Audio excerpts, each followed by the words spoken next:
Hello, everyone. Welcome back. We hope you are here to join us as we have some Sunday Witcher. I am your friendly neighborhood Prax. I am here with my wonderful friends. I'm gonna let them go around and introduce themselves, and I'm going to ask the vitally important question.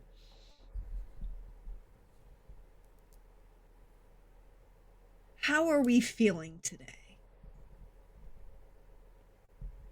Pope has a look on his face like he wants to answer first. Go right ahead. Uh, hey everybody, Pope here, Pope World Building the Internet over at Blue Sky and Start Playing Games. Here with this fantastic Witcher crew playing Sir George Bedden. Both of us use he, him pronouns. Um, George has concerns, worries, thoughts. As for me, uh, recovering from travel, happy Mother's Day to all the mothers out there. Wishing you all a relaxing day.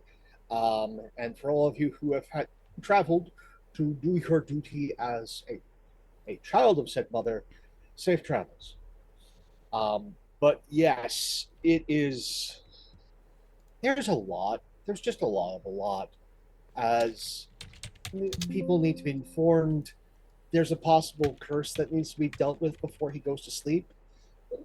Who knows what's going to happen? Yeah, it's a thing, right? It's a thing. Why is this not liking me today? Um, hey PB, how are you? Welcome back. Hi, thank you. I'm PB from and today I'm playing Verna Berta, our dwarven doctor, she they pronouns, and I'm feeling great. I'm very excited. Verna, perpetually nervous, paranoid, concerned, stressed. Um Although she's kind of like a little bit happier because she got to know Conyer a little bit. Mm-hmm. And hey, oh, right. She's also really mad right now about certain things that happened in the end of last session, now that I'm thinking about it. You mean George's inability to take care of himself and Mm-hmm. Mm-hmm. yeah. Maybe some people taking him for a run around the mountain. I don't know, I'm sure it'll come up. To be fair to Carrick, he was not involved in that. I wasn't talking about Carrick. If Carrick wants to incriminate themselves by, negating it, it was just, that's guilty. The guilty speak sometimes, that's all I'm saying. Okay, there we go. Things. How you doing, Norden? How are you doing, Carrick? Can I quit? I mean, you can if you want. That just means that I get to control what your character does. Yeah, I feel like I don't face the consequences that way, man. That's better for everyone. You think that? I wouldn't be here. I'd be gone. I'd be free. Hi, my name is Nordley Kadir. My pronouns are he, him. I'm playing Carrick Drakenson, the prince of the town we are currently underneath. Well, one of the actually, no, I am the only prince. I'm the prince right now. Mm-hmm. Normally, I'm not the prince because there are other princes, but in this case, I'm the prince. You are the prince of where you are currently located. This is true. Well, I'm here. Okay. I think you already know how I'm doing. Well, there was a mentioning of something being gone between Madras and Carrick. Yeah. That was an interesting discovery, but we'll get to that. We'll get to that, right? What are you talking about? I don't know what you're talking about. Nothing's happening. Everything's fine. I was more intrigued by the not a fight between Carrick and Conyer. Oh, it is not a fight. If it was a fight, Conyer would lose. Conyer won. Not really. I mean, he's where I want him to be, and I have home field advantage. Also, let's be honest. If I really wanted to hurt Conyer, do you think I would have settled for my fists? No. When I have magics and blades? But by the same token, other things are available. Look, the situationship is getting complicated. More complicated by other people who are not currently involved in the situationship. There's no situationship. I There's didn't mean nothing that one. between us. Yeah. Mm, very true. And then we had Carrick and Runa have a conversation and bonding. Then we had, oh yeah, George got to meet the voice and have a religious experience. I don't know how he felt after the fact. And then he met Runa, who was very upset with him for ignoring his health to have a religious experience. I think that George makes choices. Yeah, that's it. That's the whole sentence. George makes choices. I would like to point out that you could substitute any one of your names in that sentence. And it makes sense. Oh, Carrick doesn't make choices. Carrick makes responses. There's a difference. No, it's a choice. It's a choice. Yeah, all of that. It's a player choice. I don't know if the character would see it as a choice. A player choice? I'm just here I'm for not the ride, talking buddy. about you. All I'm saying is guilty voices talk sometimes. I was referring to myself. No. The characters just do what they do. We're here just to provide color commentary. That's what this is. But I wish. That would be a lot of fun. Hi, by the way, everybody, thank you for being here. I'm your friendly neighborhood Prax. It's Sunday, it means it's Witchers. And as Hawk very kindly got started for everybody, you can donate channel points to give these fine players free luck points that they occasionally need really badly and can be very helpful. And I am back up to 14 after the events of my suffering this past week.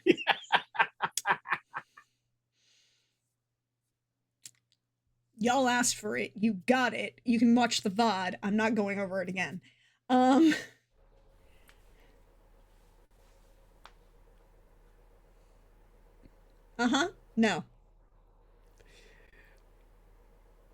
You know, I just think that maybe it was time to rewrite Greek history as just the boys, you know? Just the boys. The boys getting lost on a ship. Who doesn't love the boys getting lost on a ship, man? It's so relatable. It's a bunch of guys being dudes, you know? I do not need Dunkin' Donuts, The Odyssey. Amazing sponsorship. I mean, you know what's coming. You know Matt Damon and Duncan are just chomping at the bit. I can't wait to see a Dunkin's cup just somewhere in the background, forgotten. No, because here's the thing. Christopher Nolan is too fucking English. You would think so, but even the English people are from Boston right now. It's fucked up. No. If you're going to, use a Viking longship instead of a Greek trireme, you too can have a Dunkin' sponsorship. Hi, this is Witcher If you Night. think about it, the Greeks, the Greek classics are just like, they're modern day Marvel, man. Okay, I can't. I have to put a pin on that one because I have a whole rant about this, but Norden missed that portion of the rant where I got to start that whole rant. Hi, everyone. Sidestepping this. You can clip this and put this up there. But if we want to talk about ancient Greeks as superheroes from modern comics, I know the woman, and she was my thesis advisor, who literally wrote the book about it. It's sitting over there on my shelf. My name is in the credits as an editor. Fuck Christopher Nolan. Fuck him all the way to hell. And because I damn sure he didn't read the goddamn book. Sorry. Also, I have to respond. Nah, Hawk. They're not getting a Tim sponsorship because they didn't film in Vancouver. Hey, they could have filmed in Toronto. They didn't. They filmed everywhere else. No. Nolan, if he's going to film anywhere in Canada, he's going to film in Vancouver. What's Vancouver got that we don't got other than the ocean? And, well, actually, it's a big one for the Odyssey, fine. I don't Hi. know. I mean, not this Odyssey. The Odyssey just in Lake Ontario. Hi, everyone. Welcome. Let's bring it all back. Let's bring it all back. Bringing it back. I also want to say that I love my friends. I love my friends who legitimately all week have been sending me more and more shit about this stupid goddamn movie. I know too much about its production history and schedule, folks. They wear sweatpants. Just like sort of Greekified sweatpants underneath their clothing. It's so weird. I don't understand it. Look, I'm gonna do this. Hi. Okay, we're back. We're back to Witcher. We are back to Witcher. You wanna know how I know we're back to Witcher? Because we're gonna pick up with George and Runa after, Carrick and Conir left them on the side of a mountain. After, somebody apparently isn't taking care of their health. And considering that they may have gotten altitude sickness because their mage needed to make them breathe water.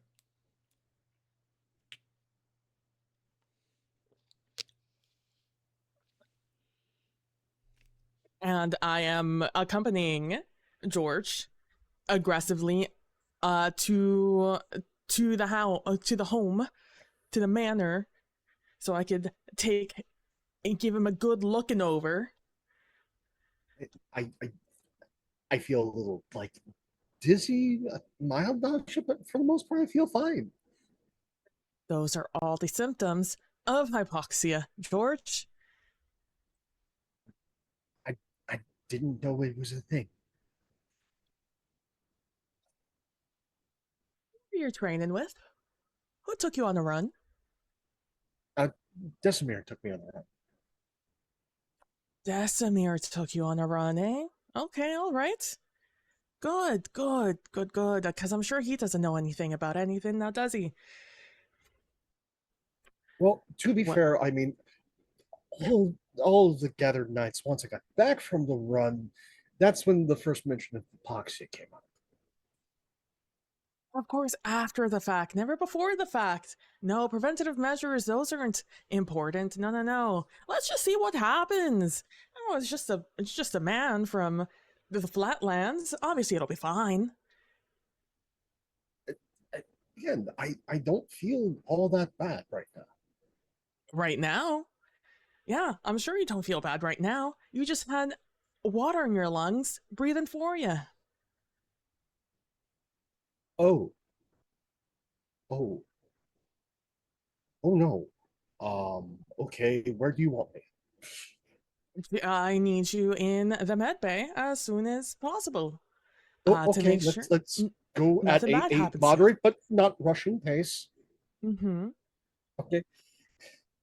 And yeah, I'm going. And as we're walking by, whenever I see someone who works in the house, I'm going to ask them to send for Desimir whenever the chance arrives, the opportunity arrives. I mean, you can find a household servant easily enough. They'll just nod and make their way quickly outside in the don't piss off the angry dwarf doctor kind of way. Don't piss off the angry dwarf doctor kind of way. Where are you taking George to? Like back to his rooms? Taking him to,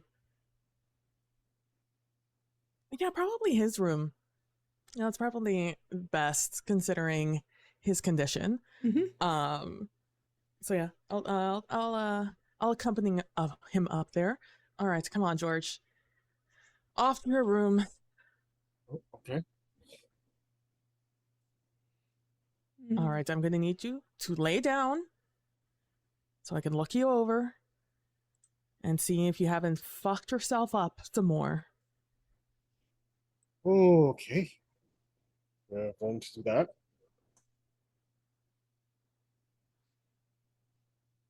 Now look you over and see how you're doing. Um, I mean, you can roll healing hands again.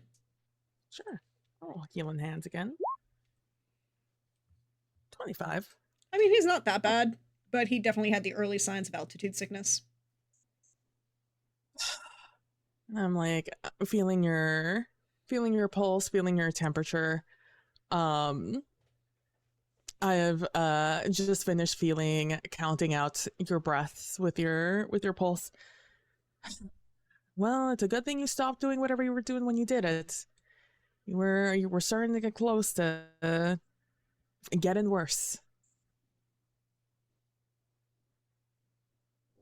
Okay, so I'm to take things easy for a few Hello? days and then gradually work into a schedule. Yeah, when maybe your gaping wound stops hurting. Maybe it's less gaping. Maybe that's when we start approaching maybe aggressively training with other knights, running around the damn mountain with said knights, maybe taking a hiking trail up to speak to somebody or other. Maybe we choose one of those at a time for a couple of weeks. Weeks. Weeks? Yes. It takes a while to acclimate to your new areas. Mm. You got to Okay. take it slow. Just one at a time. I'm not saying you can't do anything, George. I'm just saying that you have to choose one, maybe per day. Okay. And not be strenuous about it the moment you start feeling out of breath. Even if you think it's just regular old, I've been doing exercise out of breath. That's when you stop, because your lungs are not used to the amount of air up here. Oh, okay. This is an adjustment. It could kill you, George. I wouldn't say this if it would just mildly inconvenience you. Okay. No, I do not necessarily want to be taken out due to my own stupidity, so thank you. Okay. Not stupidity, ignorance. You did not know this was a thing. You should have known it was a thing. Someone should have told you it was a thing. In my defense, I did try to. Not talking about you, Carrick. Talking about some choice knights who Just popping in to took say them hello. training. Well, yeah, Hello? Desimir and the others. You're doing Oh, all right? they're coming. Okay, Runa, maybe just... Here, Connor said to give you these. Thank you. You'll Are you notice two that he fine? came from upstairs, not downstairs. Are you... did everything go fine? You know, that's a very worrisome voice you have right now. It's all soft pitched and just a bit lower. It does seem like you're holding back. I might be, Carrick. I may just be. And if Well, you in don't that case, I should leave probably soon, leave you two to my it. anger for someone else, yes, you should. George, good luck. I do. Read the damn book, Carrick, as you walk away. I have been, and he's looking very pink, by the way. Well, it's a good thing. He's supposed to look at least a little pink. It means oxygen's running through him. Something you were lacking because you ran a lot today around the goddamn mountain. If it's not you, you didn't know, you should have known. You should maybe read up on the areas you're going to be in for a while. Maybe you're going to marry into. There's more to an area and a culture than just their language. He's walking away, but you can clearly hear him laughing. Just straight up laughing.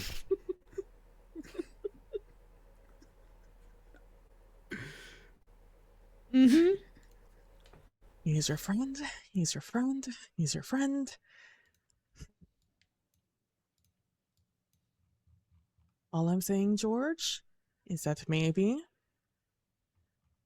you should ask about the area a little bit more and maybe maybe like plants maybe you should avoid, locations you should avoid.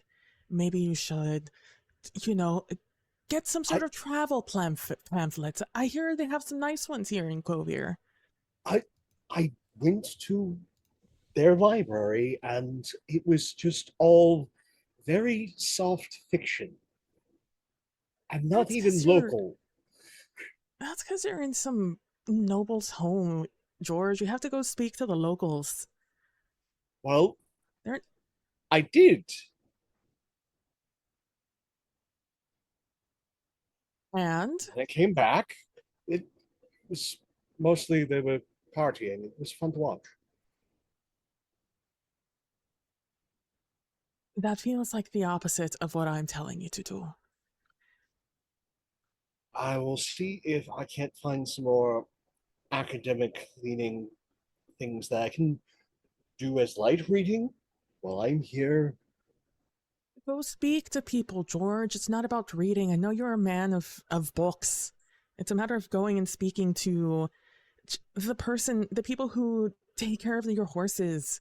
It's go speak to the people who are outside getting the ingredients for tomorrow's dinner. Go speak to them. They're the ones who know about the land, the people, the customs. I, You're not going to learn I will anything see from about. a bunch of drunks and nobles. I will see after the household gets its breakfast if the good folks in the kitchen will indulge me for a conversation.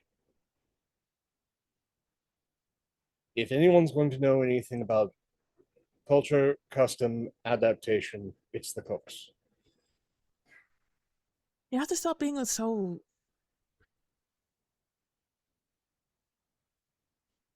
You are so like new noble, George. You walk around like a Because new I am. noble, and you need to not to here. You are a new noble of the South. You are very different than they are up here. You have to notice how they talk about Carrick and Madras, although they have a little bit more fear for Madras than they do Carrick. But they are different here than what you consider to be a noble. You need to just be George for a while when you're speaking to them until you learn their customs, because you stand out like a sore thumb. And not just because you dress brightly, that has nothing to do with it. It's that you're trying too hard. And it's very endearing. Don't get me wrong. It's not rubbing anyone the wrong way, not really. But you're not going to make any headway about learning anything when people think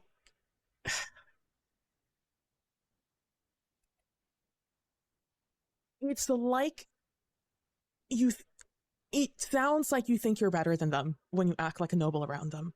And I know that's not your intention, but that is what it comes across as. It's the thing I hate the most about nobles, especially new nobles, is that they try so hard to make you think that they know more than you.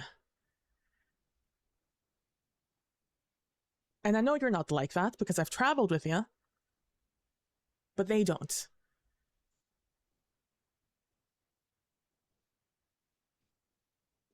Okay.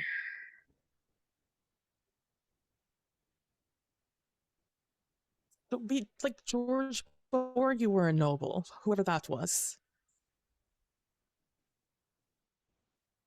That is a young man who is going to be very, very upset and frustrated that he doesn't get to do much for weeks at a time. What happens when you have to acclimate to a new area? It's like someone who gets sick on the boat when they're first out in the water. It happens. You have to get used to it. I didn't have to get used to being underwater. Well, lucky you, not everyone is that lucky. I'm sure if you've been on the water, I'm sure you know. Some people are miserable for weeks, sick in their quarters. Uh, You seem to be doing better than most. We've been here for a while. You just haven't been so active. long enough. Uh, You have to train it, just like everything else. You have to train it, which certain people would know, and they should have told you maybe before you very strenuously. I can wait until they get here. what sort of physical activities can I indulge in? Any of them in moderation, George. You just went all out, training for God knows how long, and then running, and then hiking. We're on the mountain, George. That's all strenuous. You could train, you could run, although I wouldn't recommend for too long because that's a lot of air you're trying to breathe in that your body's not used to not breathing in. So maybe a little less of that. Maybe not the whole, don't run around the mountain. Maybe do like a short stint until you don't feel like you're drowning on land.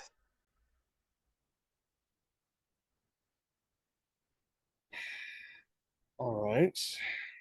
Spend the rest of it talking to people. These are going to be your people soon, right?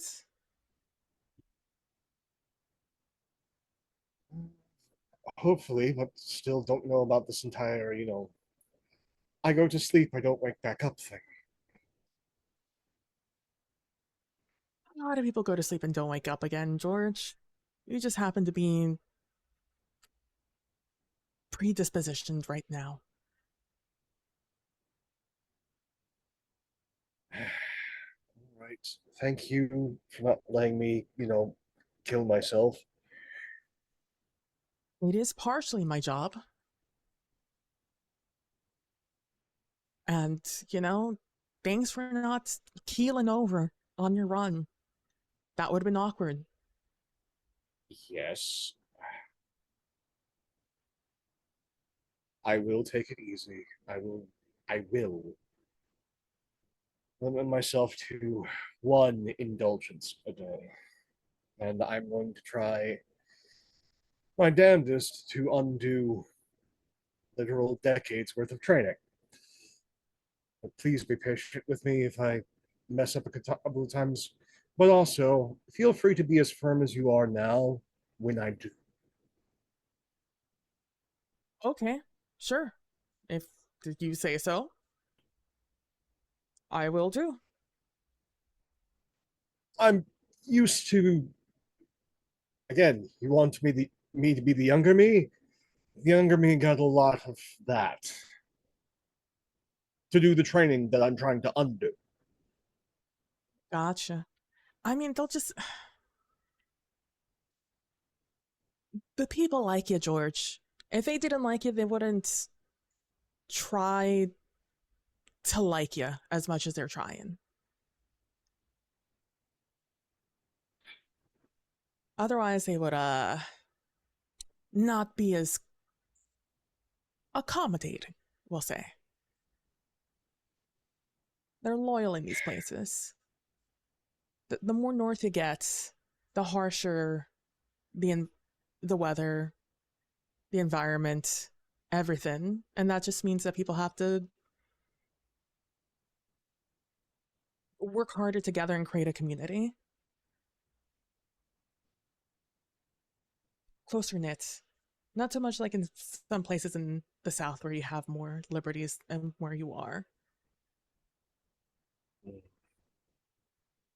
I So need to get my hand on something very particular. Concertina. mm-hmm. I Start mean, practicing that again. Again, a hurdy-gurdy is an absolutely wonderful thing, but is bulky. And once that drone starts, everyone, including the cats in town, will hear it. Something that's a little bit more portable, a little less obtrusive, and something that, with a bit Easier of to keep in finesse, is tune. less loud.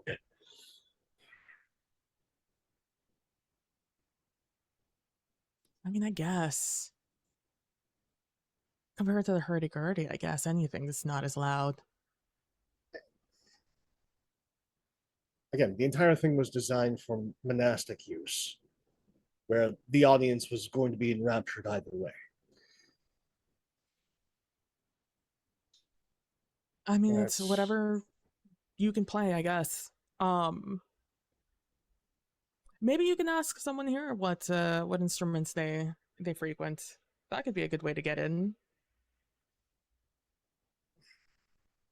I saw a hand drum that somebody was playing last night.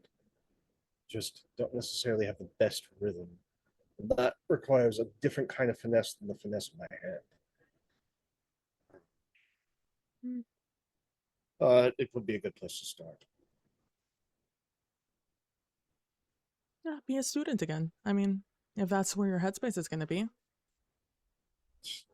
I'm a student for everything. I'm probably one of the most ignorant men on this mountain. I don't know. There's a certain knight who maybe should have informed you about some things. To be easy on Decimir, I mean, we don't know what ramifications of having, evil dagger in one's possession taking over one's consciousness can do to a man. Funnily enough, I don't think George actually knows that. Don't know that. I thought there was No, You discussion weren't there. about the. You didn't No, I even know that wasn't. Conair found us. No. you left before No. Connor Okay. showed up. Right. Decimir, and no one said anything since you woke up. So Mhm. just be easy on the man. I know he was very confused about why he got signed.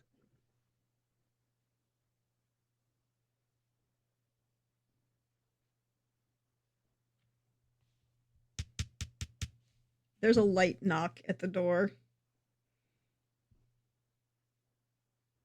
I'll look over to see whom it is. Decimir's there, and he has a tray of soup.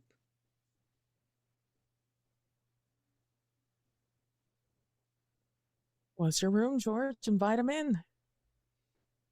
Hi, Decimir. Feel free to come in. I'm not dead. Yeah, I see that. I brought you some soup. I would like to apologize.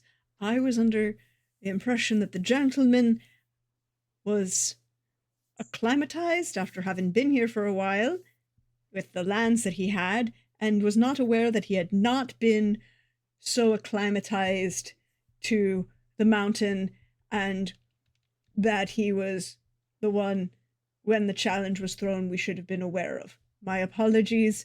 I am sorry.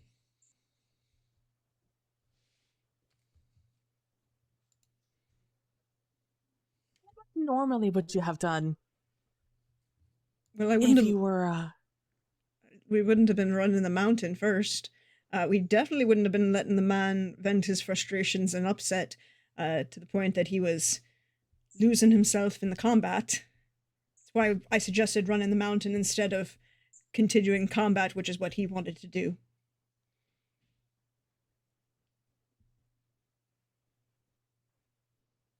George? I remind you have a gaping hole in your body right now that I've been working very hard to make sure is not so gaping. It's almost completely healed. That's because I'm a goddamn good doctor. But you can still open that up and make it worse. Mind you didn't get any sleep last night. Sleep is very important for healing the body. Yeah, we All right. were a little concerned that he lost himself for a few minutes during the fight and didn't see Sadek, so we wanted to offer alternatives. We were not aware that the gentleman hadn't acclimatized. Again, we're very sorry, and from now on, will only allow him to participate when you say that he may. And maybe next time, don't just throw someone off the deep end if they're not from the area. Even if maybe you think they're acclimatized, maybe check it for yourself. You know, maybe that feels like a good, just preemptive measure to make sure someone doesn't keel over of hypoxia. Yeah, we stopped because I thought that would be an option, and he said that no, he was ready to keep going, and then I said that that wasn't happening. We were going to consult with you first. Well, at least one of you has sense. Well, just make sure next time, before you take someone running around the mountain, to maybe not do the whole mountain. Maybe just a little bit. Maybe just a small run. Close to the maybe around the manor a couple times. Not anything crazy. Until you make sure they're not gonna keel over. Of course, ma'am. But thank you for stopping him from being idiotic and hurting himself during training. And stopping him from his run, because I'm sure he would have run until he fell over. He is on one activity per day for the next couple of weeks until he acclimatizes. So if you see him down there doing more than he should be, feel free to stop him. Doctor's orders. Yes, ma'am.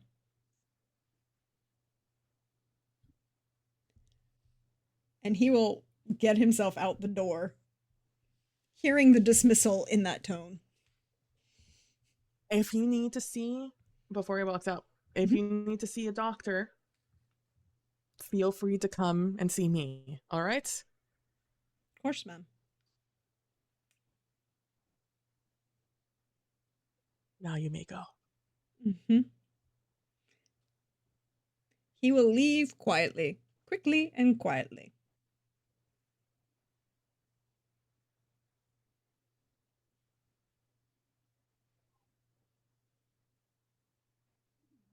Are you okay, George? Aside from this physical activity, are you okay? I'm relatively good on most things. Still have the constant worry about the curse thing, but now I have other things to go with it. So it's just a matter of collecting myself, probably eating the soup. And then before I go to sleep, I probably should have a very frank and somewhat embarrassing conversation with Vanessa. I think that's a good choice. I think that's good.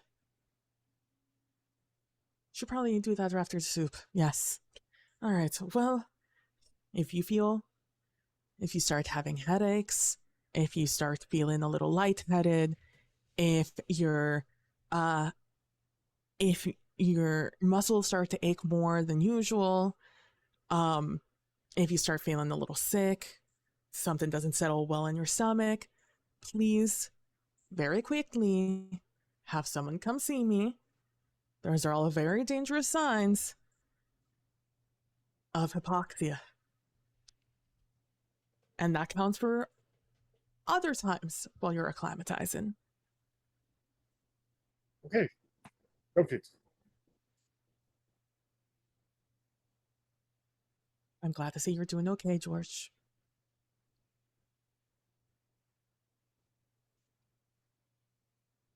And don't fuck up the stitches that are almost unhealing on your body.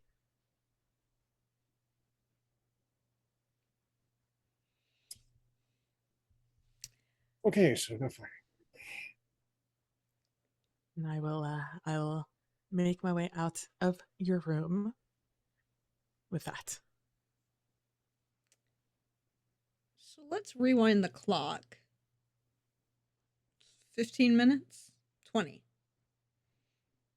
Because last we left Carrick before he showed up as a spectator in George's room. We were upstairs in Madras's sitting room with a question, with a awkward conversation, I believe is where we left off.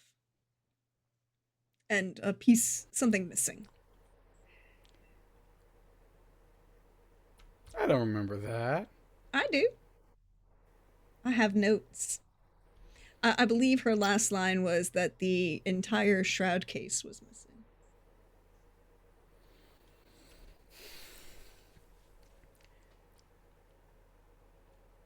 How could it be missing? Well, there are only 2 people who have a key. Well, technically 3, but I don't know.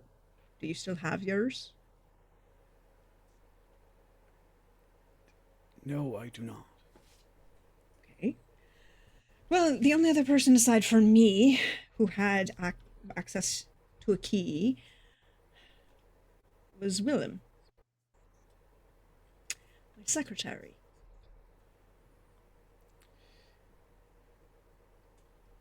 What do you want me to say, sister? Absolutely nothing. I will take care of this, and I wouldn't have said anything at all. It'll be done. Well, if you don't mind, I have some stuff to take to my doctor. Look, it'll be fine. Mm-hmm. Oh, that's not it. You know what? I'm going to leave you to it. But we're going to have another conversation after this about how you probably should be lying to me. What lying am I doing? No, it's fine. It's fine. It's all right. I'm walking away now. Not lying to you. This is me walking away. Uh-huh.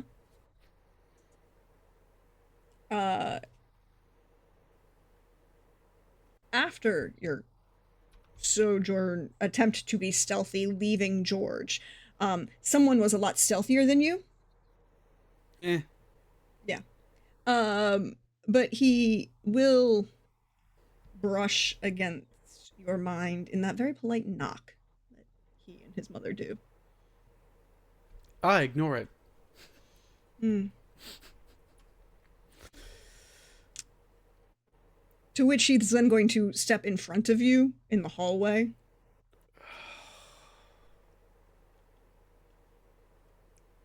What? And politely brush against your mind again. If you can't speak out loud, maybe I don't need to hear it. Fine. I'll take care of it, considering I'm the only one who knows where certain things are. Have a good day, sir. Told you not to call me sir again. Mm-hmm. And he will turn on his heel and leave. You're very lucky I'm not a better man that I'm a better man that... Oh.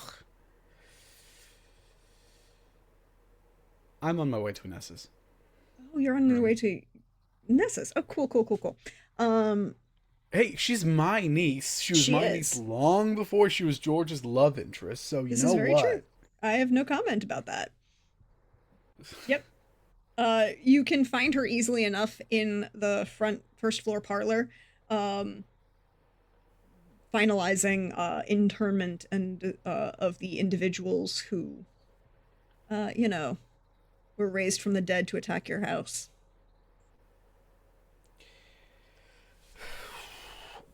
We need to have a chat. Do you have a minute? Sure, Uncle. Is there something in particular?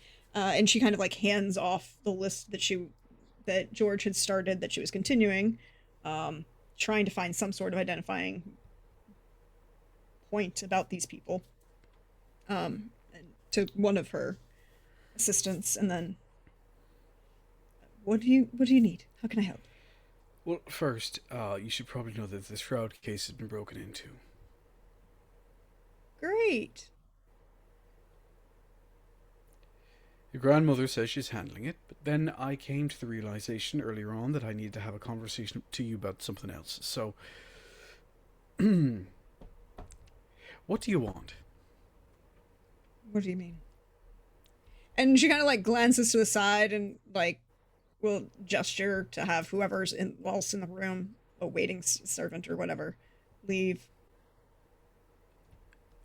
I mean that...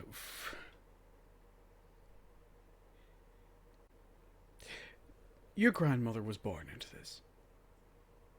and she carries herself with aplomb and with responsibility. I myself was born into this, and I carry myself the way I carry myself. I'm not going to give myself a compliment or an insult. Regardless, neither one of us really had a choice. Okay. You're my kin. You're. Look, when you were young, I promised your parents that I'd take care of you. I'd keep an eye on you, you know? Mhm. Especially if you turned out, quote, to be like me. I'm assuming they didn't mean your fine and charming personality. They were afraid you might end up like a mage. And instead, It was more than that, though. Your mother, your father, they were. There's a lot of responsibilities, and there's a lot of duties, and there's a lot of demands placed upon someone like you. And during the whole course, every step of the way, you're not asked, what do you want? You're not given the option to walk away. A little while ago, I sat down with myself, and for circumstances I'm not going to discuss, I realised that if I had been able to make the choices I wanted to, life would have turned out a bit differently. And then I watched George buckle under the stress of what he's under, and I watched Runa do the same, and then I realised that in this bleeding continent has very few people who've actually been given the opportunity to make decisions for themselves. We've all been under the weight of others. So I'd be a really shit taker care of. the word you're looking for I'd is be uncle. really. What? The word you're looking for is uncle. Family. Unless you're practically a daughter to me. And I appreciate that. So I'd be a pretty shit father if I didn't give you the option to walk away if you wanted to. Don't worry about us, we'll handle it. We'll handle everything else. But there's going to be a point at which Madras cannot continue what she does any longer. And it's going to be upon you. And at that point, you will have no choice. There will be no backing out then. So, while you have the chance, while I can still find a cover for you, while we can still look at other solutions, I want to know what you want.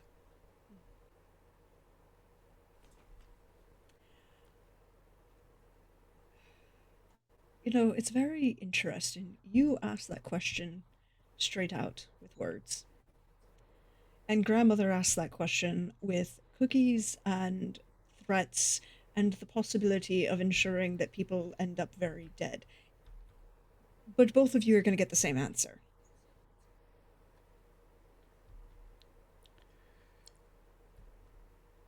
Do you really think you raised someone that would walk away? Do you realise how much of an insult that is? Do you realize how much it's not about you, it's about me, knowing that the responsibilities that you carry are equally important? And that I can do a little bit to make them a little bit lighter? You're quite capable, yes, I know that. No one's denying that. This isn't because of what you're capable and what you're not capable of.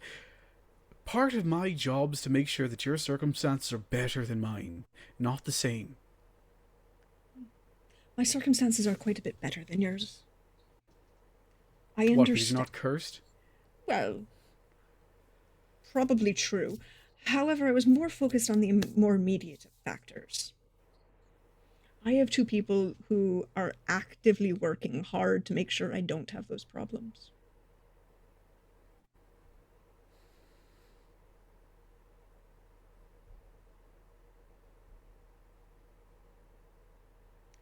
But at the end of the day, Uncle, and yes, you are like a father to me. Second best father I've had. Quite a compliment. I thought so. We don't run in this family, do we? It isn't running if we're giving you the option to. You're giving me the option, which I appreciate. And I appreciate the thought that you think that it's a valid choice. but it's not one I want to make. There are plenty of nobles in the south that have become priests or druids. How much did that hurt for you to say, out of curiosity? Like a knife to the gut. Mm. But if you became a druid, I would visit that circle every day of the week, praising the trees or whatever those people do. The only druid we can really stand aside from Corvith is your friend the Vron, and let's be honest, he's a very different individual. You know, if you wanted to be trained by him, I can bring him over. I am quite content with what I'm going to be doing. But you need to make that decision for you. I am. Not for us, not for Morja, not for any of it. Not even for George, because the truth of the matter is, Inessa, it does both myself and Madras a disservice, your parents a disservice, and this place a disservice if you don't take yourself into account. I do take myself into account. So you want this? I want this. I want all of this. I want the responsibility that goes with making sure you can try and find a name to a person who shows up undead at your door. The same way that you care for the folk under you and around you. Same way that the voice cares for us all. You think this isn't about me at the end of the day, is it? Because if it was really about me, you would know that it's not my personality to not entirely take charge of an entire room and run it the way it's supposed to be run. Yeah, but now, I could do that on a small scale with a household, or I could do it much, much bigger with an entire country. Which do you think I'm going to enjoy more? And why do you think that somehow responsibility and doing what I want aren't the same thing? It's because you're feeling guilty that you put a wonderful Sir George in my way. By the way, thank you. I really do appreciate that. No, it's not that. It's. And you've got someone very much locked up in the North Tower that's bringing back nostalgia. I don't even know if Cotty's still there. Actually, he's not currently in the building, but that's mostly because he said he had to go teach a class or something yesterday. There you go. Look, I realised, it came to the realisation that no one had asked you outright, so I know, I knew I had to. That's all. And I'll give you the same answer. Again and again. I'm not going to ask again.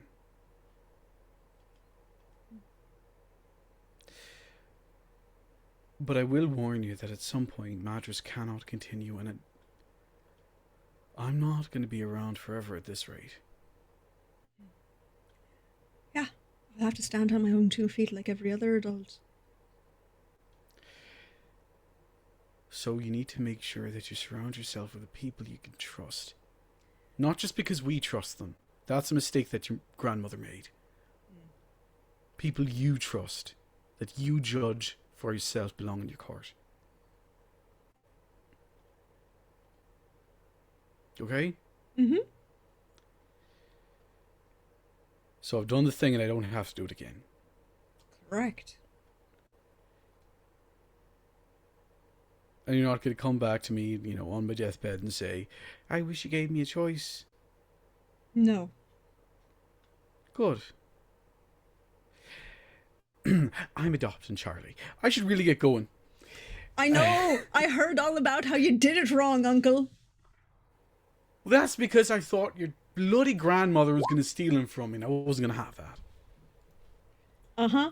You weren't going to have any of it. You weren't going to be doing things the right way round. There are right ways and then there's good ways. Those aren't always the same thing. You'll learn it in time. Mm-hmm. I'm not the one that's currently angered the voice now, am I? I haven't angered the voice, as it turns out. Mm-hmm. Precious few things I do could. Yes, she really does have that strong favoritism for you. I think it's because she liked you from mother. Everyone likes me. I'm likable.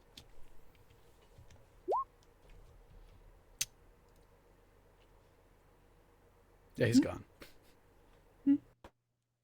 But as you say that, Anessa is turning towards somewhere because somebody tried to be stealthy and really wasn't.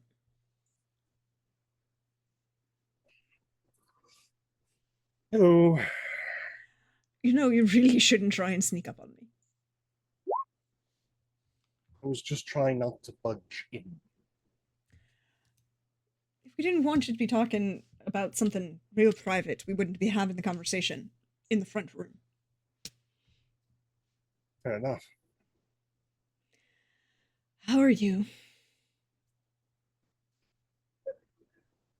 Aching, but from a lot of my own bad choices. Mm. All right.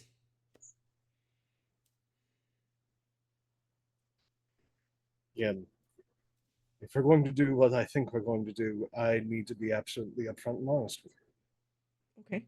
I appreciate honesty. One, I didn't know anything about hypoxia. Apparently, I've been absolutely dumb about that. Yes. Yes, you have. That's. You're a knight. You know that cutting off oxygen to the brain kills a person, right? Yes, I know all about strangulation as well as sort of hitting certain points in a gorget with a blunt instrument. Yeah, well, you can do the same thing with just not having enough air. Or the wrong kind of air. I didn't know there was wrong kinds of air. This is new to me. Do you know what you're allergic to? Do you have any What's an food allergy? allergies? Do you have any concerns? I I'm don't. going to talk to Runa. We're going to make sure that you have a full physical and are fully up to date on all of the major food allergens. You're What's not an allergic to allergy? bee. It's what happens when you start coughing when you're around plants and everything, or bee stings and they kill you. Okay, haven't experienced anything like that. No, That you're hasn't still come up breathing, before. so we'll talk to the doctor. Okay. Okay, but why do I feel that this is the least? This is the important part. So, Um. what restrictions are you under from Runa, Doctor Runa? Uh. One physical activity a day, and that is definitely not fighting. Um. I'm going to have to speak with your doctor to get more clarity.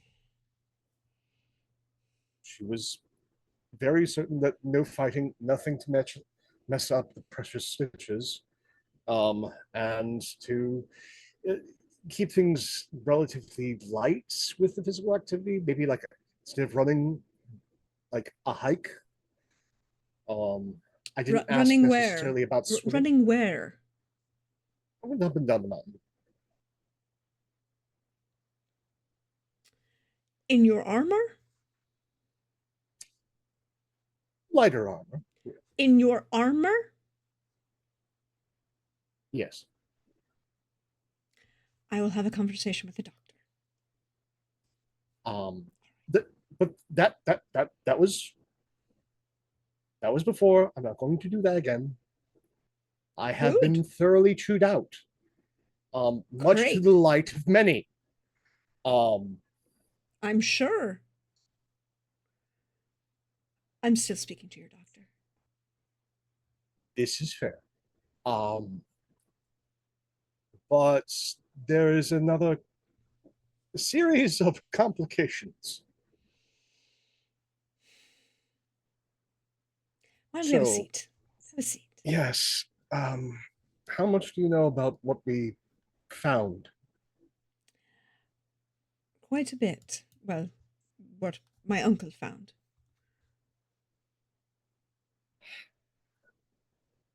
Did he mention an undead witcher? He did.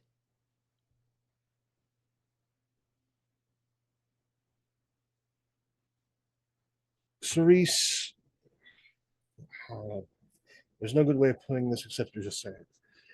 Was my former lover. Yes, I believe we discussed the possibility of introductions. Yes, and we found her, and she came back, and I put her down. I'm going to interject here, George.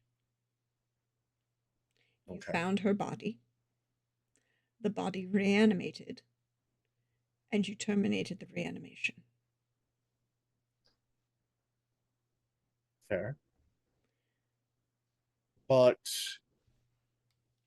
emotions don't really care about logic.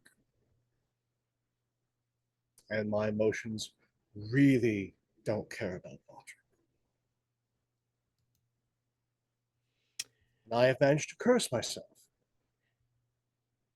All right. I was with you up until the point where you said you cursed yourself. Yes, I didn't know this was a thing I could do. Well, I understand But- that large amounts of emotions usually tied to widows. I've seen it mentioned in stories before, but okay, keep going. What's the problem? What's the curse? How do we fix it? No one seems to know how to fix it. But how it works is I go to sleep and I don't wake up. All right. Well then, have you talked to either the voice or my uncle about this problem? I've talked to the voice, but not about this problem specifically. Hmm. And I have definitely talked with Carrick about the curse. All right. And what did the voice say? We'll get back to what my uncle said. Uh, had a long discussion. Still kind of. Mine's kind of reeling from the entire thing, though that also could be the hypoxia. It's probably a combination of both. She's very good at that. Did she give you any instructions? A lot of things about misplaced guilt and trying to, like, it was all very wrapped in metaphors. And she gave you an item. Oh, she gave me this. Nosegay. Well, I'd assume that she'd want to keep it on you for some reason. She usually is very smart with that. So, we'll focus on that. Make sure that that's correct. Uncle is aware of the curse? Oh, yes. Apparently, he decided in his infinite wisdom to try and go in my mind and didn't like what he saw. All right.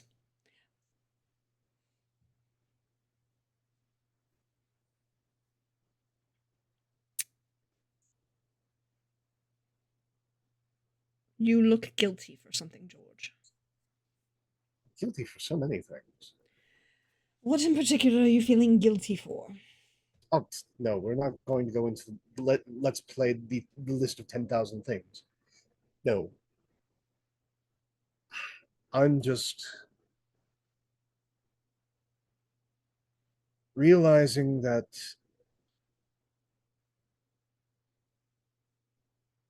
the man I was trying to be and the man I need to be are two different individuals.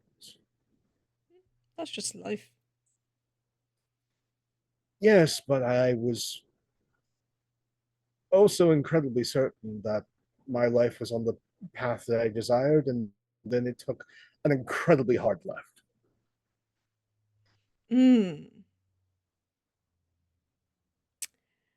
So I'm going to say, guess at some point the voice said, if you want to hear the gods laugh, give them your plans. She really likes that one. That does sound familiar.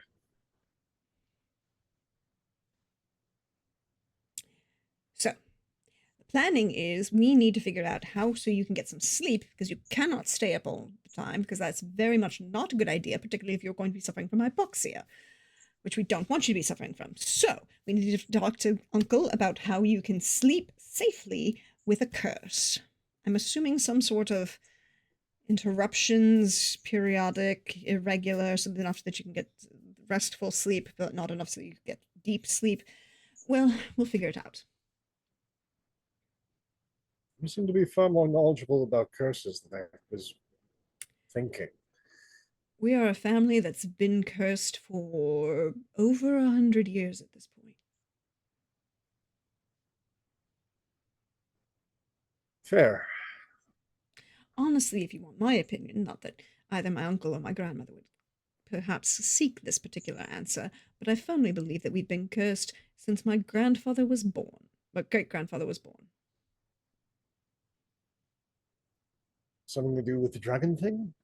No, the dragon thing is natural. It just means we're descendants Okay. from dragons. No. I believe we've been cursed since Radovid. Well, some people in the histories refer to Radovid as a curse, but do go on. I don't know the particulars. No one's ever actually told me that particular story, which usually means that it's not so much dark and depressing or even really harmful as much as somebody doesn't want to really remember. But Radovid came, he visited, he insulted somebody somehow. And out of that comes my great grandfather. As a negotiation for the insult. So, probably been cursed since Radovid did whatever he did. I find curses interesting.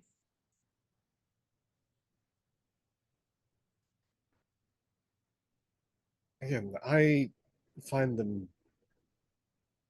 distasteful and unfortunate, but that's due to personal They're- proximity. That's. You're thinking about the symptoms of the curse. What the curse causes is distasteful and unpleasant and awkward and complicated. But the curse itself, what caused it, that's human emotion, George. That's someone being so angry they yelled at their former lover, "You'll never love anyone but me." That's whatever my uncle's aunt yelled at his mother to end up with him having venom for blood.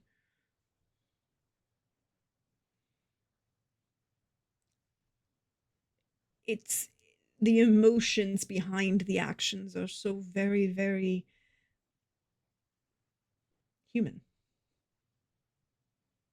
Even your guilt, George, that's human. I don't even want to contemplate inhuman guilt. That sounds particularly nasty. Like my uncle? Probably.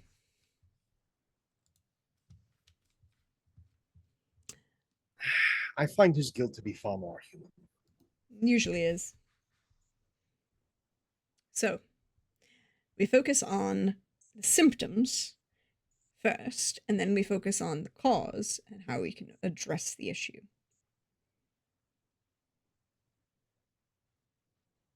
And since Right. you're being very frank, George, and saying a lot about yourself, I should be equally frank. I am, in some ways, very much like my grandmother. You bring me a problem, I will listen to your problem, and then I will find ways to fix your problem.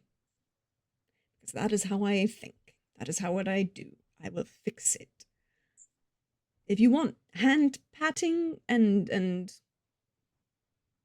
just letting you rage, I can do that, but I will be sitting here plotting 6 different ways we can fix it.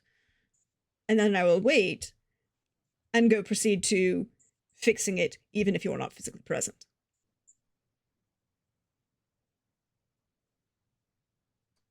All right. That is good to know. All right. So, first I'm going to go find your doctor and have a conversation with her. Uh-huh. about what the actual limitations are, because I know that your believed limitation is no activity. Well, I need a little bit more specifics than that. And then I'm going to go talk to my uncle about cursing oneself and how we can make sure you don't die in your sleep. Appreciate it. Hmm. One question. I did notice with my lack of sleep and some wanderings, um, appreciate some of the local music. If I wanted to get a hand drum, who should I ask about that? What kind of drum? A bodhran Hand or drum. a rattle? Lee Bontram? A bodhran, yeah. Yeah. Yes. Aye. Seamus. Okay. See about doing that. That can be going down the mountain and talking with the man would be one of my activities. So But that's going down the mountain then coming back up the mountain, and that's 2 separate trips up and down the mountain, and I don't think your doctor is okay with that yet. ah, So why don't we very kindly reach out through any one of the staff that's here that's designed to take messages down the mountain? okay. We can do that. Mm-hmm. I did not fully comprehend the degree of my limitations. Hence why I said I'm going to go talk to your doctor. Fair. And George. And she Yes. kind of like will step up to you, and she's Madras's height, right? Like they're 5'2" Yeah. on a good day. She goes, "You," and she kind of like pokes you gently in the chest. "Do not get to die without permission. This is me officially rescinding any old permission for you to die until I say so. So start working on your brain to think about the fact that I say you can't be dying." Okay. And if you do get close to death, I'm going to let Rona fix you, bring you back, and then you'll have to suffer through all of my very loud and vocal objections to your attempts at dying. In multiple languages. So no running down wraiths again. I got it. Well, if you do, you make sure that Uncle's got them pinned in place first. And if he says to leave, then you leave. All right. Rule number 1, George, of hanging out with mages. If the mage is going for the door, you go first. Okay. The only thing worse than that are... All right. And she'll like kind of take your hands in hers. It's like, is there anything else you feel I desperately need to know? No. Well, thank you for listening to me. I will always listen. Now I need to go fix it. Don't trouble yourself too much on my account. It's not how this works.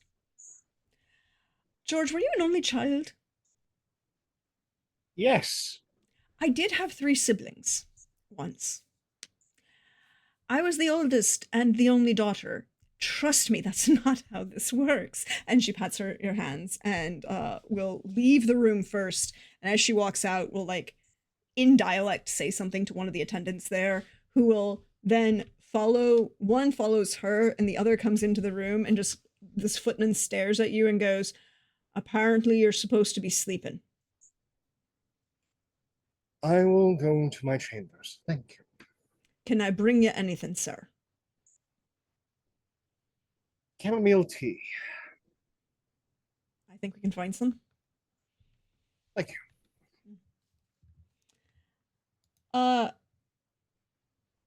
Runa, where are you?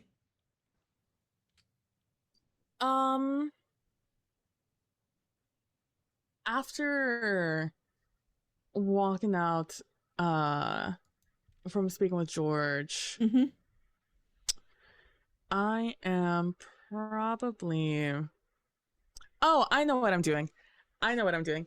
I am going and I am writing a couple of letters. One is being sent out as a formal request to have my retainer uh, meet here at the manor for them to come, I guess, requesting their presence here at the manor so we can discuss businessy things about the land that I own here in Kovir. And there is another message that's being sent out to. Oh, I can't. Durin. I remembered it. I'm sending a message out to Durin, asking for some advice that Durin and Prax will hear about soon. And then I am sending out a letter to Carrick, which Carrick will hear about when he receives it. And I am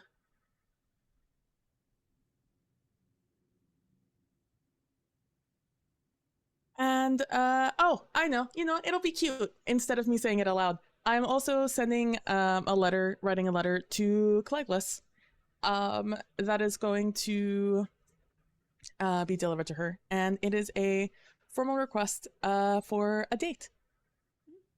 Okay. So, all of your letters will get delivered in various times. The one sent to your seneschal and retainer, that has to go out to the lands and then come back. So, a day, maybe two.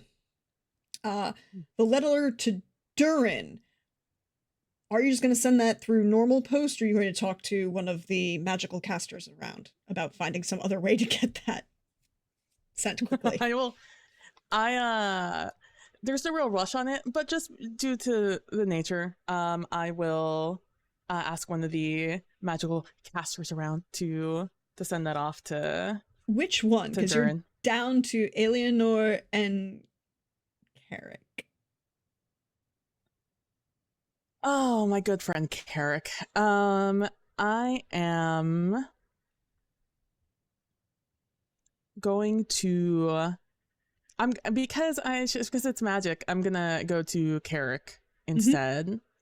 So I'll search around a little bit to see if I can encounter Carrick in one of his common locations. Oh, come in. Do you want to try something? It depends on what it is. So we had a bunch of coffee left over from the banquet that never really happened, and I told the chef, just do what you do, you know.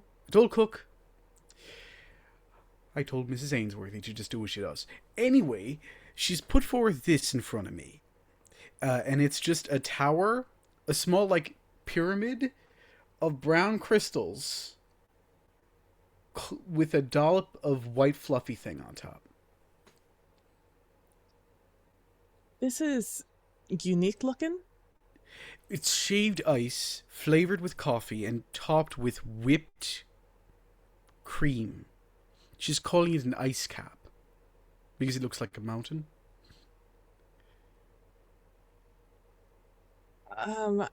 Sure. I'll try it. You know who might like it a lot though? Cleglis. Apparently she's gotten a taste for it. For what? For coffee. Oh, you must be loving that. Oh my gosh.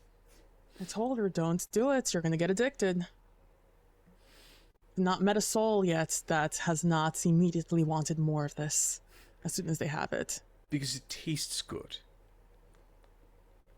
That doesn't make it necessarily a good thing.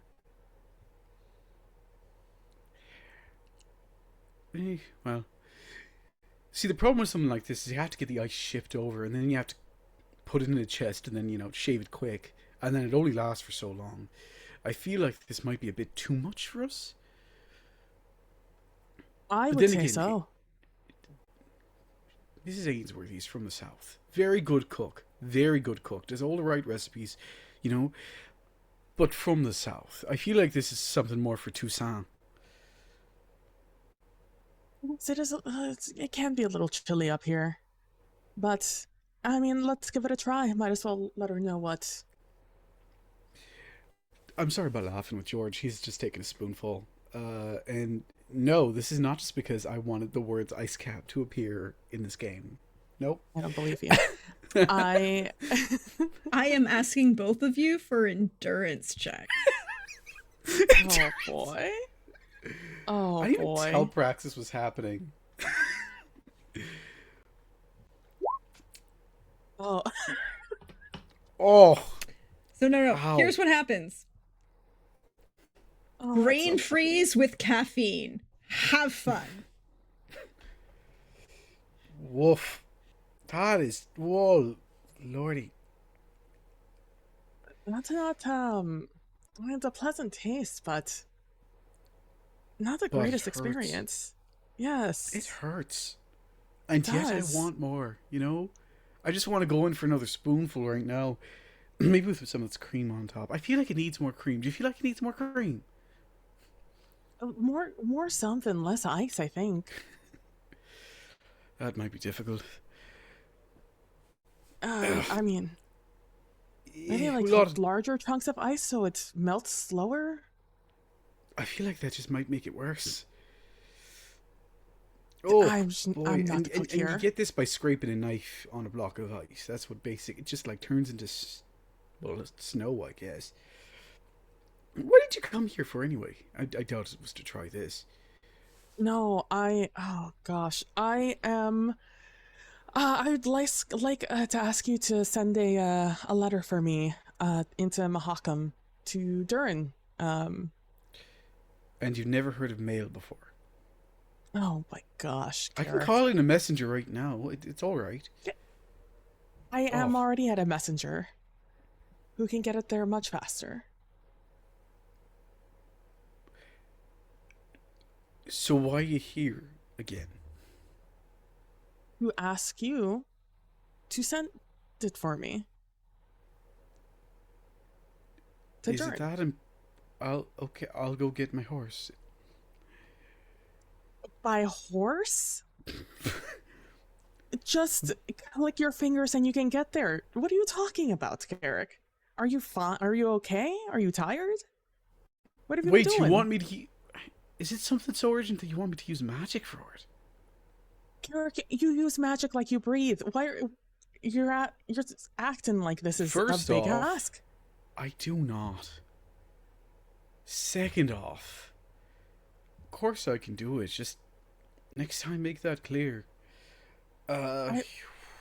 Is that Never not? met I this said Durin. I would ask you to bring a message to Durin.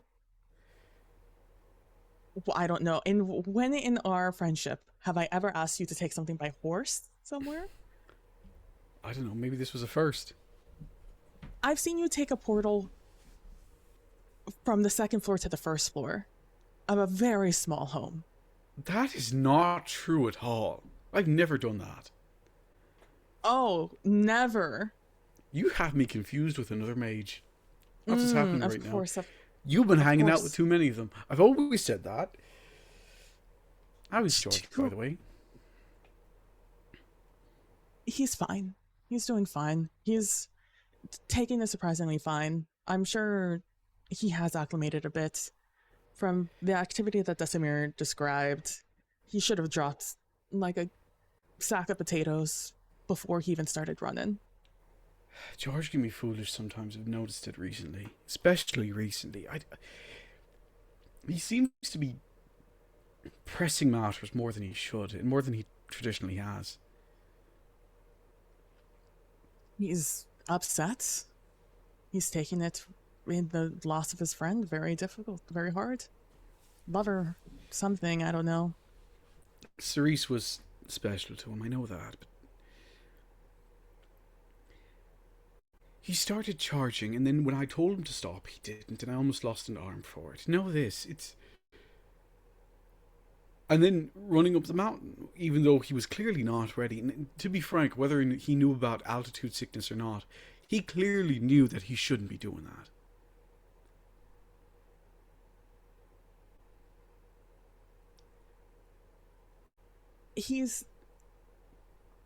It's too much for him right now. He's experiencing is too much in his chest, too much in his, and his brain isn't responding to that. He wants to find a way to get that feeling to go away. And he's doing it in a fairly healthy manner, all things considered. But he knows, he's very proud of one thing, Carrick, and what is that? Being excessively formal? Part of it. He's very Dressing proud up of, like a bird in heat? part of it also. It's his nobility. Southern charms? It's being a knight. He's trained he has I don't know how old he is, but in his short life he spent most of it training to be a knight. To enter the position he's in now, where he has a new nobility. He's worked hard for it, and unfortunately, whoever trained him to be a knight did a very good job of telling him to protect others. And he's not been able to do that, and I think that is weighing on him more than anything. I can't tell whether it's George or this concoction that's giving me more of a headache right now. Definitely this concoction. It is like right here, and it won't go away. Maybe I should ask for little cakes. Something to take the edge off. It is really intense. Hold on. I'll like yell out for someone. Sir? Yeah. Yes? Could you just bring us something warm? All right. Do you want tea? Do you want soup? Do you want sandwiches? Just pick anything. Just All right. anything. Anything at all. It's fine. Just Whatever you want also. Like whatever you would recommend. I would also like some of that. Okay. And he's gone. I do think I should tell Mrs. Ainsworthy to keep up with this, because it does seem like someone would like it. It's a unique thing, isn't it? It looks very... So. I believe Cleglis would like it. She seems very enamored. Mountain range. Sorry, yes, Cleglis. Speaking of, have you... You know... You're going to have to be more specific, otherwise I'm going to start saying words that I don't think you're going to want to hear. Settled on a date? Of what? A time of commitment? To have a child? Well, traditionally, Rona, one makes a formal commitment in front of friends and family before one takes on a child. As a partnership. I mean, I don't have friends or family, really. So, to start with, that's already... By the laws of friendship, I do have the right to slap you right now. I mean, it's new development, and you're here. New development! We have known each other for years! Yes. And for most of those years, you've kept me at more than arm's length. That is not true. That is not true? No, it isn't. I didn't know that Princess Madras was your sister for all of those years. I mentioned that I had a sister who was a princess in the north. You never asked for her name, so I didn't give it. But I hardly hid the fact now, did I? Who hid their connection from me? It wasn't me, it was you. There are many princesses up in the north. Thank you. No, there aren't. What are the Not chances? who run a principality. And how was I supposed to put two and two together? I don't keep track of nobility. Well, you're a physician. I assume you know maths. What does that have to do with anything? Do the math to figure out it was your sister? Or figure out You're it also might be. Or when like I bring 5 up... billion years old, I figured she also could have been dead at this point. 5... How old do you think I actually am? At least, what? With how much you've grown and about your aches and pains? 1,000, maybe? Well, I really do get to hit you. 1,000 years old. 1,000 years old. How many 1,000-year-old mages do you even know? Probably have a heart attack by now. At least one. I am just saying that it's been difficult, Eric. I've been on the run, essentially, for as longer than I've known you. Well, you're not on the run anymore, are you? That doesn't mean that there's not someone actively trying to kill me, now is it? I might not be the top of the priority, but I've seen the same person at least twice now. Runa, take it from someone with experience here. There's always going to be someone trying to kill you. Don't I know it? But You can't let that stop you from doing what you want to do. You don't have to have a home. You don't even have to have friends or family, but you do have to have a commitment. what if I can't remember how long we've been together, 80 years? All these decades, you don't think that is commitment to one another? It's different once you state it. And I think you know that Cleglis wants you to state it. Openly. Are you seriously counting how many years it's been in your head right now? Or looking at a spreadsheet? I don't know. It's a lot of years that are all very close to one another. This is just shameful. This is shameful is what it is. Look, it is I've trained myself to not think about Collectless. So no one would read my mind. None of you stupid mages would be able to read my mind and find out how important she is to me. So, sorry for having to do some quick maths. Oh, for the love of... Well, you're thinking of her now, so maybe it's time to just... What be a makes you bit think formal. that I don't have plans? Because whenever I ask you about it, you get all squirrely. I'm always squirrely when you talk about Cleglis. Remember, trained not to pretend that I don't care about Cleglis? Runa, are you afraid that if you commit, worse things will happen? Like that's the last happy day you're gonna get? Is that what's going on here?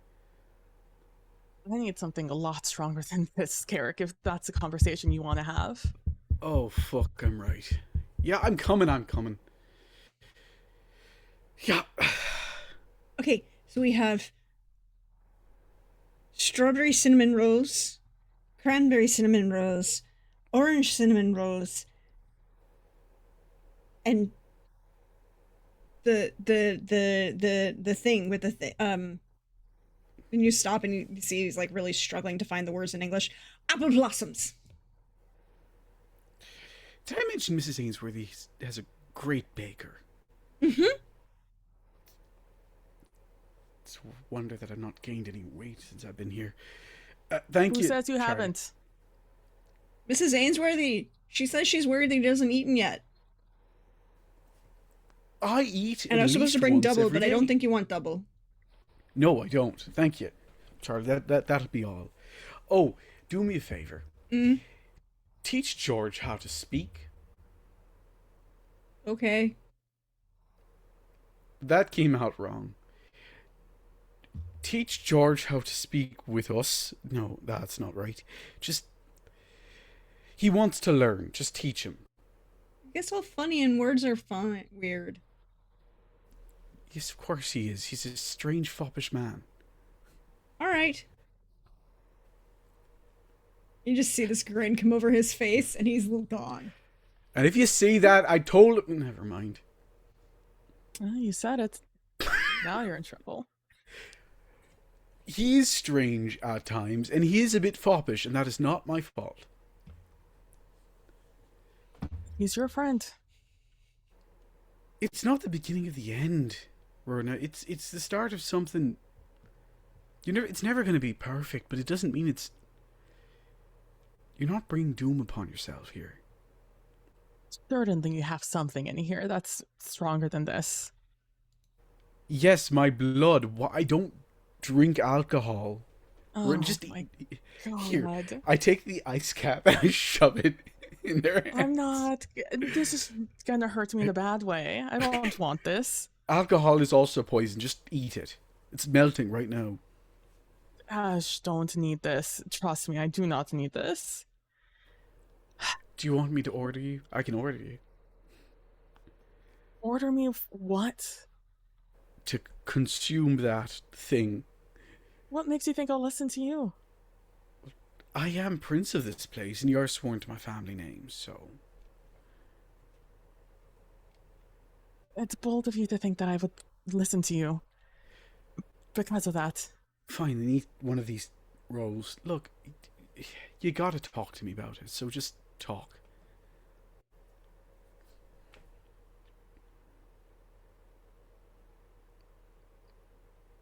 Alright, I'll talk. I'm caught between my heart and my responsibilities. Yada, yada, yada. It's not like I've said this enough already. Here you go. Now it's your turn. Everyone I known and loved has died. Yada, yada, yada. Now it's your turn. Same. What's it in Dwarven? Samesies. Samesies.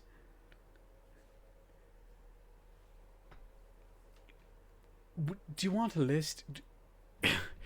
I've talked to you about my feelings, I think, enough.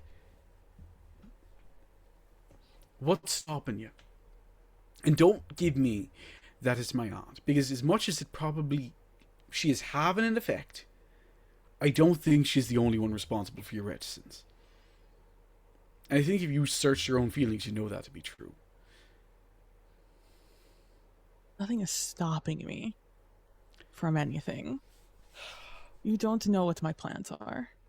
Of course I don't know what your plans are. But you're notoriously quiet about them. I wonder why. I don't tell anyone other people's plans. No, but you may just have magic, and she has access to more magics than you do. Is that what's got you concerned? That she's... It's a what keeper of I've the been faith? concerned about for 50 years. That she has faith. That I'm being known from your aunt, that I'm being watched constantly.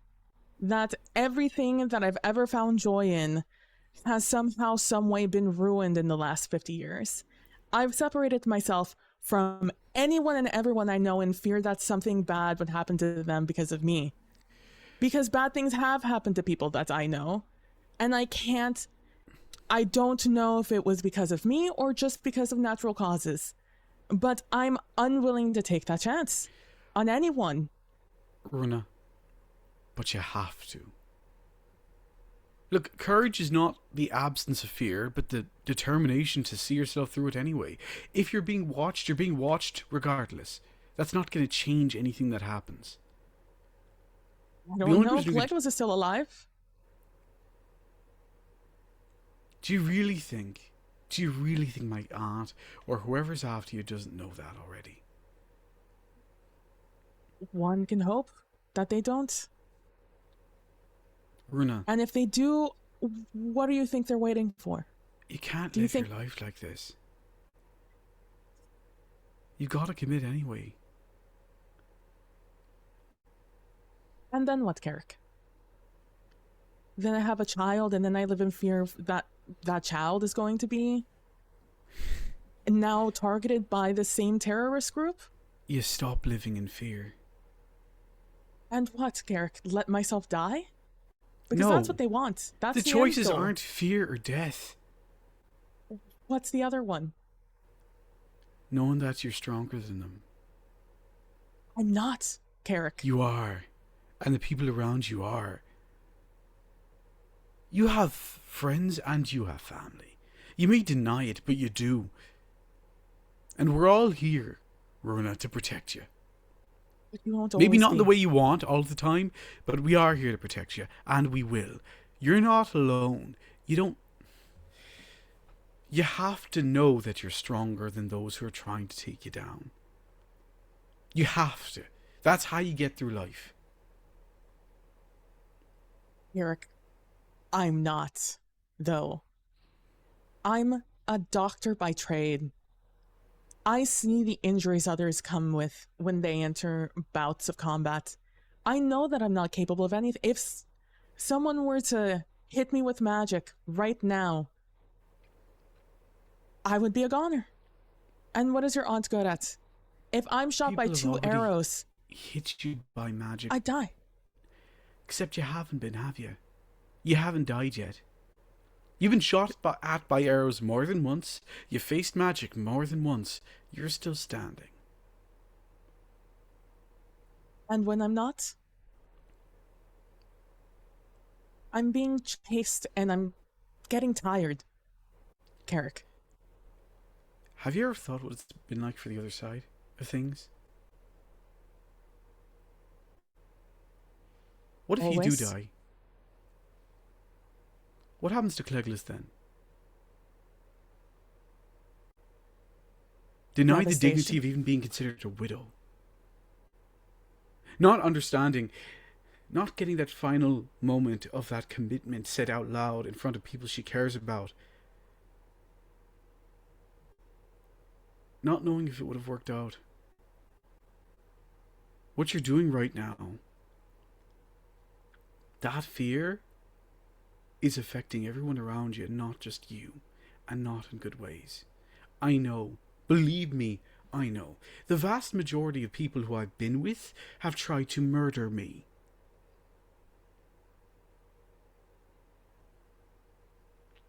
And that's awful. And it's difficult to deal with. And it hurts the brain to think about. But you have something real. You can't give it up because you're afraid. That does a disservice to everyone who's ever had something as real as you do. And that does a disservice to her. You're my friend. You've done this to me 1,000 times. You sat me down and you explained the truth how it is.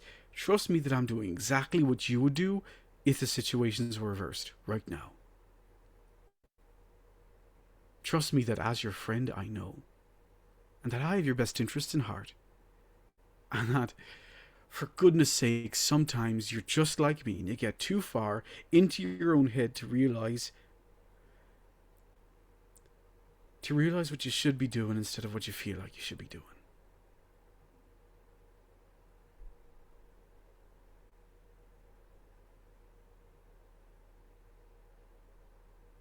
Can you give me a human perception check for me, just real quick? Fuck you. Fuck you. Fuck the horse you rode in on.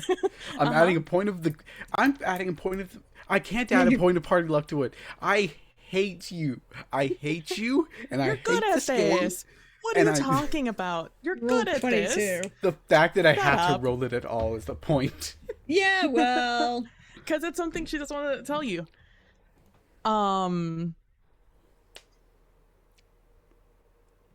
There is a look of not fear, not panic, but something much more resolute than that. Almost like instead there's something she's waiting for. The thing is, Carrick, that I've never claimed not to be selfish. In fact, I am so wildly selfish, and I'm so wildly lucky that I have Cleglis. Because she is in love with someone who is a mess and has always been a mess. But I part of that too. I'm part of that partnership too. I want to enter into a new chapter of our life. I want to commit to a new chapter of our life when I know that I don't have anything to fear for me or my family. I'm unwilling to watch another one of my families die in Runa, front of me. That's always going to be the way you're going. You're always going to be afraid of someone. What are you waiting for? For this hell to end, Carrick. The hell doesn't end its life. Everyone who's ever hurt you could be dead tomorrow, and there'll be another one waiting in the wings. That's what this continent is. That's how awful it can be sometimes. You This is can't different, wait. Carrick, and we both know it. This isn't a simple person who wants to kill me. I've had plenty of people who don't like me, who are angry at me because their loved ones died in my care. This is something much deeper than that. This is a hatred. There's not even a hatred, and I think that's the worst part about it. I'm but a rat to a cat. I'm being swatted around until they grow tired, and then I'm eaten. In that case, you don't register, and it's an easy thing to get you off a shit list. So which is it, huh? Are you enemy number one, or are you someone who's barely a speck on the register?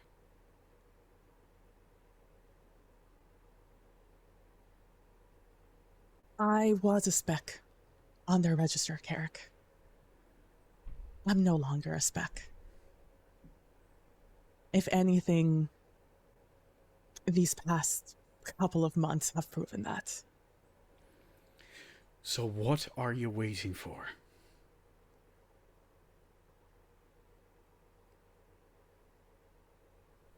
For her to show up again. Why? An enemy that is known as an enemy that is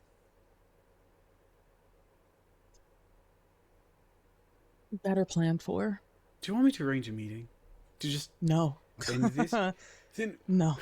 Then what Carrick, what are you are- gonna do, Carrick?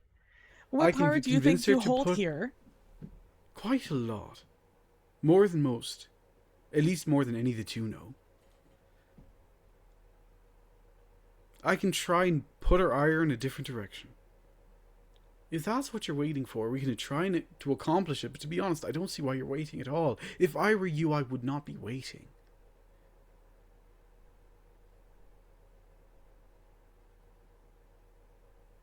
I have waited 80 years to be with Douglas.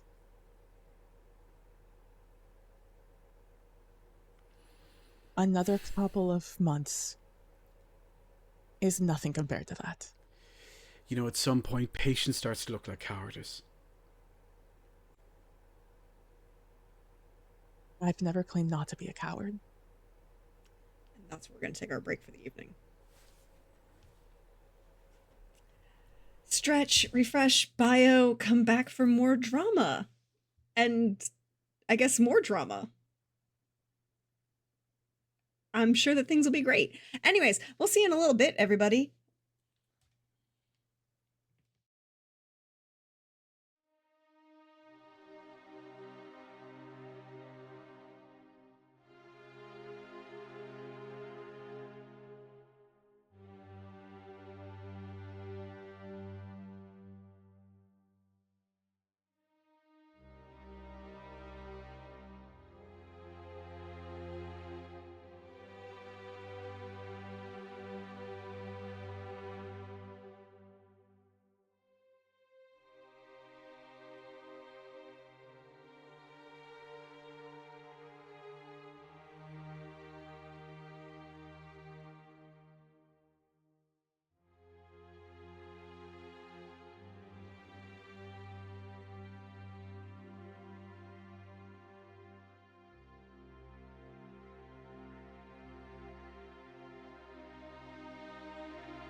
everybody, welcome back. I hope you refreshed, you stretched, you bioed, you did all the important fun things.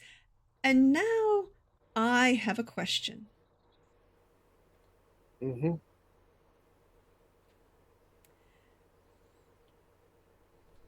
So you sent that last letter, Runa, as a formal invitation to have Cleglis go on a date with you. Yes, with a date. There is a date to that. Because I know she's busy. I'm also busy. It is a formal request for a date. I think a week from now. I don't remember what 1, 2, 3, 4, 5, 6, 7. Yes, 7 days from now in the week. 7 days So from we can now. both clear our schedules and make sure we are available on such a date. Because she has a bajillion and 5 million. Everyone apparently just is getting married all the time is the impression I get from Cleglis. So well, Which not is dying. what I'm gonna shut up. up here. Or Up here, not as many, but this is true. Frequently done so. So 7 days. Cool. Just about the point you said that no, you weren't not a coward. That you never said you weren't a coward. There is a knock at the door.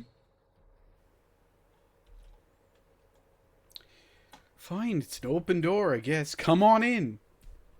Okay, I just have to give this to her because I got given the other thing to give to the thing, but I did the thing, so I did the thing. But this is for you. I take the letter. And I look to see who it's from. It's from Cleglis. Perfect timing. Ask them. And I shove the letter in Runa's hands. Just ask her. Just ask her. You know, formalize it. I think you are ridiculous. Get that letter to Mahakam for me, would you? To Durin specifically. Who is this Durin? I've never met him. You met Durin. I've not met Durin. Have I met Durin? I don't think I've met Durin. I mean, did you get have a your armor done conversation for- with him when George picked up his shiny on the way No. to Tucson? Then yeah, maybe you didn't. I thought you got your armor done by Durin. No, he had his Oh. armor done That in. was a different dwarf. It's a different dwarf, and it was done. Not all dwarves are the same, Runa, and I can't believe I had to tell you that. I thought. Oh, you should have gotten it done by Durin. He's much better. Then take me to Mahakam, and we'll go leave the letter at Durin's door. If I was to take it to Mahakam, why could you just tell him instead of writing a letter about it? Because I've already written it. Okay, just tell me where to go and I'll go. It's easier if I go alone anyway. Wow. It is in Mahakam. It is on a street. Were you ever at did you ever frequent? Have you been to Mahakam? You've been to Mahakam. I don't know. I mean, someone in particular spent 60 years in Mahakam. I'm not That's someone in hilarious. particular, in case you No, no, not you. I know. That's my point. No. No. Did you actively avoid it? Actively, no. Passively, yes. There we go. I Are believe you it. familiar with where the jeweler was? Gemma's? Carrick, just take me. Carrick, let's just go to Mahakam, and I will deliver the letter myself. I Let will us just go. ask I'm- the right questions I'm not at the right trusting time. your navigation. You're just going to go You're talk to tall and they're Cleglis. not going to like you. We're just going to go. I'll read the letter. Here, hold on. Just let me just. Everyone I'm likes going to me. open the letter. Please. I read the. How many people tried to kill you again? I'm reading the letter that Did you Cleglis sent give me. Carrick the letter, by the way? Durin's. Yeah. It's you handed it like over? on the table. I think I gave it to you, but we very quickly moved on. Or no, I was gonna give it to you, but you had your hands full of mountain caps or whatever the hell you called them.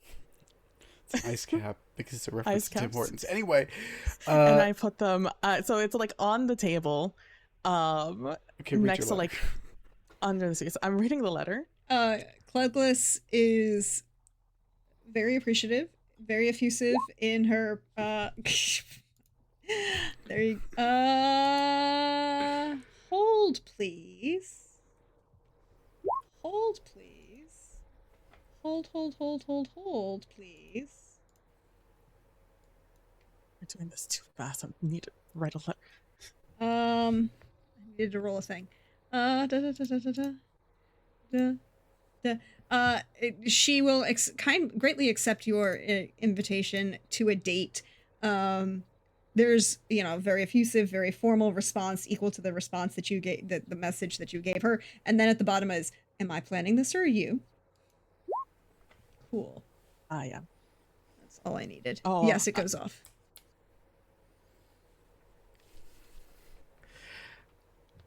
And then there's you a look up scratching and sound, and then that's it.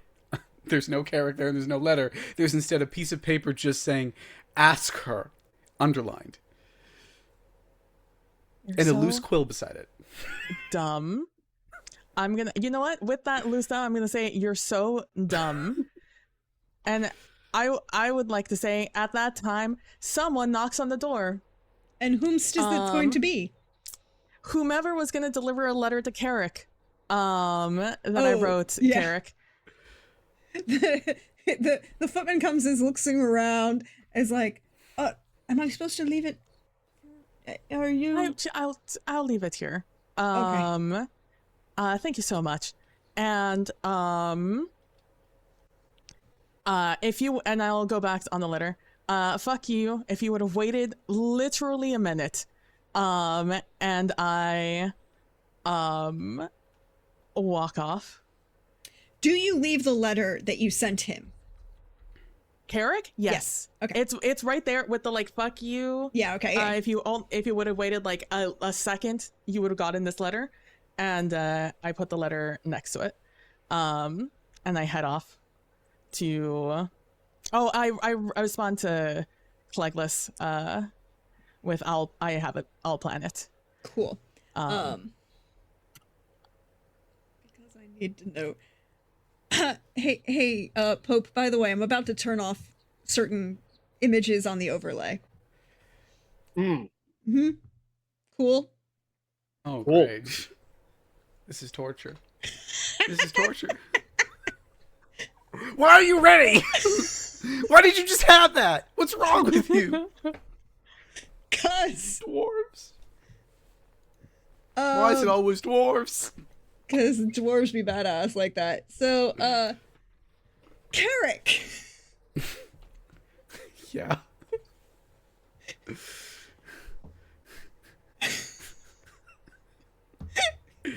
I love how I didn't even see the message. And then the whole yeah, okay, cool. Carrick, you rolled a 33. You can end up anywhere you would like in Mahakam. I heard the word Durin, so during I'm assuming that wherever Durin is. Well, Durin is a first name, and I'm assuming more than one person is that name. But I'm assuming that you have. I hope this we're not goes awful for you. We're not dealing with Tolkien and Durin the fourth or fifth and the sons of Durin. We don't have that problem. But there is a last name on the letter, so you knew his name is Durin Razmi. Yes, Durin Razmi. I'm at Durin Razmi's house, shop, bathroom. I don't know. I don't care. As long as he's not using a chamber pot. It's a very nice little cul-de-sac. There's on one side to the left of this little carved out cul-de-sac underneath the mountain in Mahakam. There's a little cafe. There's an open window. You can hear sounds of low-key kind of cafe music. There's an older dwarf gentleman seated out front with his foot on a footstool, raised quite a bit actually. There is an empty storefront in the middle. It looks to have gone through a couple different things, but you're not quite sure what it would be now. And then there's a very large weaponsmith's shop. It's kind of expanded a bit since we last seen him because of a wall came down. But and there's a sign. I forget what the sign says. I remember that there was a sign. The name of the shop is To the Teeth, and it is in the shape of a dragon's mouth, holding the letters To the Teeth, with like a little axe, almost like a toothpick, caught in like one of the larger fangs, and then has his name done up in runes at the bottom. Mm-hmm. I do not know where you find him. I do not know how you find him, but Durin Razmi is in his shop. He also happens to live above in the private rooms or above his shop, I believe was what we established. Mm-hmm. Yes. He doesn't go to his formal manse very regularly, but there is a rooms above his shop, and yeah. Which one am I in, bud? Yeah, where? You're probably right. Like, if you're going right for him, he is at the forge currently, and you just sort of show up. Oh, great! It's a fucking mage. How can I help you? Yes, I have a letter for you, and I'm going to finish that sentence. What role is it to notice someone's craftsmanship? It's craftsmanship. It's crafting. Crafting. I would say just crafting. Fine arts. Crafting or fine. Well, the thing is that this is not a fine art as much as there's skill in the art that Durin has. This is craftsmanship, right? I would say crafting. Okay. I'll spend a point of my own luck for this. I'm looking at the art, not at the Durin. 14. Is that enough to recognize his craftsmanship? Because I've seen his craftsmanship before. Yep, you have. It was highlighted for you in particular. Great. And I believe, if we are consistent, that the maker's mark is on was very distinctive on the outside of that particular prosthetic. Prosthetic and his staff. Yes. Oh, it's you. I'm handing over. His character's handing over a letter and says, "Oh, it's you." Do I recognize most faces? I don't recognize yours. No, of course you wouldn't. I know someone who's not. Dwarven is difficult for me. An appreciator of your arts, a customer of yours. I have many customers. We're going to have to narrow it down significantly. A very fine leg, as it turns out. Oh, I branched out and did prosthetics. Yes. Oh, so you know Kadarin? Quite a lot. Is he still getting entrapped in his own lies? More like in his own unacceptance to understand his own feelings or admit his own feelings, or to be you quite definitely honest know Kadarin. Okay. More than that, I'm afraid. By the way, if I wanted to know how to... Oh, he's no longer with the Witcher? He's with you now? No, he's with neither of us. He just lives with... I predated the Witcher. Oh, you... He actually sets things down. You poor man. I'm all right these days. It was nigh on 90 years ago, and some wounds just refuse to heal. I mean, if you need to sit down, feel free. Anyway, I also know Sir Runa, Dr. Runa, the letter from Doctor. Oh, give me a sec. And he opens it up, sees what's written. Oh hell. Does everyone know what's written except for me? Quick question, Brax. because I know what Doran's mind would immediately go to, Hmm? considering Gemma's passing Mm-hmm. by Durin's hand. Yeah. Uh, would there be like a gnome jeweler he would know that's like not necessarily in Mahakam, but maybe nearby? Yeah, you can find. We can definitely have another gnome jeweler. That's easy enough to get. Particularly because Gemma had family, of Oh course, yeah. Okay.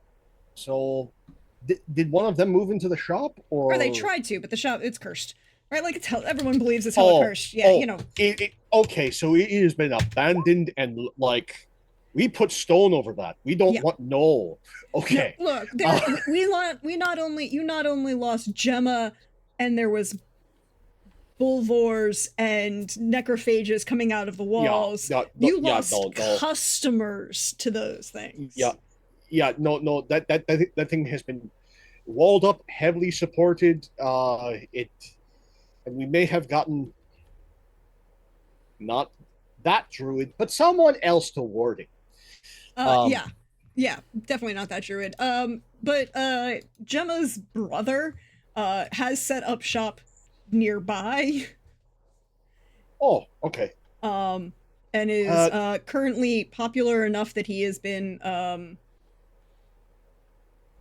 Mesmo has commissioned him for pieces for his wife. oh, no, no, no. Give me a sec. I can get you the details for Kiernan.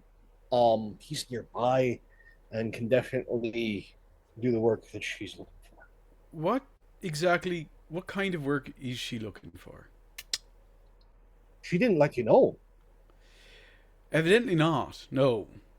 She impressed upon me the necessity to bring this to you as quickly as possible.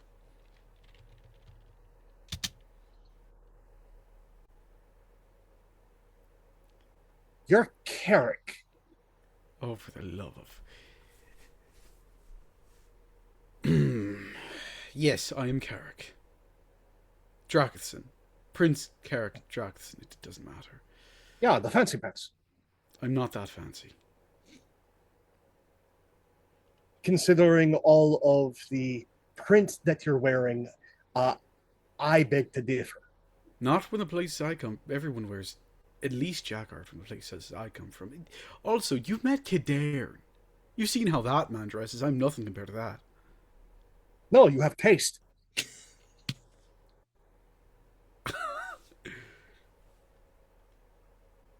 Not a fan of Kadairn, I'm imagining.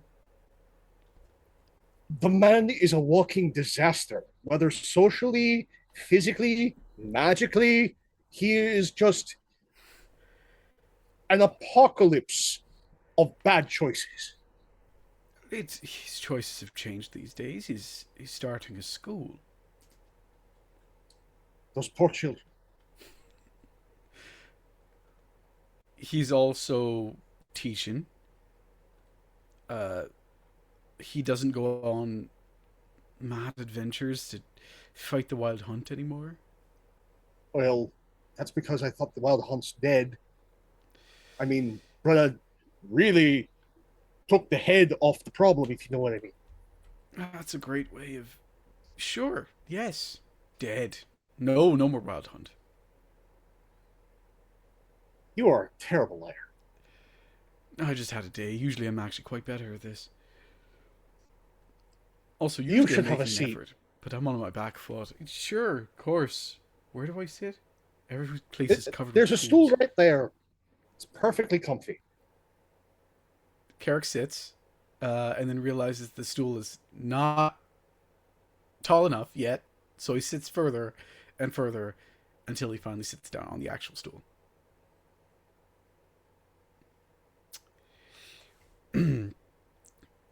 So, I imagine that you're a weaponsmith. I've seen your Aye. work before, obviously. Well, yes, you saw the leg of the staff. Did I see the staff? I think I did. I was caught up in the moment. But I'm pretty sure I've seen your work other places too. I was attorney knight for a time. Oh, yeah. a lot of the humans like weird shit.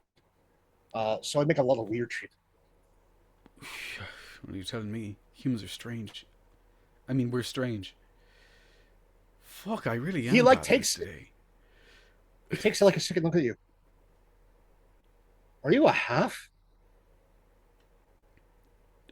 Half, yes.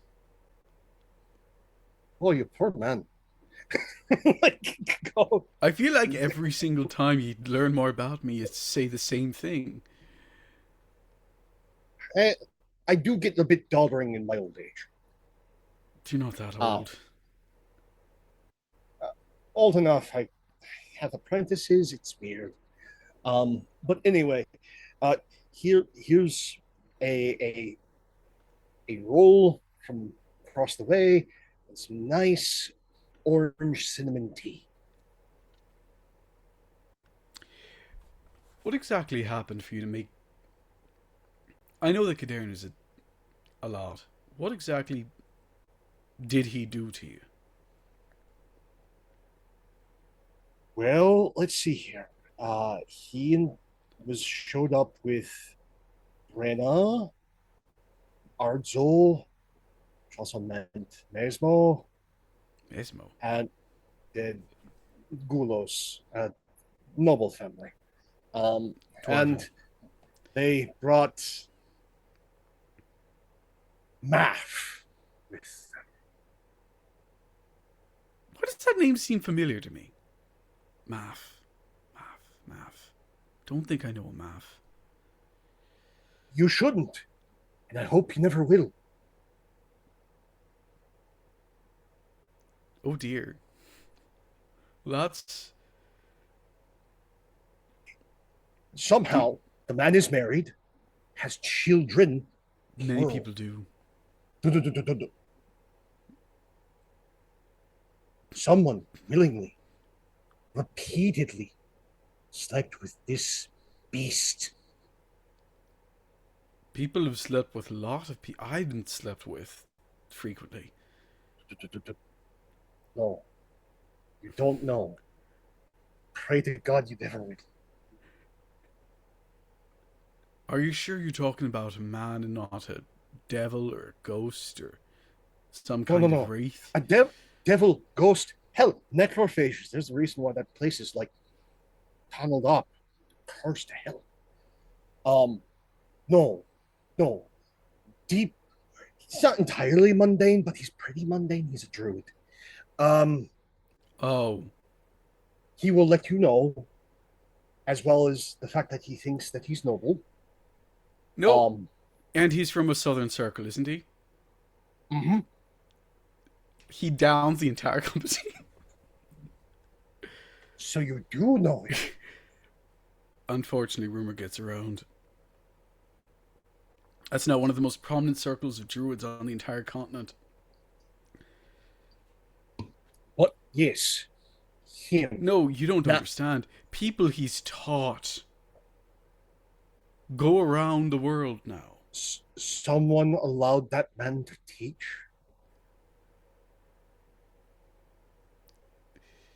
He just like daughters off for a moment, just comes back with like a reinforced like tankard. He has one in hand and a bottle. Just goes, no, I need to know everything. As he just I pours. don't look. I don't know much, but I do know that when I was young, a druid was a different thing.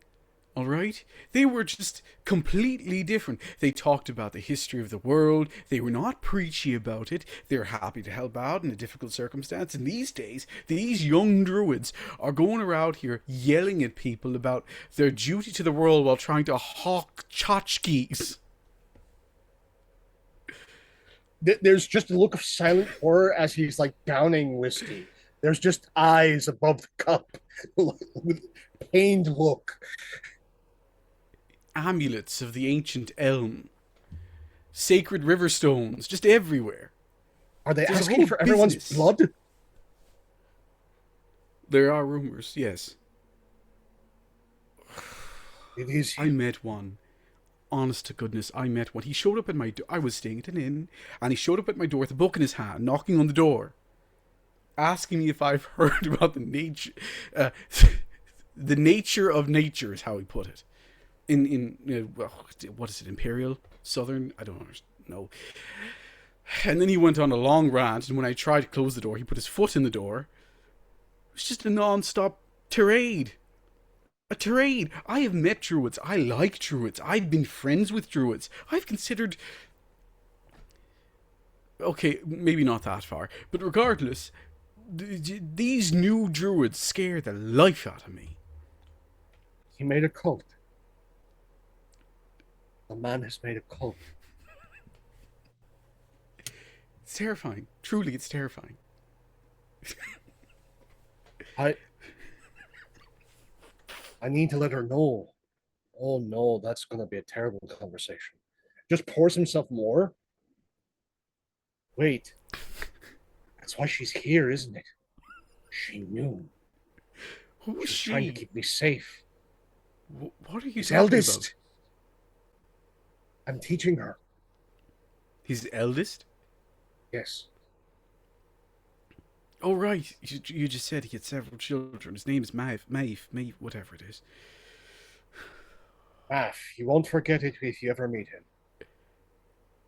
Look, I am lucky. I've never come across the patriarch of all this nonsense.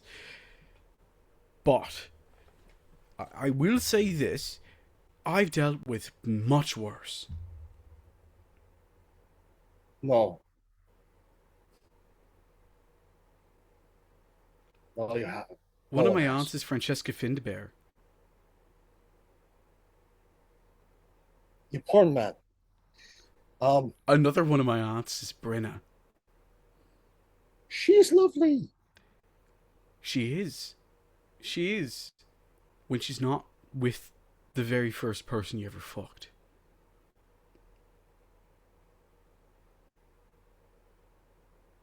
He has a type now, does he?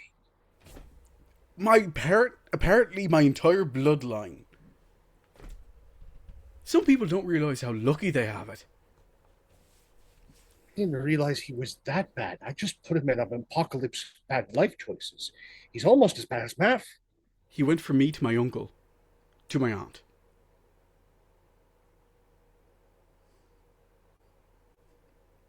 And you let this man near you?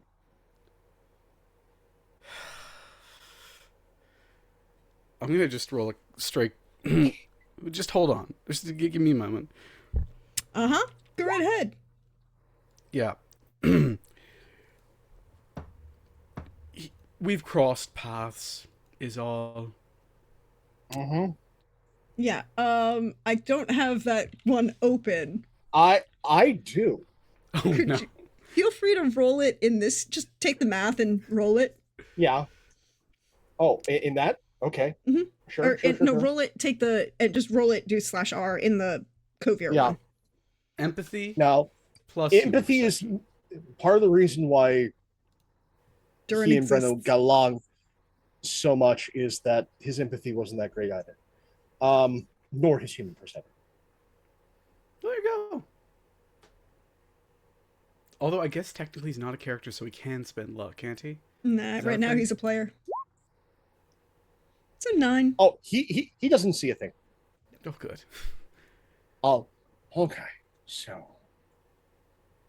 well, I'll get you the details for Kieran. He's not too far. You're remarkably easy to talk to. Dwarves are remarkably easy to talk to. They're straightforward folk. Some of them are. I'm trying to get that one to commit. What do you mean trying? Marriage, Durin. Yeah. Oh. Oh. Oh. Wait, what do you think I'm saying? Nothing. All right. If that's all, I'll No. head on. You don't get to go yet. I'll sit right down. Thank you. Now, you're the Carrick, so, and I have now got an eye for how tall you are, handedness, nimbleness. Definitely Oh, need something. I have armor, and a weapon. But I no offense to whoever made those for you, they're a journeyman at best. You haven't seen them. Hold on. Give me 1 second. Just imagine if this is how I die. No, it's not. He flicks his hand and a glaive appears out of nowhere. That is also a magical focus. At the same time. Decent. And the armor's heritage, it's family. Although All I right, can't all just right. summon You can keep that, but give me that thing. This thing? Yes, give it to me. Oh, okay. Sure. It hasn't been Here you sharpened go. in an age. Oh, actually, roll me craftsmanship. Okay. Let me get the. Oh, right. Yeah, Yes. the thing Okay. that you're So I will obscene roll at. this. Mm-hmm. I will roll that in here. Mm-hmm. Durin, not good at human emotions. No. Very good at what he does. 22. Yeah. How? I mean, like, you keep it well, Carrick, right? Of course I do. I'm rich. I have people who could take care of that thing for me, and I take care of it well myself. This is true. But the last smith who did, you only took the armor to the smith. You did not take the blade to the smith. So it has not seen a smith to be sharpened professionally or improved, maintenanced by a professional in well over a year at this point, probably. All right. Well, we're going to do two things to it real quick. Because it will take him only like maybe 10 minutes to do both of these. Mm-hmm. So we're going to do an augmentation roll followed by a silver coating.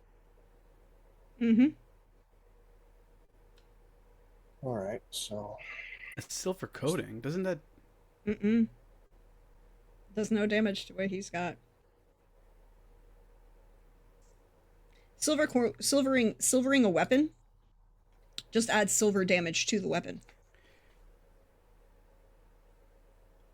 But you need a craftsman to do it? Rather than just make a blade out of silver, because it's stupid. 6. Yeah. This system is the most awesome system for crafters, period. So that would be For the record, 16. about what I've done to the druids. Is canon, unfortunately. No, but he will by that I spend mean 4 of his luck on this. okay, go ahead and spend your life. So And by that I mean it's canon in the games that the reason the druids go a little weird by the time we get to Geralt is because they did embrace capitalism and Mormon marketing. You rolled a Okay. 2. Yeah, it's a 22. So with the augmentation, let me bring up the book real quick. Oh, no. Okay. That's cool. Does this thing already have bleed? Yes, 25%. We're going to increase it to 75%. Okay, I'll take that. I'm gonna play. Thing was fucking dull.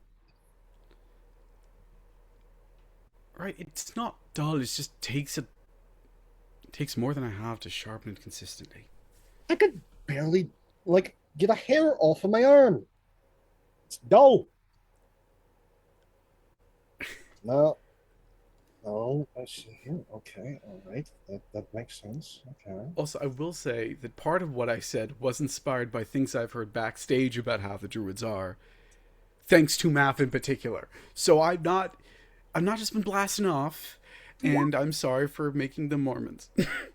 Oh, that's Roll that's it. better than that. Roll Oh it. dear. Oh dear. Oh no. Okay, so that's a 35. 35.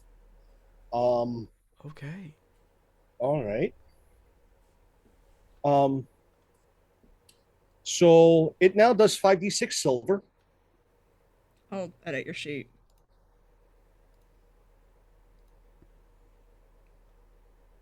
Okay. 5d6 silver and anything else? Nope, it's just that. It improved the bleed chance and 5d6 silver. All right, that should do you. Now you can go. And give Runa this. No peeking. I will know if you picked. I will. Uh, if I wanted to try and convince Runa to finally just ask Clevis to marry her, would you suggest anything? Shut up and leave her alone. Can't do that, I'm afraid. Nice to meet you. It seriously, poor man. Just don't mention Jack. Just give her the note and wait 3 weeks. If nothing has happened by then, well, then you've obviously done something wrong. But just trust me, 3 weeks. Also, hold on. You said the place down the way was cursed? Oh, yeah.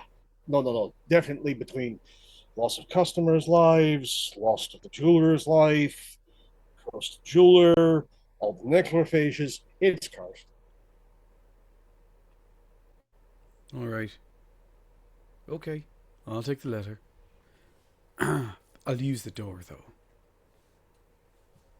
That is a polite thing, but don't necessarily do all of the wooshy things in the middle of the square.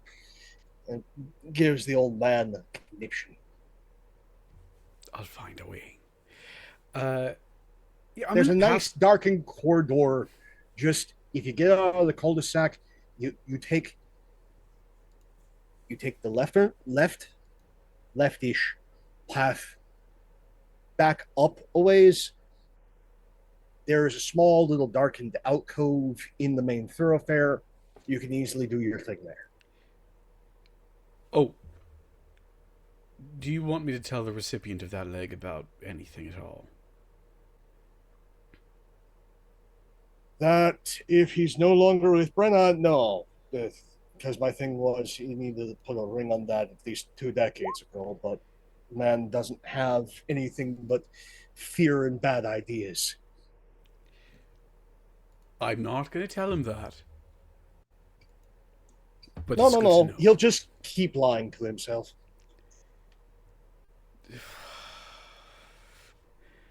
Now I have guilt issues. I'm going to leave. But I'm not going to go down the rightish, leftish pathway, whatever. There's a place here that's cursed. Mm-hmm. Or at least And the locals believe it is, yep. I'm unfortunately a mage. You are. I'm going to investigate that.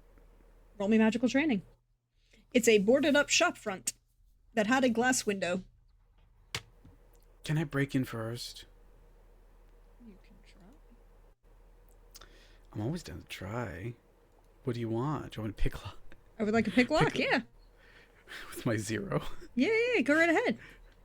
I'm going to spend all my personal luck on this, which is 3.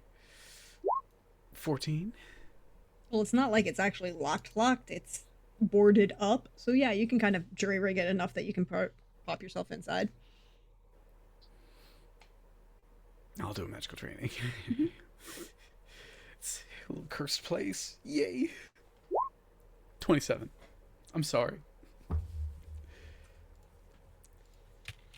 It's like a treat, okay? You don't put that in front of a mage and then just ask them not to touch.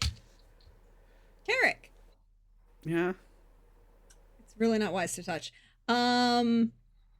You are going to take 43 electric damage. 43. Can I defend against that? You can attempt to. It's not. It's gonna get mitigated by armor. I'm not wearing armor. Oh, y'all not wearing armor. Well, I was in my house. Would you? Okay. Okay. Is there a possibility of any kind of defensive roll? You can. You can attempt to dispel. Magical. Okay. I'll dispel that. Yeah, I'll dispel that. Isn't How it good much, that I still have notes for all of this shit? It depends upon who did that roll. Who cast the magic, you know? Is there any... I'm sorry, was it being subtle? Yes, it was. Is there any luck in the pool? There are 6 points of luck in the pool. I'll use 2. I think that's fair. That's my portion. Just trying to avoid death. 31. You want to know what he rolled? It's probably like a 53 or something, right? No, actually, he rolled a 27. I still have notes on what Alzor did as traps, y'all. Who's a fucking better mage than the dead man? This guy. Oh, you fucker. So you don't take Yeah, 43 points of damage. Fucker. You little big fucker. Oh, I shouldn't swear. Control yourself, Carrick. I'm gonna look around. Is there any other magical traps that I should know about? No. That was the only one they didn't trip. It was on the door. Because they didn't know. It was inside and it was going to trigger if they did anything magical once they entered the room of the thing. But they didn't do any magic on the inside of the shop. They took the blood and went outside, or they went through the wall. They didn't do any magic in the shop, therefore that trap is sat there. Fucker. And none of the guys none of the dwarves can do magic. So it just sat there. And no visiting mage decided to walk in and take a look around? Just me? Yeah, because, it was just the locals. Oh, it's cursed because somebody died there. So all the mages are like, there's not like a lot of mages come to visit this side section of Mahakam. Yeah, probably. That makes sense. Is there any actual remains of a real magical curse? No. So how's this place looking? Like it's been abandoned for 30 years. And there's still like somebody attempted to plaster over the giant hole in the wall that a bulvor came through. And there's definitely been cleaned up, but if you look really, really closely, you can see like the bloodstains. Is there anything I can do to make this place seem less cursed? Like the curse is worn off, or... You could just tell people that you went as a mage and you do something flashy and they'll believe it. Maybe. Yeah, hold on.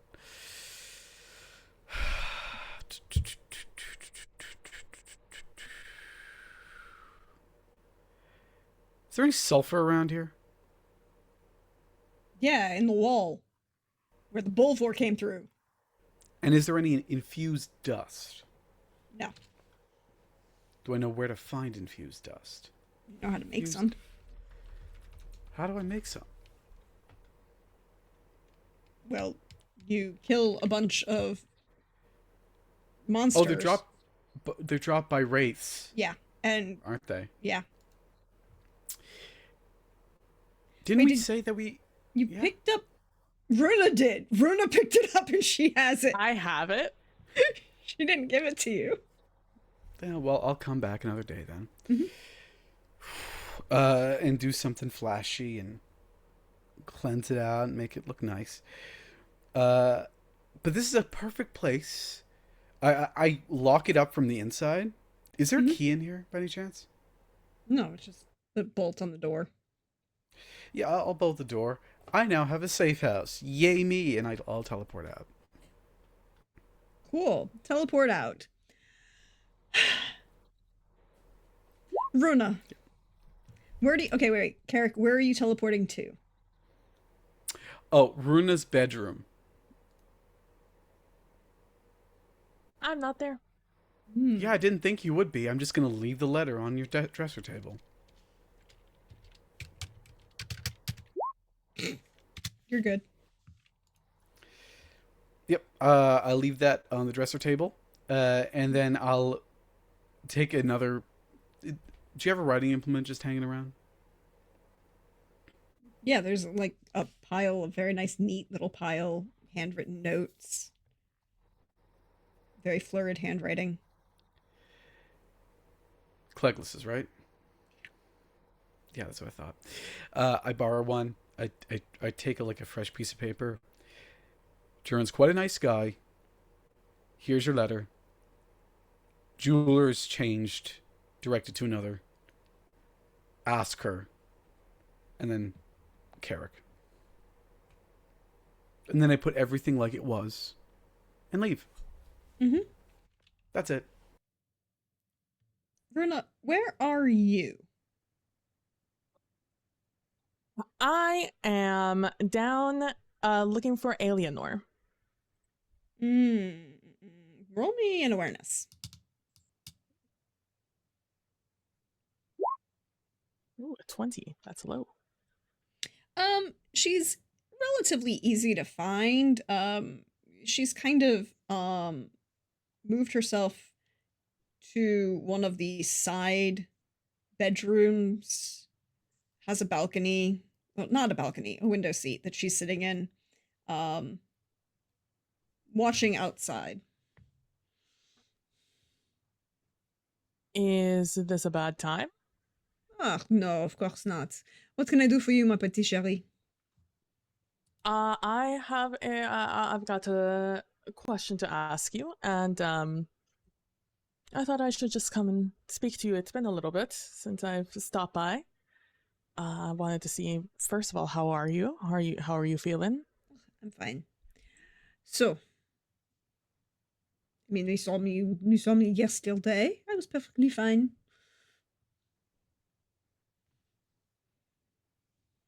Well, you know, with your condition, things can change very quickly.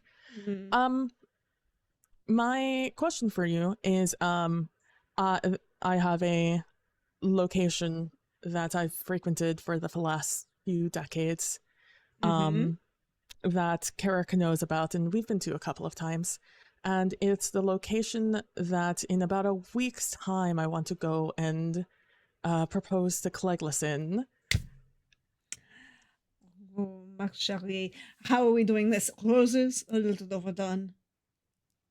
Wildflowers, wine. Who's providing the catering? What are you wearing? And that's the point where she gets up. It's a small affair. I'm asking you because I would like to get there first, and ideally Carrick and I will get there first. And then hopefully, I've told Cleglis we're just having a date. And I would like you to bring her there if you're available. Of course. Totally. I will make this totally work. So, details, mon chéri, details. Oh, wait, this calls for wine. Ah, I saved the best for last. Ah, allons-y. I will follow. She will lead you back to the room she's been staying in.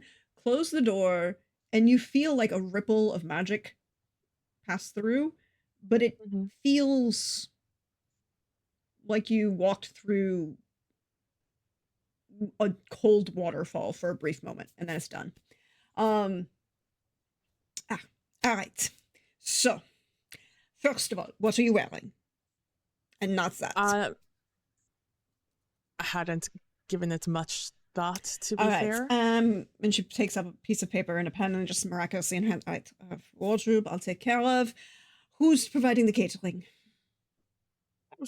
I mean, I guess it could happen here in the manor. All right. Dinner and dessert, or just dinner, or just dessert. Both, I guess. I guess she likes coffee. Well, here's the thing. Okay, so here, let me tell you the plan. And then you tell me what you think was going to be best.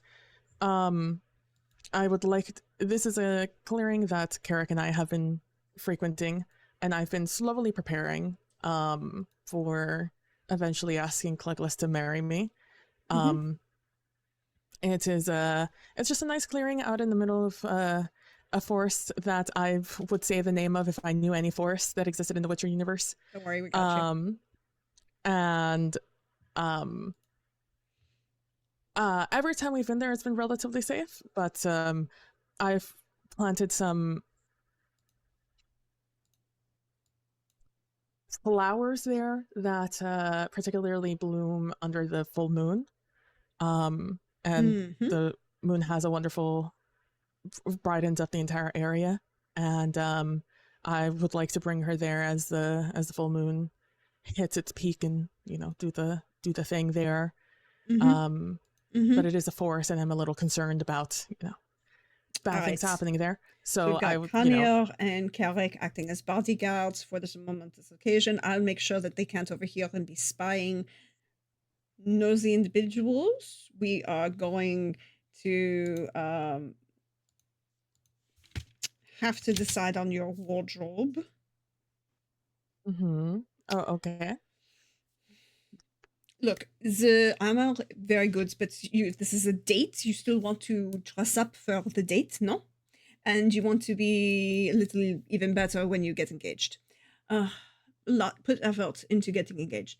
Musical accompaniment.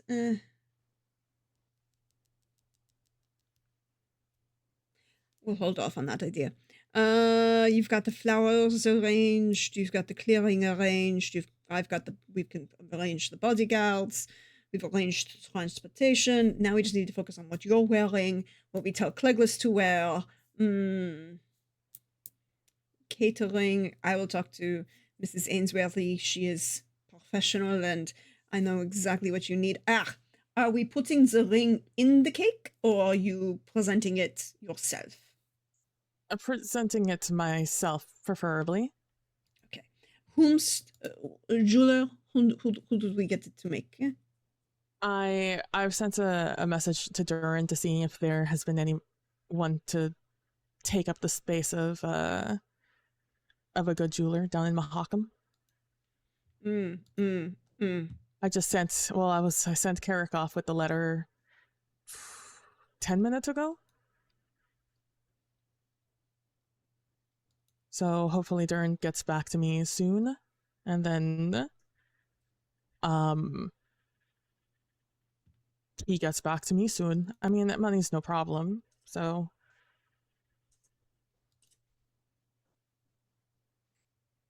all right. So money is no problem. We've got this. All right. I believe it is time then. I need to introduce you to my seamstress.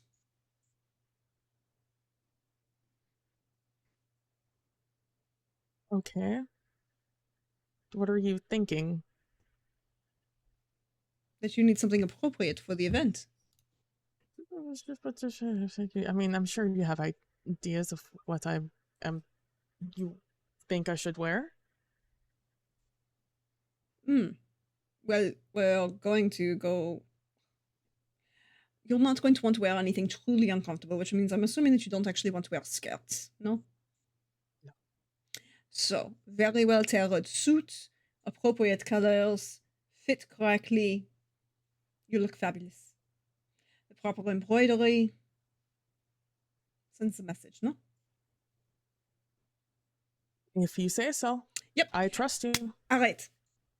Come along. And she will reach out and pull that curtain to teleport, or portal. She opens a portal, because it's not a teleportation. She opens a portal and leads you through to what looks like a very quiet little side street, but it's much warmer the minute you get out the door through the portal. Oh. It's quite warm here. Welcome to Toussaint. So, Geneviève. Oh. Allons-y. There she is. Geneviève! Hello. Pardon. Now. Yes, now. and you can see her yelling through a door. And this older woman actually opens up. She looks like perhaps she could be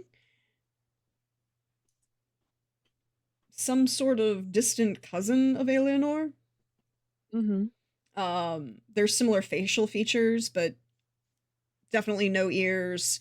The hair is long and black and curled. But there's similarity in the facial features, but they could be related or they could not. You don't know. Yeah. And she just like Eleanor has her hands on your shoulders and leads you in and goes and in rapid fire elder speech will say, "Alors, this is my very good friend Runa, my niece, my niece, and she needs a well-made suit that she can wear to propose to her beautiful wife. In a week, eh? Less than that, but yes. And, have you ever been formally measured by a seamstress, Runa? Yeah. Oh yeah. It's, Genevieve does not ask any questions. Eleanor is standing there and in very much just starts as Genevieve starts measuring you. Eleanor is pulling bolts of fabric and laying them against your shoulder to see your skin tone against them. Will lean towards like a darker cobalt, maybe a light amethyst, depending on some nice heavy jewel tones, but more mellow hues. I'll definitely also help direct them just to the color, my family's colors also Very nice. for like the accents. Very good. All right, I like these. I like this. Silks and jacquard. Yes. No paisley. Yes. No paisley. Silk is very good. It's warm. You're going to be in the middle of nowhere in the woods in the north. You want to be warm. It's also a very dense fiber. It makes puncture by sharp blades a little more difficult. Sometimes Then you it want to sounds have perfect. armor that doesn't look like you're wearing armor at all. Absolutely. Then it sounds perfect. Quilted. We'll do the whole thing. It'll be wonderful. And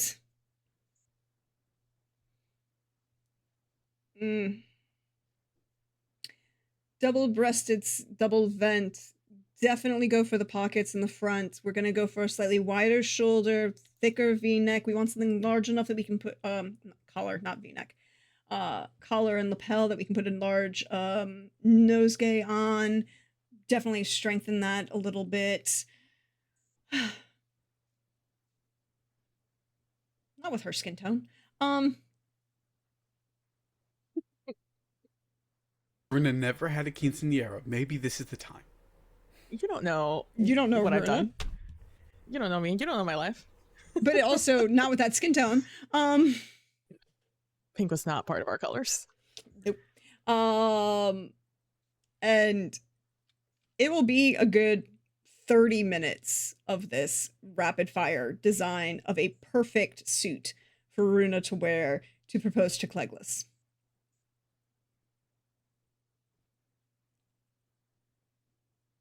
In a week's time. Mhm. And I've gotten the information about a certain ring. Yep. In the future. And I'll deal with that when I get there. And so after that, by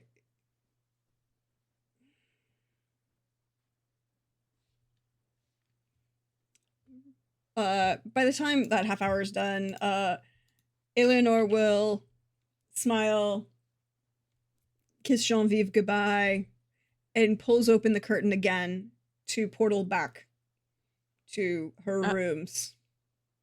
I'll say thank you to the seamstress. It's always good. Yeah. I'll have it done in 4 days. No worries. Okay, thank you. I mean, I could human perception. Hey, can I human perception? I'll roll it. I want to roll it for funsies. Sure. It won't be good, but I'll roll it. There's still 4 group luck if you want to spend any on it. Sure. Human perception. I will use. You know what? I haven't used any luck today. I'll use 3 and 3. 3 of our group luck and 3 of my own. For 17. Hey, that's not terrible. That's really good for you. I'm very impressed. I'll let you ask 2 questions. There was a pause and a hesitation there. Was that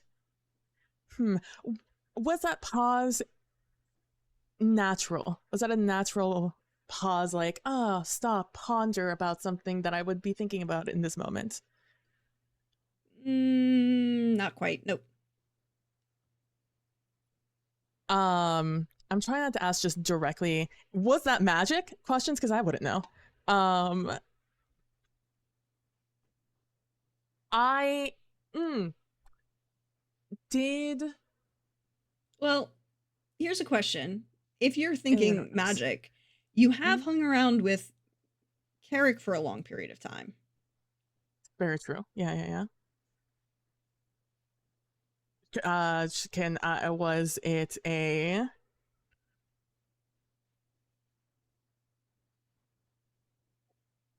I guess it goes with the question I would have asked.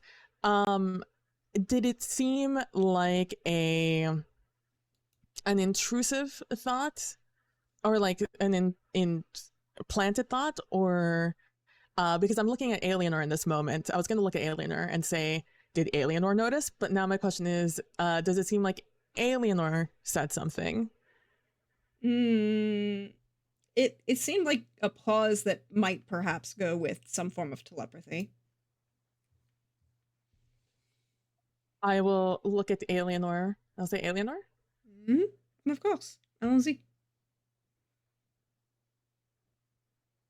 I will squint at her in a very... I mean, I can't hide my face. Squint at her and was that you? And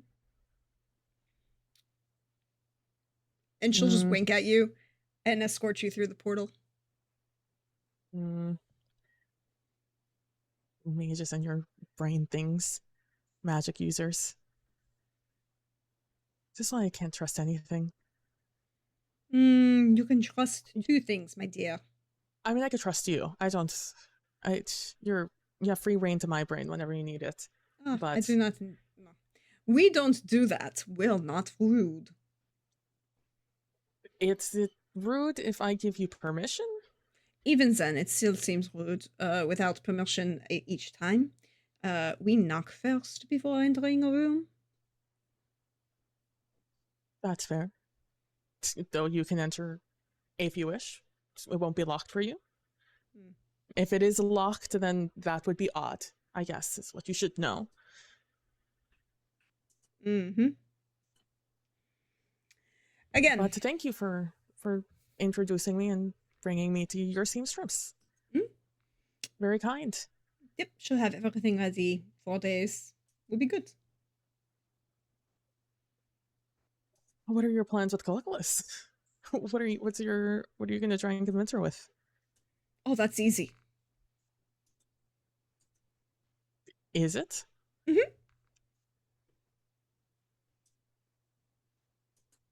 going to tell her you're going to go try to murder somebody? And she'll like kind of like just pat you gently on the head. In not a disconcerting, not in the you're short way, but in the oh, you're so sweet way. I feel like I should be concerned. Oh, that reminds me. I guess you would know the best. He's your son, after all. I was a little upset earlier today, and I made a decision. It wasn't a decision, not really. I was mad at Carrick. And unfortunately, Connor was also there, and I had a wonderful afternoon with morning into afternoon with Connor today. Mhm. We talked. It was nice, and I sent him with Connor to to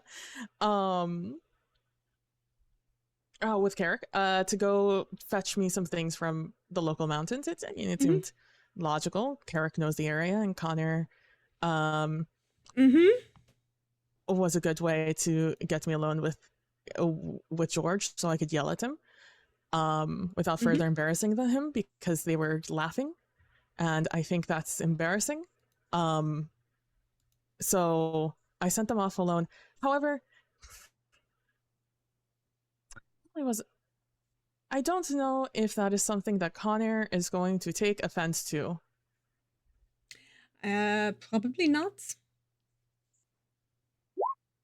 Should I still send something like a like chocolates or something No, don't to worry about. apologize? Don't worry about that. You don't need to apologize. So it's not something you typically need to apologize for. Not in this particular instance, my dear. Mm, If you said the same thing that I've been saying for the past 4 or 5 weeks, then it isn't something you have to apologize for. It's something that should have happened 4 or 5 weeks ago. he seems to be very concerned about things. I mean, so is Carrick, but different things. He's always been very concerned about a lot of things. I mean, to be fair, there's a lot of things to be concerned about. Uh, he's not wrong, and being concerned about things is good. All right, let us go. I'm going to go see if I can't find some people. Well, stay safe. Don't do anything too strenuous. Oh, no, not at all. I won't do anything strenuous at all.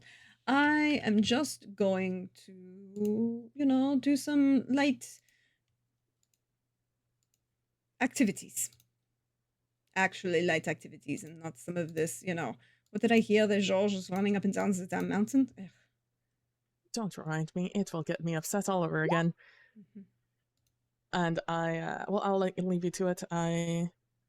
Um, I have some things to do this afternoon, or this evening. I Mhm. will see you later. Mhm. Have fun.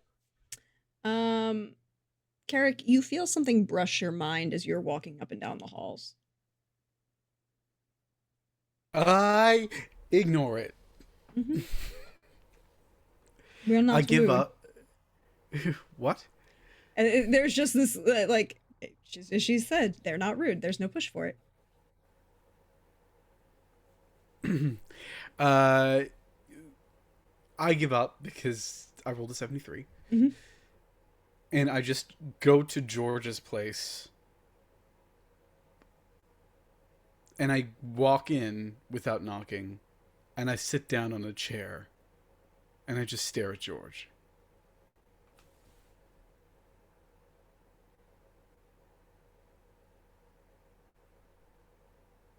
Does this have something to do with the curse, or is this more I need to be judged for my poor life choices? It's. I'm furious with someone. But not in a way that actually makes me want to hurt them, more in a way that makes me want to clap my hands on their shoulders and ask, why? Why wouldn't you just. What's wrong with you? Do you understand? Yes. So now I'm here, George. Now I'm here. I'm sorry. For what, George? I'm not talking about you. Okay, we're not using metaphor. I've had a lot of it today. Haven't I. Aren't I straightforward? Have I not been straightforward enough with you? I Today's been weird. Maybe it's the hypoxia. I don't know. Um, and you're usually straightforward with me. But again, Well, just chalk it up to that box, yeah. But if you're that angry, one, since you are adapted to up here, you are absolutely entitled and deserve your anger. But usually, the best way to express that anger and get through to someone is to, instead of stoking it, let it die down to something akin to vehement disappointment. Trouble is, she likes that. She likes it when I'm a bit on edge, a bit nervy. She enjoys it too much. Never mind. There are so Curse. many women in your life. I don't know which one this is because That's so a many of them are good so point, similar. George. That's a good point. See, this is Is why this, I mostly sleep with men. I mean, both sides have their own idiosyncrasies and can cause all sorts of Oh, issues. you It's mean not just, talking about their feelings? well, there's that, but Being also, unable to commit? Using magic uh, willy nilly? Oh, believe me, I wouldn't. Why am I getting upset at him right now? I guess it's because, also there's so everything. many men in your life. I don't know who this is. Oh, shut up, George. No, don't shut up. I just felt judged for a second. I feel like I'm on edge and I don't know why. Well, I know why. It's good to know thyself. That's kind of important. But it is obvious you are in a state. If you want to talk about it, I'm all ears. Let's As just talk about your curse. oh, okay, we can do that too. We can do that It's a too. good distraction. So, how did you curse yourself to begin with? Remind me. Uh, Guessing it's somewhere around the caving in of Cerese's skull to when I left you all and fell asleep in my own home, somewhere in there. Well, obviously, but did you say anything out loud? No, Did you say anything in your head, George?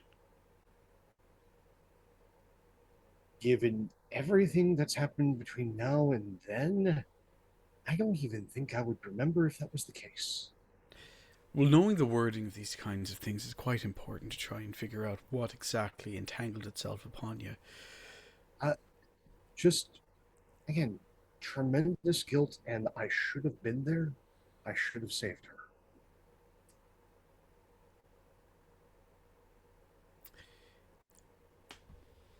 Ah. Can I just roll something? Do you want to roll that magical training or something else? Magical training. No. And Oh no, with a 14 you will get something. also just this. Oh, they're not going to do it well. Go ahead. What'd I get? Well, we'll come back to what you rolled with that 14 for charisma. But with that 14 in magical training, there's something off in what he remembers he said. It's close. The feeling is right, but the words are a little wrong.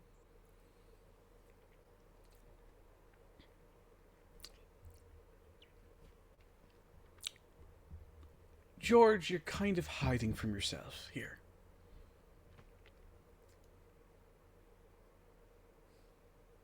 Okay. It's like you're coming at it from the left when you need to be coming at it from straight on. Does that make sense? I'm trying to remember something that happened in an internal monologue days ago. George, what you did here, you locked yourself inside your own mind.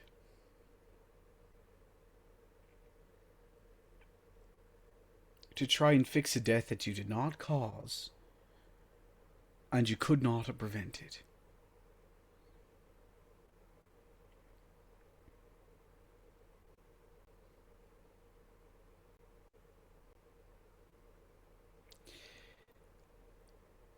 I'd be willing to bet. I'd be yeah, but sorry, sometimes I forget to speak in Nordling. I'd be willing to bet that what you need to do is let her go.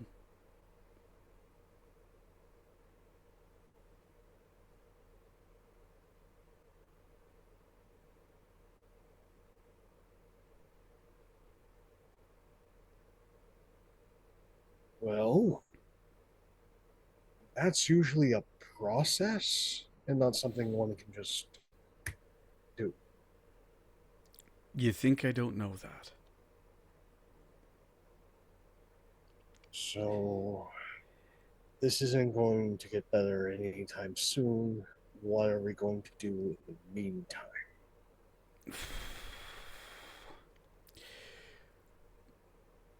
There's a couple options.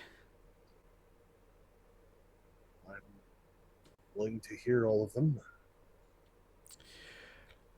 Option 1, we interrupt your sleep. Keep you in a state of wakefulness and sleepfulness at the same time so that you can never really go to the place of dreams, so that you never. Okay. That sounds similar to what was mentioned. I'm not a bad teacher, George. I just don't do it very often. And she seems to be fascinated by curses. Our whole It's family's interesting. been cursed more than once. What do you think caused that fascination?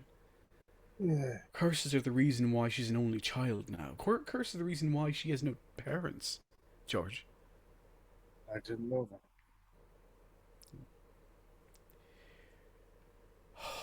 My sister had plenty of children. All of them died.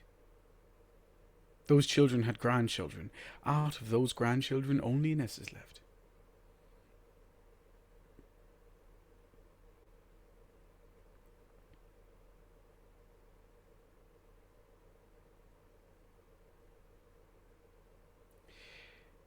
She wasn't even my only sibling, George.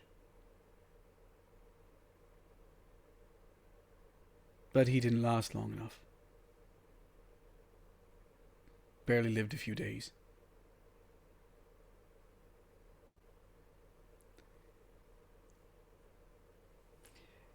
Any family she's ever had, except for me and Ines, have died on her. And that means every family that Ines has had, except for me and Madras, have died on her. She mentioned she was the oldest. Of 3. Smart boys. A bit bullish.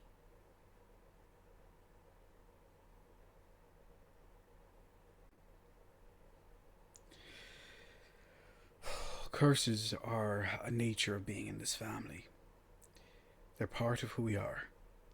They're part of who I am, quite literally. So, Hey, look, I'm getting my rite of passage before the wedding. don't do that, George. I had to try at least once. Right, the second option is to let the curse happen.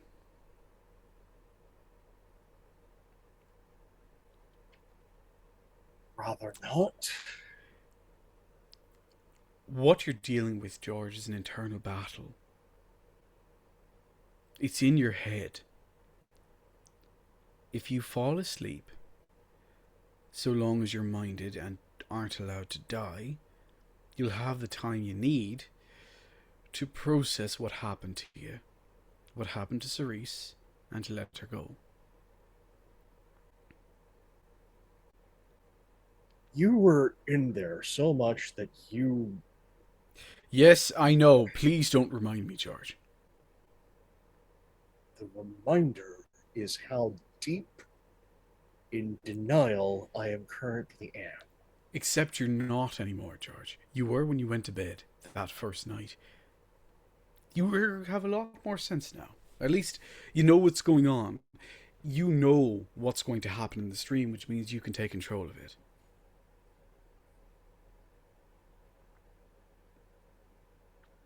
I'm not forcing one suggestion upon you rather than another, and I'll look into other ways to try and fix the problem. But it's a possibility,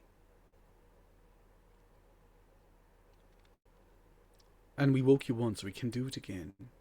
Especially because this time we know, Yes. you know. We can.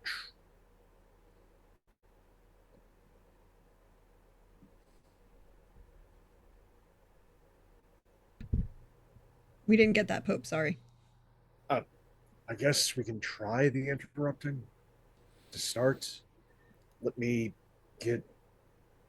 Because if it fails, we just get the second. Well, that's my current plan, which is why Eric has been on that dresser for a couple of hours now. You're not going to like getting pecked, George, but it'll wake you up. There's a lot of things I don't like that are just part of things now, like sleeping in armor. George, that's not going to save you from the next person who's trying to kill you. So do I sleep in the armor or do I not sleep in the armor? Excuse me. Let me just. This is your armor, and I take out like a sheet. Mm-hmm. If you're falling asleep, and I've got the time, all I have to do, and he turns his hand into a hand dagger, and just pokes underneath the armor. Armor's not going to save you, George.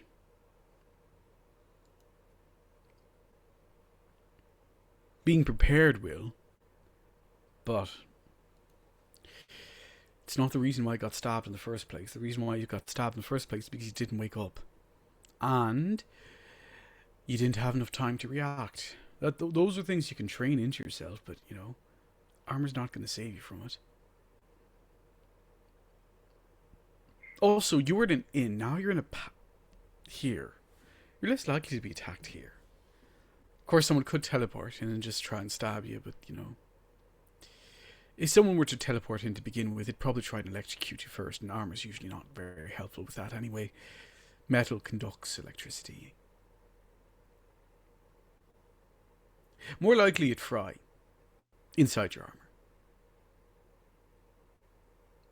That's not helpful. Why'd I say that? Oof. Sorry. Because you're angry. Tried not to think about it. But yes, I'm angry at a lot of people right now, as it turns out. Just going down the list.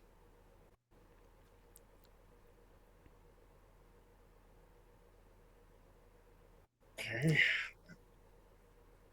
Thank you. I will attempt sleep. We'll see what comes of it. And I'll work on grieving since I don't get to do a lot of physical activity.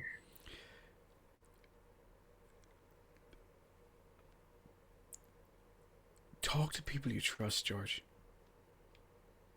I mean, I'm here. Of course, I'm here for you if you want to talk. Inessa's here. But if you don't want to discuss it in front of me or Inessa, the voice is there. There's plenty of priests in this place, as it turns out. I know who I need to talk to. She's just teaching classes. As long as it's not a druid, you're fine. Do you want? I've already sent Evander a letter. Yeah, but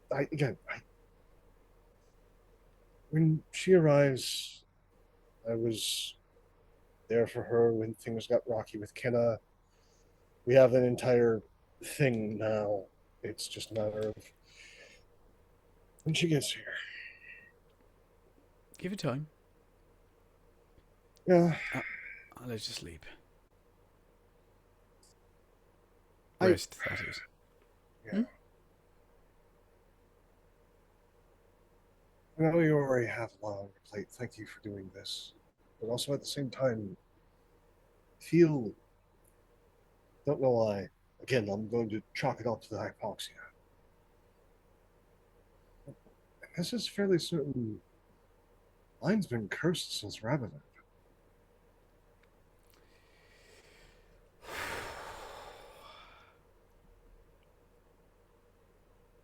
In the traditional sense, I wouldn't say so.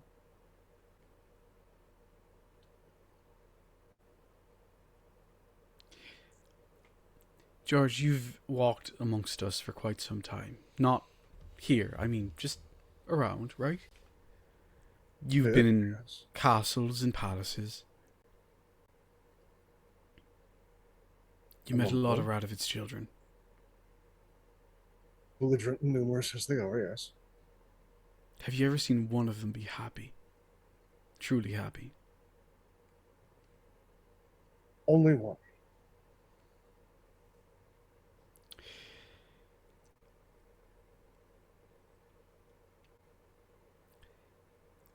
My grandfather was many things.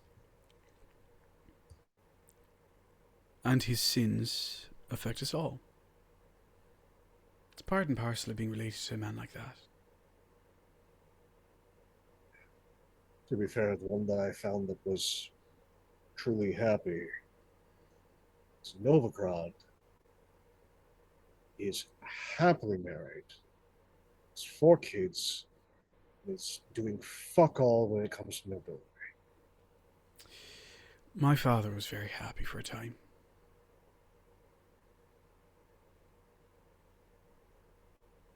But it didn't last. People die, George. People die.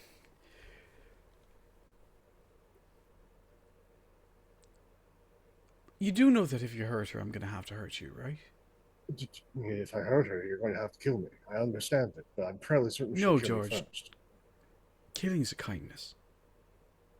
Oh, Risk I well. see.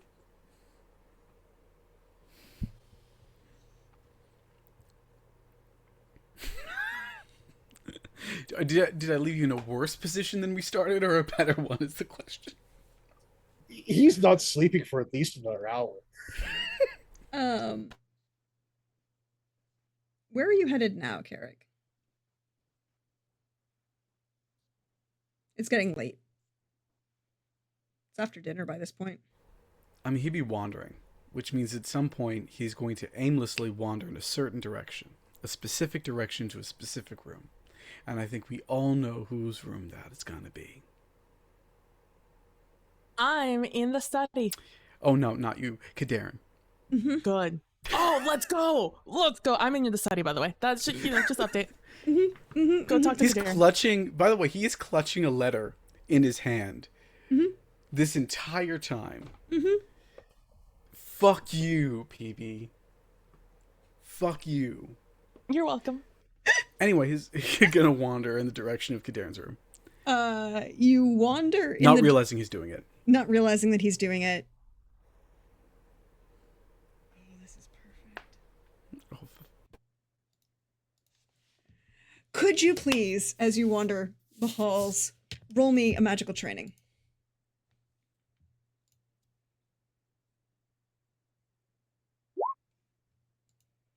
"22. 22. You, as the night seems to stretch, you feel that weight of oppression, of heaviness, of magic fall over the house as a whole.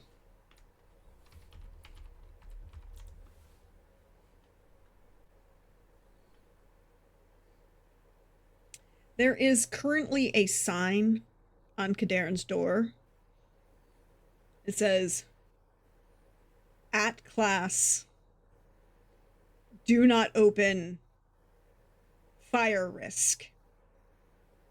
And then there's a second sign, "No, I'm serious, it will blow up."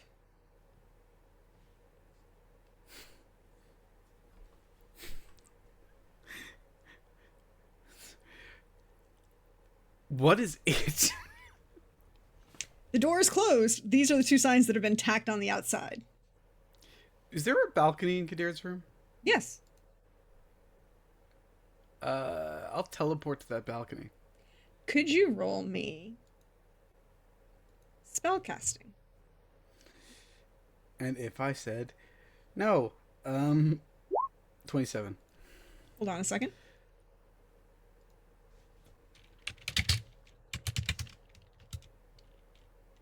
And I want to be clear, I'm not even on the floor of the balcony. The intention is to perch upon to teleport right onto the railing. It feels like going through molasses, but it happens.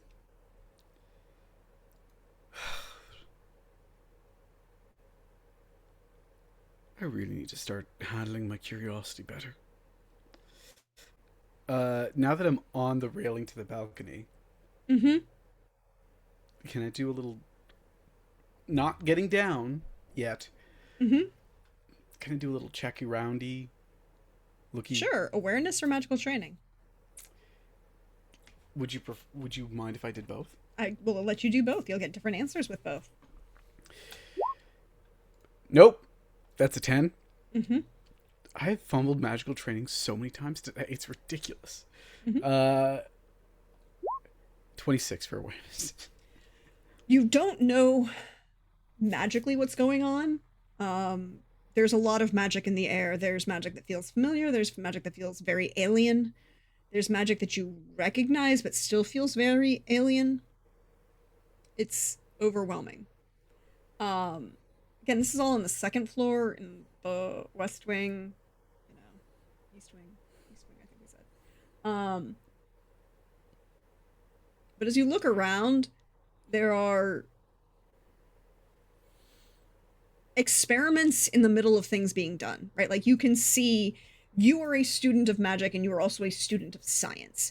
You see what looks like a slowly rotating tumbler with a Bunsen burner underneath the tumbler as it rotates. It looks like almost like what you would expect, like a tumbler with a rotisserie on it. You don't know what's in there. You see a distillation, like actual distillation happening. And you see what looks like a large pile of notes along just piles of paper, but also like somebody had tacked up a really big piece of paper on one of the walls and has started making a listing of stuff. Does it look like if I walk on the floor, anything will explode? With a 26, you don't think so. But at the same time, you think if you get too close to any one thing, it might. Like, these things are under, like, you look and you see that tumbler, it's under pressure, right? Like, you know if you distort the air pressure around it, it will have some sort of effect. The distillation that's occurring, it's under pressure. How that's going to affect, how close you get, Is there anything I can do to increase the safety of this experiment? These experiments, I should say. Them not being done in a residential building? Yeah, but sometimes science needs science. I get it. Like the way that it's done is being done safely and sanely. As safely as can be, not necessarily safely. There's two different things. I will grant you this is true. But if I were to construct like safety shields and stuff, could I mitigate damage? You don't know. You don't know the blast of what this would do. You don't know what type of... Not about these experiments in particular. Not even about, like, today. More like, if I committed a certain amount of gold and a certain amount of time, can I make this place... Oh, you want to make the lab OSHA compliant? Exactly, yeah. Oh. Okay, you could. But you need to have it not be happening when there's an active experiment occurring. Of course. I'm going to keep away from the experiments, but I'm going to borrow a large piece of paper. Yep. And just take the dimensions of the room and start sketching out plans. Oh, is there any loose skulls in here? No. Darn. Bruna has the skull. No, not... I know. Not sapient skulls. Yeah, no. There's I no... could probably find one. You can find one. Eric is going to be so pissed at you. No, it's going to be a gift for Kadarin. Eric is going to be pissed at you.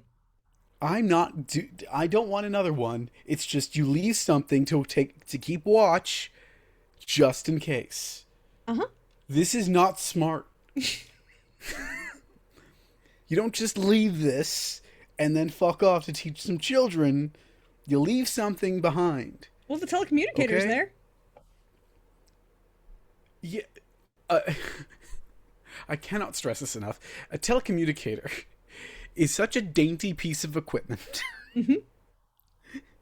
It is like balancing a beaker on a pencil and just leaving that in the room.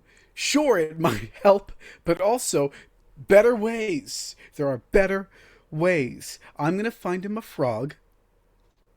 Mm-hmm. Anyway, it's not. Yeah, it's probably going to be a frog. Frogs are great. They can leap on top of things. Yeah. Wait. I have a question for Norden. Yeah. Have you seen Apothecary Diaries Season 2? I have not. No. Okay. Moving over here. Keep going. Well, I'm going to hear about that in the green room. Yeah, I will dress up some plans to basically allow experiments like the ones being conducted to be conducted safer in the future with less of a chance of, destroying my family home or killing people within it. With a priority of keeping Kadarin safe in it, too. Mm-hmm. If he wants a laboratory, all he has to do is ask, and I'll make him a laboratory. I don't mind spending a little money, What's money, anyways? Mm-hmm. Great. Do you want to roll for that? Actually, I would like an alchemy Alchemy? to make sure you build the lab correctly. Design Fuck, I've it got correctly. nothing in alchemy. Can't believe you're cheating on Eric. I'm not cheating on Eric. You Eric are, is but mine. that's okay. I'm not handing Eric. I'm making something for someone else who I'm not going to even name the thing. Mm-hmm. It's fine. Uh-huh. Eric will totally believe that. How much luck do we still have? I have one specifically for me. There are currently 4 more pieces of luck, plus the 2 that were just Coldrake. Okay, Coldrake gave you 1, so we're up 5. I'll take Coldrake's. How much of this group luck do you want me to make before we explode, huh? I'll take another 1. 2's fine. Just a 12. It's passable. You have a list. You have a pretty good idea of what to do. I mean, the thing is, you have seen a functional labs in Banard. Mm-hmm. This, by the way, is almost like 5 times more secure and safe than what you last saw in Banard when somebody was trying to make shine in the bathroom. Now that you mentioned Banard, Mm-hmm. just so I know what not to do. Mm-hmm. Oh, you can have a list of 26 things not to do. That's Yeah. You have a list of things not to do. I keep on drawing things, and then I cross it out, and I say, never this. Never this. With that 26, Mm-hmm. there is an interesting change in that heavy magic you felt.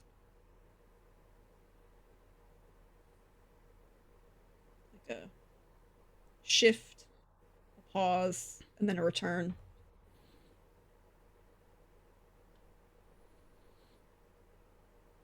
What is that? What is that?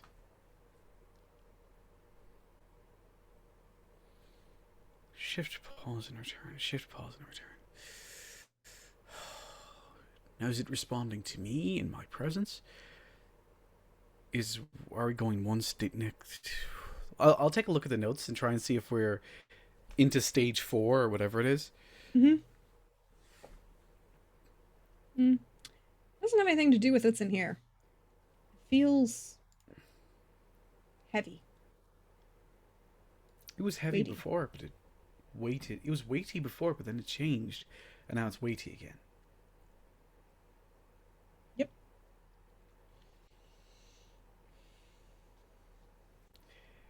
How many mages are in this building? There's me. That's actually it. That's not Should true. just be me. There's one other mage in this building. Eleanor doesn't define herself as a mage. There's one other mage in this building. Who? Nausha. Ugh. There's only one mage worth talking to in this building, and it's me. Okay. I'll do a quick copy of Kadarn's notes so I can look at them in the future. Memorize his handwriting. I mean, nothing abnormal. Do you want to roll me that forgery? Forgery? You want to memorize his handwriting? Just a 15. I mean, you memorize the handwriting. It's not going to give you any bonus on if you actually have to roll for forging his handwriting. Trying to forge his handwriting. It's more that, you know, Actually, can I study the handwriting for a second? Does he seem excited, enthused, enthralled? Deduction. What was the vibe here? Deduction. Deduction. 14, just a 14. It's very pointed. There's some sharp flares at certain points, a little bit more pressure at certain points with the pen. If you had to guess, stress, maybe concern.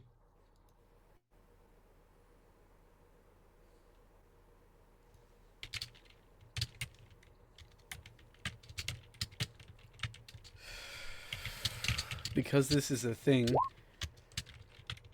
Yeah.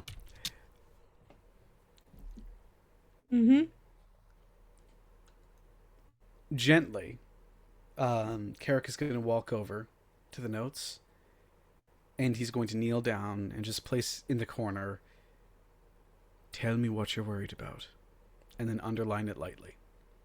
Gently, to not disturb anything. In delicate yet firm handwriting. And then I'm going to crash everything, and he'll go back to the balcony. I don't think there's much more I can learn from this place. Nope. How are you leaving? Oh, the same way I came in. I'm not risking it. Cool, roll it for me. Are you kidding me? That would end terribly. Yeah.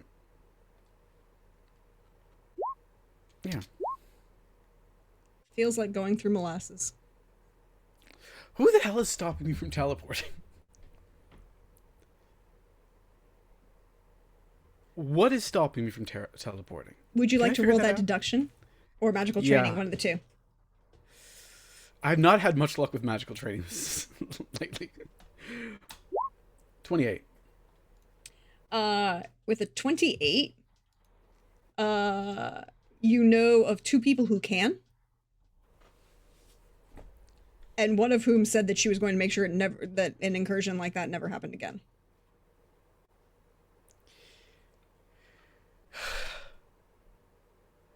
I'm going to go to my head in that little place where the door is. And just knock back if I could. But you only have a connection, a permanent connection with one of them. Yeah, but I'm not gonna go for him.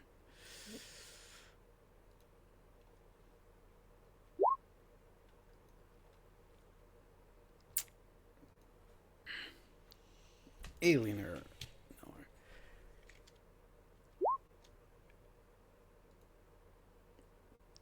Yes. Is there a way to just exclude me from all of these blockages?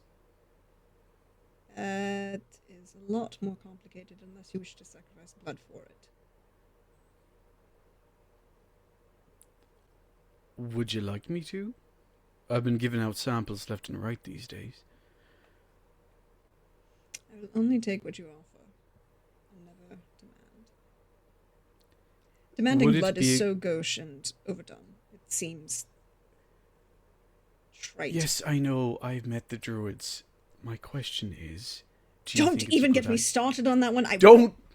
I've going already to stab had him. this discussion. Stab today. him again. I should stab him Stab more. who? That pissant little shit. He's not a noble. That doesn't narrow it down. Oh no, it's not you too. Do you know, he honestly had the gall to my face to say that I wasn't worth speaking to. I talked to Jaren today. Really? How is the old man doing? I should go talk to him. A bit batty and strange. He's always like that. Ooh, perhaps I can get him to do the drinks. That seems like an idea. Yes. I'll send... Do you think giving you a sample would be a good idea? I'm asking as an advisor. I would need to know a lot more about the blood toxicity that you currently suffer from. Consider it the most toxic. I would say it's a possibility, but I would want to do it in a controlled environment where it could not explode. Getting to work on that. At least you're asking. And I'll, like, go over to my room and just start drawing another sample, which I've been doing, again, so many times. There's been about 18 vials of my blood out there at this point.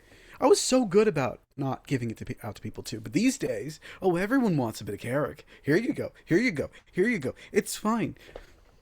I would like to point out that certain people did not seek that out from you.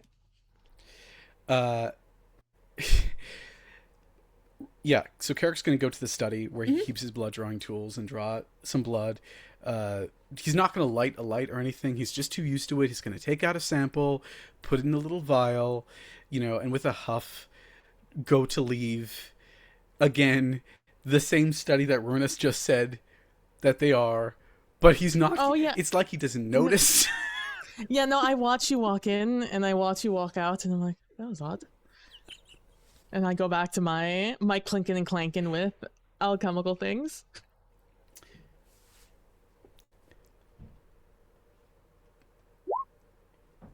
What the hell? I stopped my clinking and clanking and things. I thought you were busy. You're just what? What are you doing in here? Why is everyone up to experiments these days without telling me about them? This is my house. I'm worried about things exploding at this rate. I'm not angry at you. Actually, I am. I'm angry at you. I'm angry at everyone right now.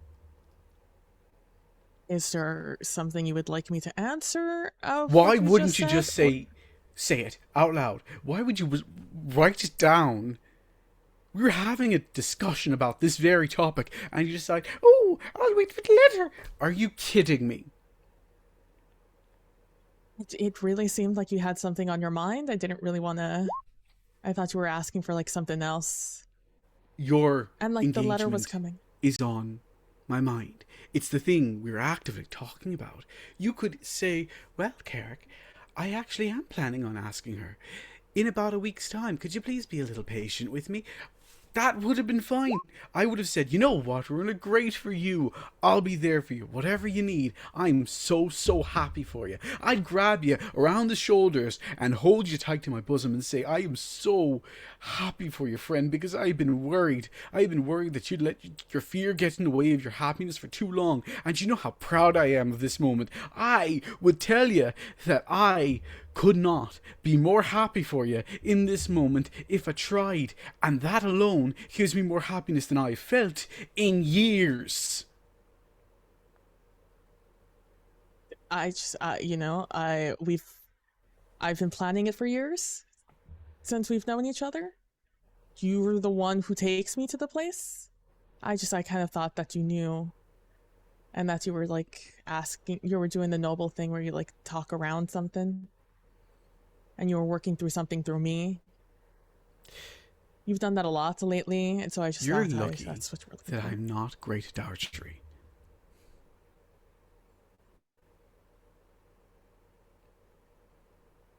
Because you're a mage? No, it's because I always... My arms are a bit too long for standard arrows, and I always tend to pull them... Never mind. I'll take you in the morning. Okay. Thank you. Your letter's on your desk. Oh, from Durin. Thank you. Gemma's dead. Oh. That's a shame. She was old. And also, Jern knows Kaderin.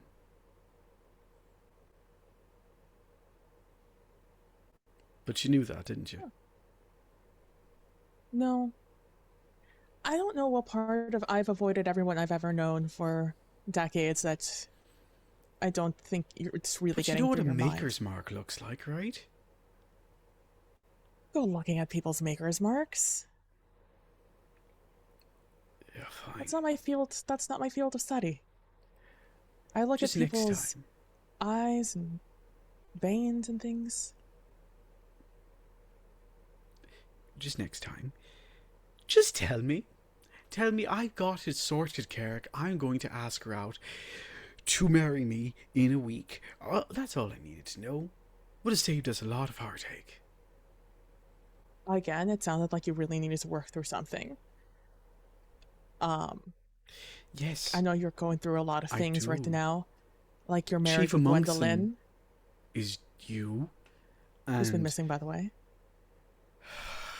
it's on the list. I just thought it was something you were working. You know, Well, right I now I'm just trying to make sure that no one in this house blows up, so...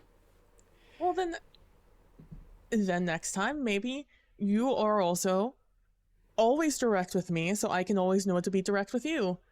Because you're getting squirrely the longer we're here, and it's difficult for me to tell when you're being straight with me and when you're doing the noble thing.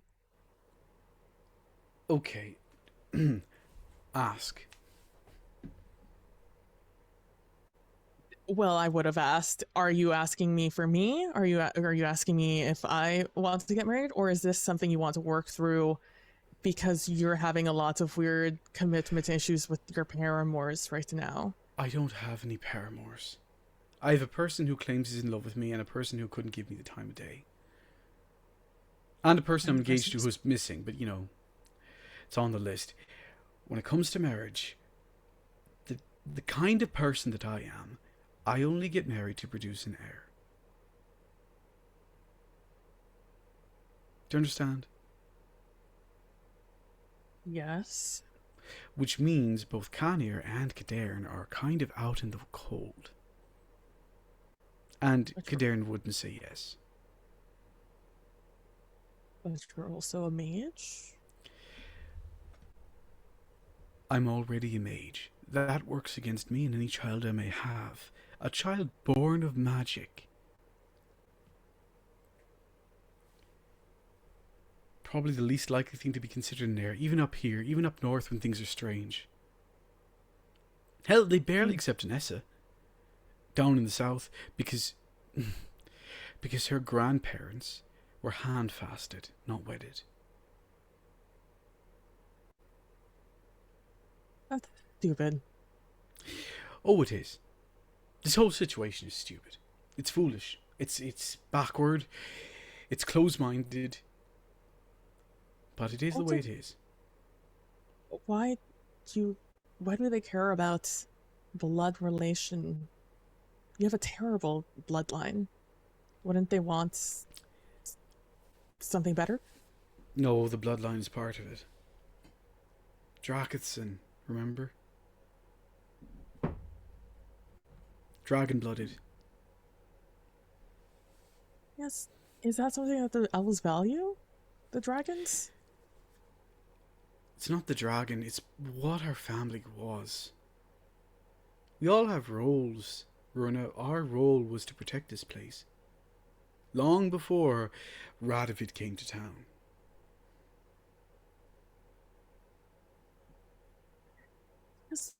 They just don't like you very much, and it's very confusing to me. It's so difficult for them to just let you live your life. Because I'm not... It's funny, I was talking to Anessa about this earlier. I'm not a person, Runa. I mean, I am, obviously, I'm talking to you, but I'm a symbol. I'm a role. I'm a job. Those all take precedence over me, the person. And you would think that the personal life would be the least of the worries? Well, to be honest, it kind of is. As a person, I hardly matter to most. I mean, I matter to you. And to my sister, of course, and my niece. But as a person, people couldn't give me the time of day. I mean, it was like that in school, right? Few people there even knew that I was titled at all. They just knew me as Carrick. And only a few people give me the time of day, and of those people, well, you met one. You have met Kadarin, right? At one time, and I spoke to him a little bit about the wild hunts while we were at that meeting. Exactly, right. So, few people give me time of day, he would. As a person, I matter to very few people. That's not enough. I'm not like, it's not a woe is me situation. It's just it's a fact of life. I matter more as what I am rather than who I am. That's all. Then, but you care about marriage, and that is why you're being cagey with Kadarin? No.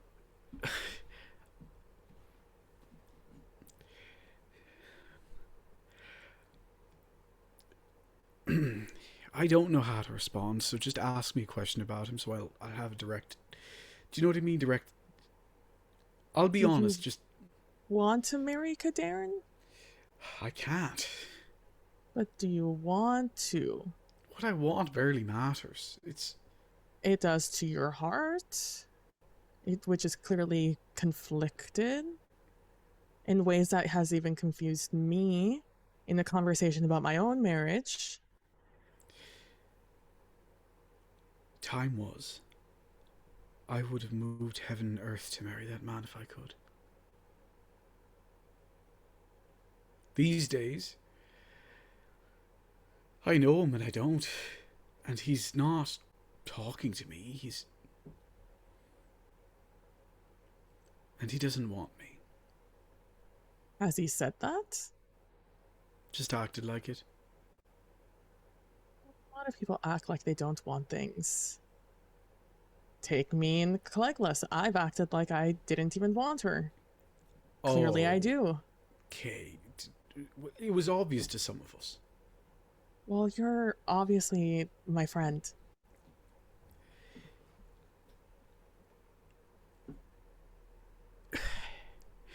He doesn't leave. He doesn't want to leave, clearly. Otherwise he wouldn't be putting down roots here. And he has a dangerous amount of roots. But he doesn't want to... I don't know what he wants. I just know that if he wanted me...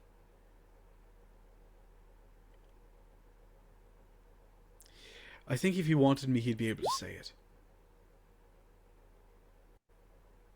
But you haven't spoken to him because he hasn't been here? I have in passing. That's not come a now. Conversation. When I wanted to have a conversation with you, and we were in passing, what did I do? I trapped you in a room with me and had it out. It's the whole reason I'm upset about that letter I got. Is that the kind of person Kadarin is? No. He's cagier than he used to be. His front is better and his back is more hidden than ever.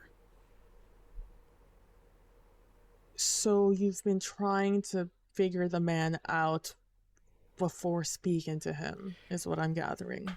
I told him about my feelings. I was honest and upfront about them.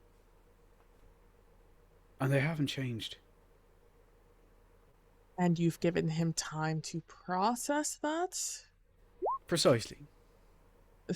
The man who thought you were an imposter? Still don't understand how that happened. Magic bullshit, is it not? An evil imposter who stole his former partner's face, last I heard. Because you were dead? Because he ran away from me while I was stuck inside a demon. Because most people die when they're inside demons. Not always. Clearly, but did he know that? I've forgiven him for that. But does he know you've forgiven him for that? I did. I said that openly. I told him to stop apologizing too. And he still did it again. But you don't think he still cares about you? I think he cares about me the way you care about a family dog. Or, a second cousin. You think that a person who would accost and constantly threaten someone with who he thought stole your face, a demon nonetheless, still after all these years. He was defending the honor of a dead man, not dealing with the realities of a living one. But why would he give that the time of day if he didn't still care about you to some extent? I'm not saying he doesn't care. I'm just saying he doesn't care about me in the way I want him to. Because he said that directly to you. Is he like you? Does he not? Does he speak in riddles? What? Hey, Garrick. What is the problem here? Fuck you. Roll me magical training. Oh no! Why did you do that, you little prick? I'm gonna kill you. You both are just rolling the same today. I'm gonna murder Simon. I'm gonna murder him in his sleep. Why? No reason. I don't know. You'll never. I guess we'll never know. I'm just saying. Someone named Simon has pissed off Carrick in the past. That's what's happening. I don't know anything else. Mm-hmm. That's the name of the guy who took your face, actually. Yes. Mm-hmm. Keep going. I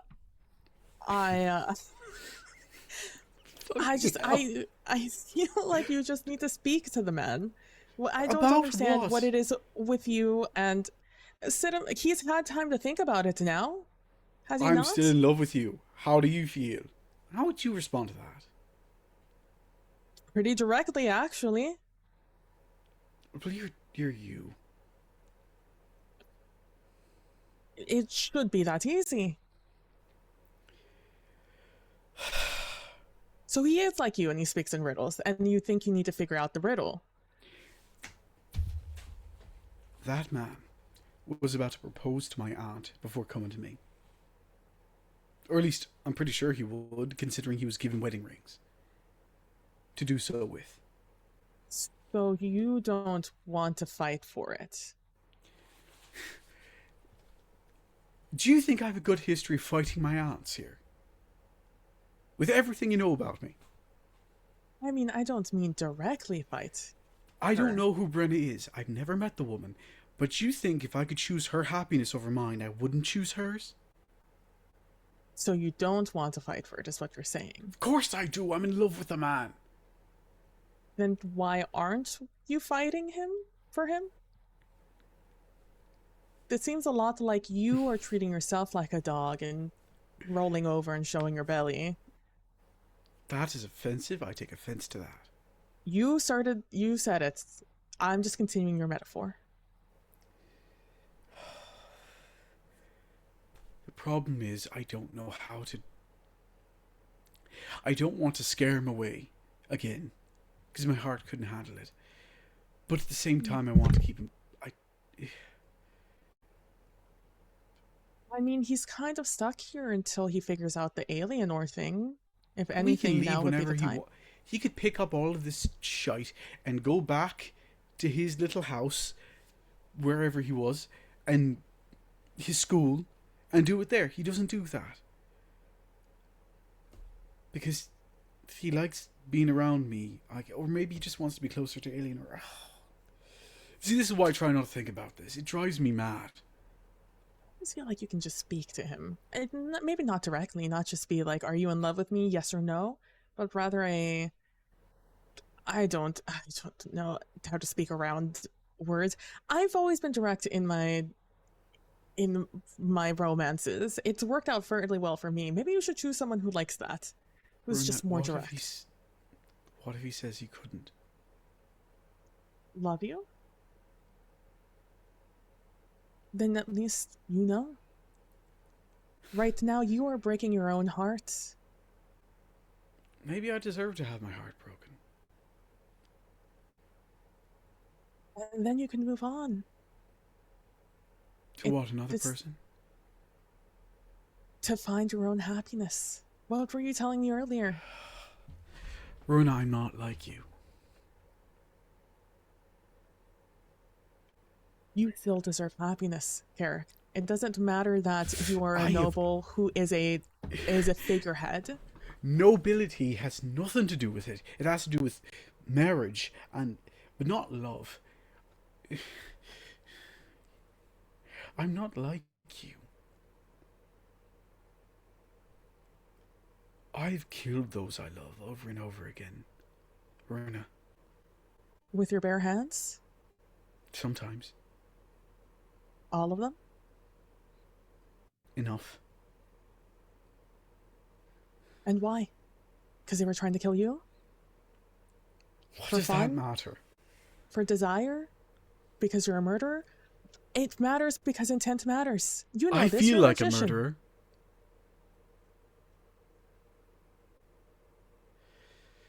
Just like George? Is he a murderer? That's different. Is it? Yes, it is. Why?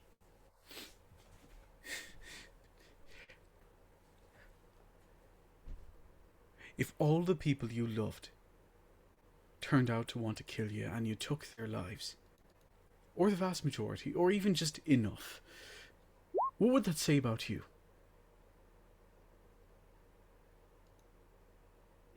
Did I do it on my own volition? Was it because that was the choice I made in life? Not because life directed it that way? Not because I was cursed? Curses are excuses sometimes, you know that? People use curses all the time to ignore the truth of who they are and the choices they've made. Eric, you are one of the most pure people I've ever met in my life. For someone who fights, for someone who has been through hell, for someone who has done everything that they've done in their life, you are one of the people who desires violence the least that I know. Despite having placed himself in that position constantly, being placed in that position constantly. If you think that I would willingly choose my best friend to be a murderous person, someone who delights in that, what kind of person would you think I am if that's the type of person I want to be around, that I've chosen to be the one person in my life who I choose to share with?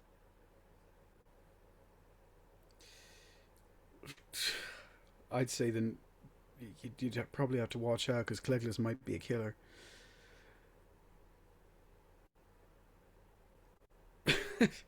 Sorry. You are harder on yourself than anybody else, and I know that comes with the training of being a noble and having all this pressure on you from the moment you were born. No. I know it comes from these curses that have been placed on you. I know it's the things that have happened to you that seem like curses. It's because I'm a mage. That is not a death sentence, Carrick. It is for everyone else.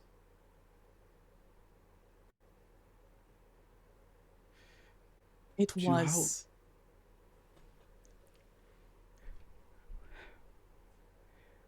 My mother died. My father died. My baby brother. Nieces and nephews. Grandnieces and grandnephews. Everyone who's fallen in love with me has grown to hate me. And on top of it all, I'm a mage. a wizard. Do you know what happens when you figure out that you're a wizard for the first time? You do something. Magic manifests. And sometimes people die. That's how Kaderin learned he was... Shouldn't have said that.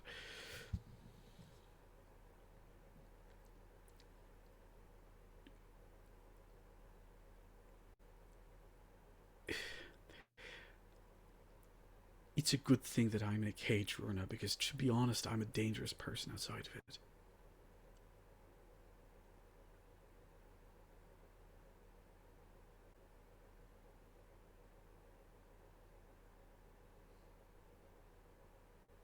I'm the worst person to come with when it comes to my entire family is dead. Because so is mine. It's different. Is it? Because it felt in the moment like I was cursed. I was cursed to be the one that survived in that house instead of them. That I was cursed to carry on my family name instead of theirs, instead of them who deserved to more. That felt like a curse, Garrick. Which is why you're lucky to have Cloudless. And why I'm happy for you. Do you understand that? Of course, and what do you think I want for you, Garrick? I want to be able to share in this feeling with you. I want one day for you to come to me and say, I have found the love of my life. In whatever capacity that means there in your life, I want you to come to me and say that. And I want to be there, and I want to be happy for my best friend. The one who I love, who doesn't hate you, has never had murderous intent towards you, not really. We joke, but I've never, ever once thought, this man is not worth loving. Maybe don't I know know me that, well enough. Eric, I've seen you at your worst and I've seen you at your best. And everything in between. At the end of the day, Carrick, you're like a brother to me. A one I've never had. And so, I need you to understand that you constantly being in this spiral of, I hate myself, I don't deserve happiness. I don't understand why you can't see that you deserve. I don't hate myself. I just... Do you not, Carrick? No. No. I'm just afraid of myself. You can't live life being afraid every day. That's not a life worth living. You can't use my own words against me. That's not fair. They were good words.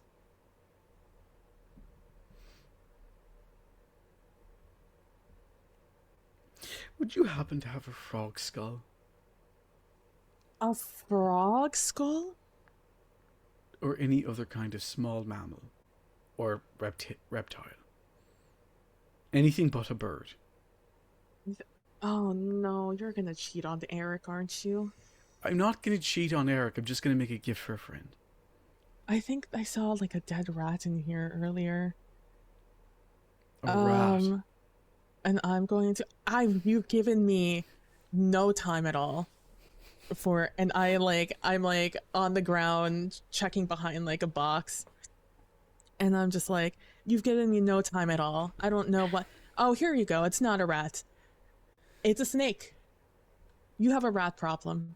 You should maybe look into that.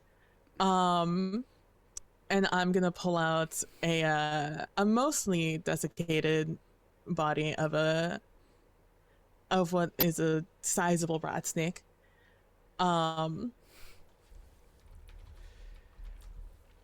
And it's like, will this work? You just like clean it off really quickly. Let me hold on. And I'm Where gonna did you turn find over. it? I just... It was right. It was behind. You watched me get on my knees and look behind this box. What do you mean? It was right there. And I get a beaker that has something akin to like, I forget what the dissolving liquid is called. For Well, it's tissues and not either bones. hydrochloric acid. Sulfuric acid would Sure. eat through everything. Yeah. I'm gonna just give you a moment, and I'm gonna dip it in, with some prongs and just hold it there, while it eats away at it. Like, where are you gonna use this? What do you want a secondary Eric? Not a secondary Eric. Eric's mine, and it's for... Never mind. Also, you handle those wraiths, right? In what way? Do you 'Cause you happen killed to have them. any infused dust on you? Yeah, I do. And I'll direct you, as I'm holding this, I'll direct you over towards my bag, and I'll be like, it should be in one of the side You know what it looks like, right? Yeah, of course. How much is in it? Of the infused dust? Mm-hmm. You have 4 units. 4 units. Good, because I was about to have to start clicking through all of these. Do you mind if I just keep this on me? Yeah, I have enough of that. I found enough. All right. All right, so let me hold on. I need to, and I diffuse the hydro. I take it out, put it somewhere where it's gonna not be acidy anymore. Like, all right, it's mostly there, and I'll brush off some of the extra bits. Like, there you go. It's mostly empty. I'll just take the skull, thanks. I just talk to him. I know it's scary, but it certainly can't be worse than what you're putting yourself through now. I'm not putting myself through anything. I'm fine. You know me. It's exactly why I know what you're putting yourself through. The "it's fine" isn't going to work on me. I know when you're not. What if I said it's fine twice? Then it's extra not fine. In fact, maybe I should call in reinforcements. Don't. Oh, I've gotten Eric to peck George awake. Why? To stop him from sleeping deeply. If he fully gets close to Dreamland, Eric will just, get in the way. Is that the solution to the curse? It's temporary, but it's the Did- one that makes him feel the safest right now. Didn't you go to the Voice today with him? Was there nothing they could do? It's not how it works. Is it not how it works? Have you ever talked to her recently? At all? No, here, no. Not You should your try. Voice. You'll understand. She's very helpful, but at the same time, I feel like if George was given specific instructions, he's ignoring them. And it's quite possible he was never given any specific instructions to begin with. Interesting. I don't like that. That's like ignoring a doctor's orders, I've which he given also him another does. I've given him another choice, and when he comes around to it, he'll... But you're not going to like it either. Is it going to be bad for his health?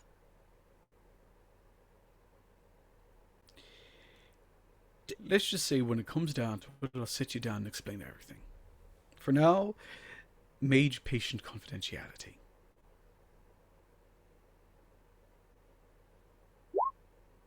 You want him to accept the curse? Is that what? Is that you want him to go back into his sleeping state? Is there worse parts about this curse? It's like guided meditation. He'll be able to walk himself to a conclusion. He needs to let go, but he's not going to do that without... Let him grieve, and if it still holds on, we'll induce upon him the remnants of the curse and walk him through it.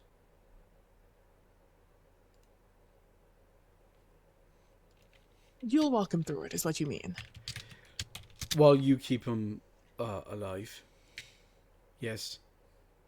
Oh, I'm not a miracle worker, Eric. If he Look, gets stuck in there, there's nothing I can do. Look, it's a traditional, sense, Sleeping Beauty curse. Technically,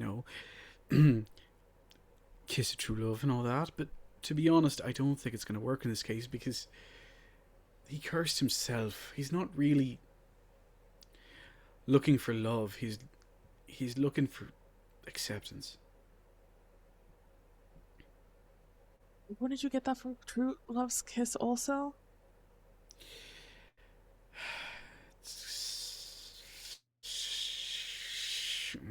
Please don't make me speak about him right now. It's been enough of a day, right? Hasn't it? Oh, Connor. I mean, that worked, didn't it? You broke that curse? Yes, I did. And I've given Kiss... I've broken another curse in a similar fashion, but... So shouldn't they try? Wouldn't that just in be both easier? cases of that curse, it was a rejection. Right? A denial of affection, blah, blah, blah, blah, blah. That's not how it works with... Go down to the depths of what George is and its guilt. He can't find acceptance from another person. He's going to have to find acceptance for himself. Has he gotten an appointment with Avandra? Is that her name? Avanda. And yes, he has. Or at least I think so. I sent a letter to her. Which, can I just point this out? Both of you have been using me as your personal courier service recently, and I'm not liking it. Well, get me another mage who can do so. Otherwise, how am I going to get this ring done by next Wednesday? You know Alienor. And she knows many a jeweler. True, but I want one in Mahakam. They're the best. You want to know? I want someone in Mahakam. I would think that you'd want a dwarf. I get discounts in Mahakam. Oh. Do you know if I'm sure the family coffers can handle a ring from I've anywhere. been saving for this ring for decades. I have more than enough money. All right. But you should still be able to save it. I have to pay taxes there anyway, so it's just, it all works out. What are you paying rents for? You don't live there anymore. I don't.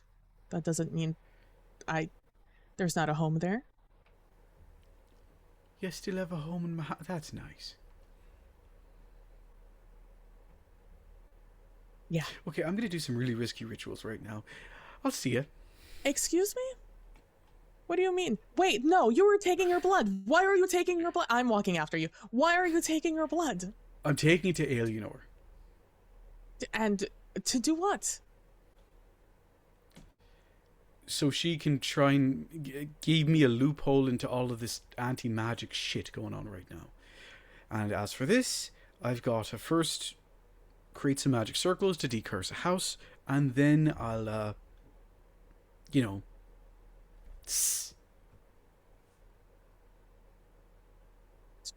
gonna burn your blood?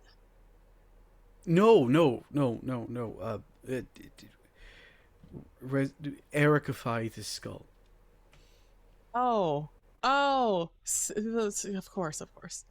And it'll be a snake, just not Eric. And put it where? In your bloomers, Verna. Oh my god. You're the worst. Haven't I ever told you that? I'm going to be giving it as a gift to a friend. Does Eric know?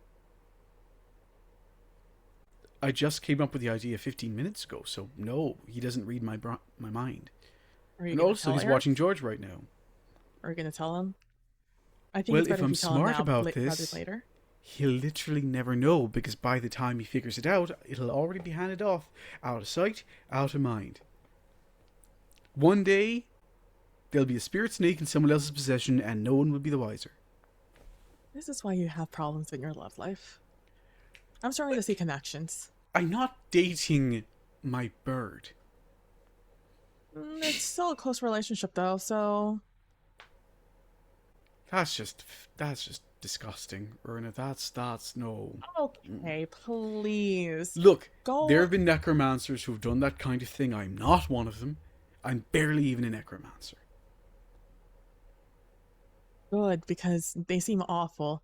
Are you do you don't happen to have any sort of lab here, would you? I'm kind of tired of doing things in your in your study. At least you're asking. Someone I'm else asked working for on one? one. I am working on one, and once it's open, you'll be able to do all of the wicked and weird things you'd like. Are you a Do you even know anything about alchemy?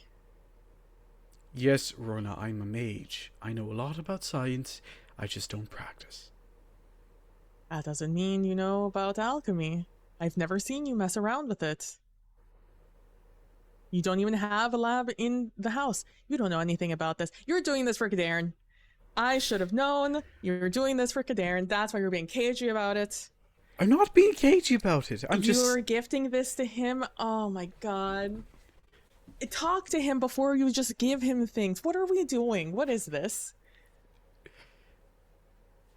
For the Kadarin. narrative, because I think it's funny. Eleanor has opened her door and is leaning outside the doorframe watching this. He's engaging in highly explosive experiments, and so I'd like to keep my home safe.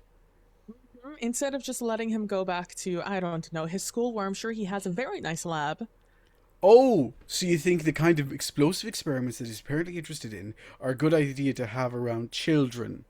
I'm sure he has a very protected laboratory there. One that's prepared for all sorts of things. Probably for young alchemists fucking things up. Runa, Yes. you never went to Banard. No, From but I said everything the I hear, world, it's so- awful. I'm just going to engage in a little... Hire someone who knows things about labs. Well, Well, you're not obviously. encouraging me. You're not encouraging That's exactly me what here. I'm going to do. I Did you don't. think I was going to do everything on my own? I have some plans, of course, but I'm going to run them past the right people. Are you... What kind of fool do you think I am? Here you go. What kind of fool do you think I am? Do you want me to answer that?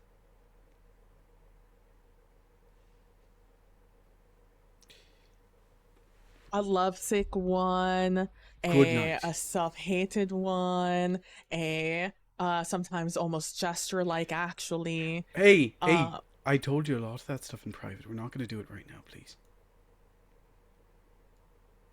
That is all public knowledge. I don't hate myself, for the record. By the way, and he turns to Eleanor and references her, so she doesn't think that, I guess, I don't know what we're doing anymore. Now, if you'll I'll leave excuse you me. to your weird blood magic. I'm going to head off. Don't make her strain herself. I need her. That's the reason why I gave her the blood to begin with. Now, if you excuse me, I'm going to take a nap, then I'm going to go to Mahakam, and then I'll be back Where are you going to take you to Mahakam? your... Okay. All right. Have a good night, Carrick.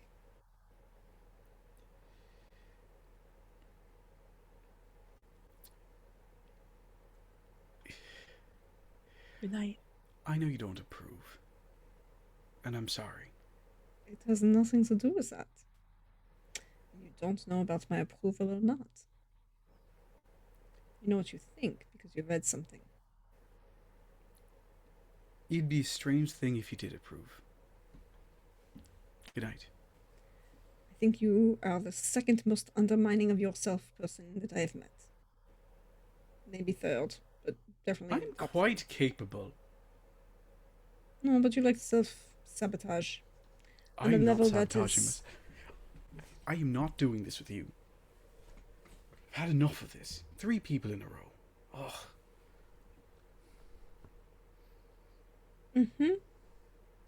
Bon oui. And she will close the door, taking your vial. By the way, she rolled an 18, so she doesn't pass out.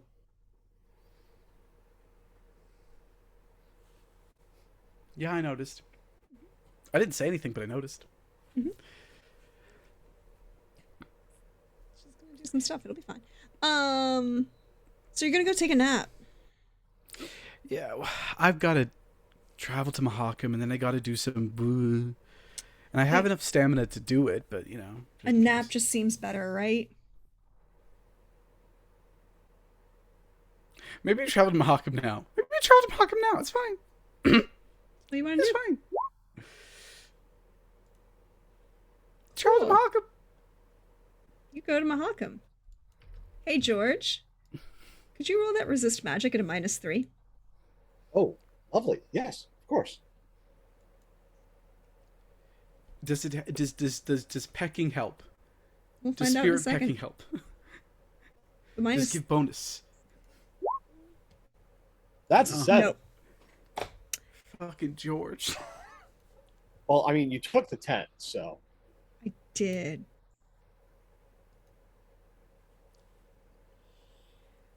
So, Carrick feels an emotional response and decides to teleport away. Yeah. Lorna, it's late. You have been working on this thing, alchemy. Then you had the conversation with at the front door of Eleanor, and then you go to bed. Mm-hmm. I don't. I go check on George first. Now that I've been told about their god awful attempt at trying to keep George from staying in this curse. To keep him awake, yeah. Roll me awareness. Verna didn't say it, but she definitely thinks it's the dumbest thing she's ever heard in her life. She just didn't want to hurt somebody's feelings. 20. Cool. So you're gonna find out 2.5 things. Well, 2 things. Mm-hmm. Number 1, George is asleep, and Eric has been attempting to peck at him enough that it seems like it's leaving a bruise, but with no reaction. Mm-hmm. Number 2, there's a parcel wrapped in brown paper with a string, a little bit bigger than a bread box, on the table next to George.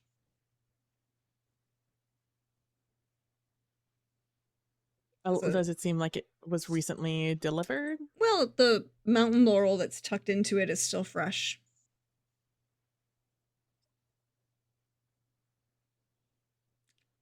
And Mm-hmm. George, Yes. you start to dream.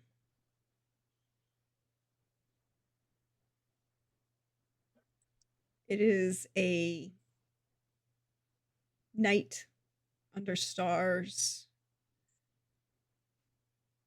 clear, open country. You can hear horses in the background as you lay looking up at the stars.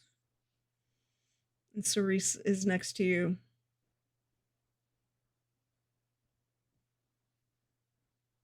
Pointing at constellations in the sky. And that's where we're going to end for tonight.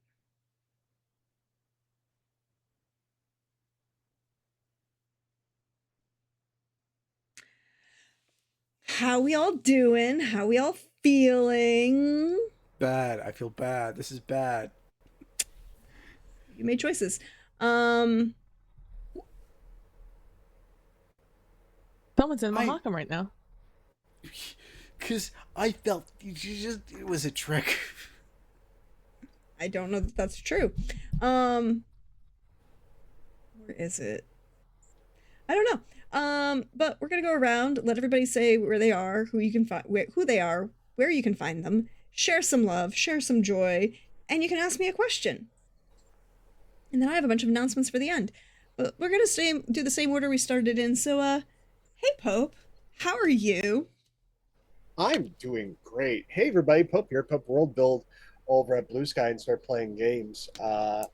First, business and pleasure. If you want to see more of this silly face, not this Wednesday, though I will be in chat, but the Wednesday after, I will be over at Laugh Love Lindy's channel at 2:30 p.m. Eastern for some more Call of Cthulhu Nightmare of Vestabrug.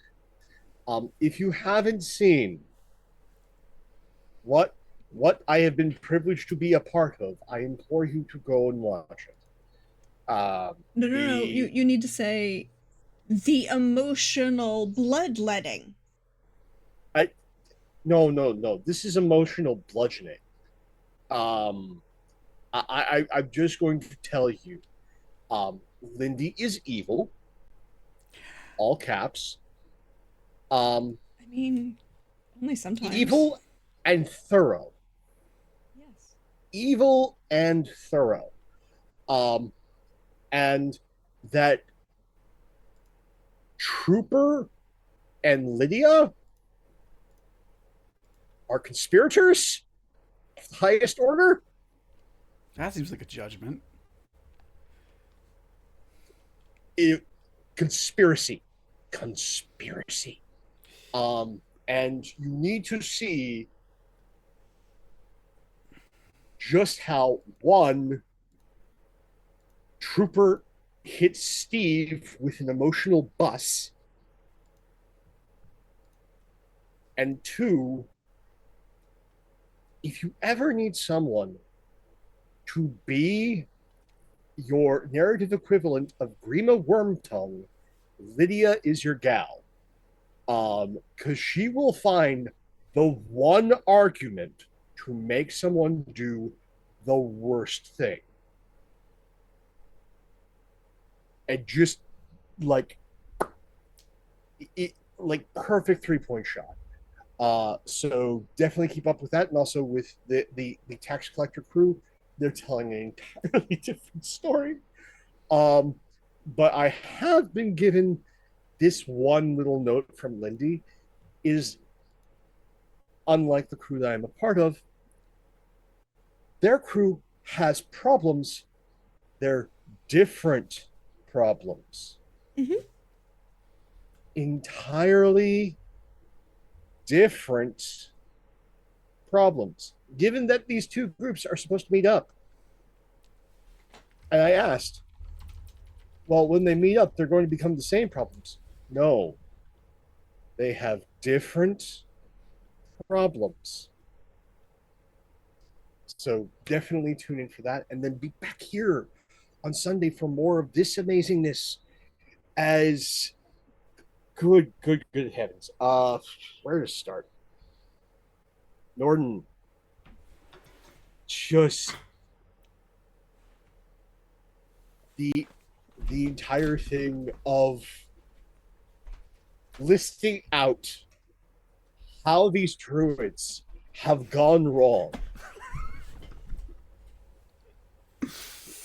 You have damned an entire narrative. You have given us the Book of Druid as a future musical. Okay? You're going to make Math John Smith. You realize this, don't you? No, he's going to be... There may already be a band of troubadours doing that right now. I'm just like, no, this is a new level of terror that has been unleashed upon the continent. and it's all your fault. This is not true. The trinkets, I didn't come up with the trinkets thing at all. No, unfortunately, No. that is Witcher canon. No. But you yes-anded. You yes-anded. Foot in door. The nature of nature. Like, I can see the damn pamphlet in my mind's eye. This is horrific. They're both in caps, but they're in two different fonts. Just so you know. Yes, and one of them's papyrus. We know this. Okay, wait. It's- I feel I have to ask this next question. Poor Beth. I feel I have to ask this next question because we've made druids Mormons. Yes. This So- is what Isn't has that a happened. cross So- between Mormons and Jehovah's Witnesses? You know, just to look a little bow. Yeah, but either way, the answer is always the same. So usually what happens with either one of those groups shows up at my door and starts to proselytize, my answer is, hi, I'm Catholic. And then it's the immediate, oh my God, you're the devil and you're an evil papist. So who is the immediate response for, because the Church of the Eternal Eternal Flame. Well, the Church of the Eternal Flame doesn't exist yet. Yet. Oh, yeah, but Catholicism has yet to be introduced onto the continent. Yeah, I know. But So we that's need the something with thing. age and right? Where, like, I think it's just the concept of religion. Because they're not a religion. They're the Druids. It's a separate thing. No. oh, that's fair. Religions that's are fair. lesser. I have a better answer. Hmm? Skelegers. But Skelegers love Druids. That's the sad part. You The know that, right? Skelegers Yes. love druids. But Loved. with the Southern Druids, meet the ones that actually know real Druids. They get terrified. They have performance anxiety from Skelegers. But see, like, that's the thing, that Kara comes from a world where the Druids are different. Yes. And he's faced too many Southern Druids now, and it's soured him on the entire concept. And it's the same thing that's happened with Cleglis, with Avand. Like, the reason all of us hate Druids is because of this shit. And none of us knew it was math until now. But And now, also, Trooper, I want you to know that I am sorry, and that I didn't mean to do this to you, but I did, and I accept the consequences. you have, if he sees this, you understand. You have not given him ammunition. You have given him an American logistics train. Okay? You've given him an ice cream ship worth of ammo. What do you think happens when you combine, let's just track this, okay? A person who considers himself noble, even though he's very distant from nobility, with what is almost a religious practice.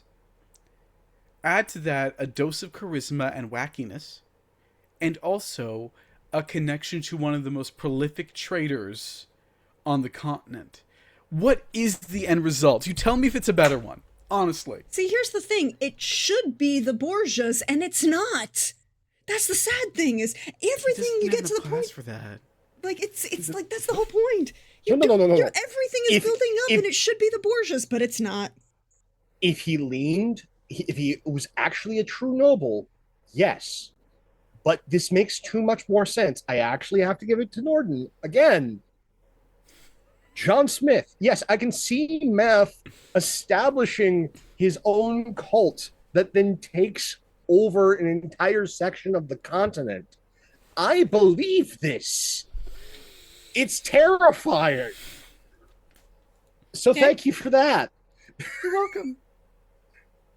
And then, Runa. First, thank you. I didn't know I needed Dern back in my life, but apparently this is a thing, and thank you for this gift of bringing the old man back, at least for this moment. And just reading everybody to filth today, like, just like we had like angry, but now it's not anger, it's frustration. It's an entirely different emotion. They're close, but they're distinctly separate. And like this isn't quite catty Runa, but it's close. It's so close. And it just makes me think the only ingredient that is lacking for catty Runa is Cleglis being there. Again, I think the secret ingredient to truly get catty Runa, it's the queer besties, the queer lovers thing. Is when the frustration is felt by both of them at the same time in their same room. And I am certain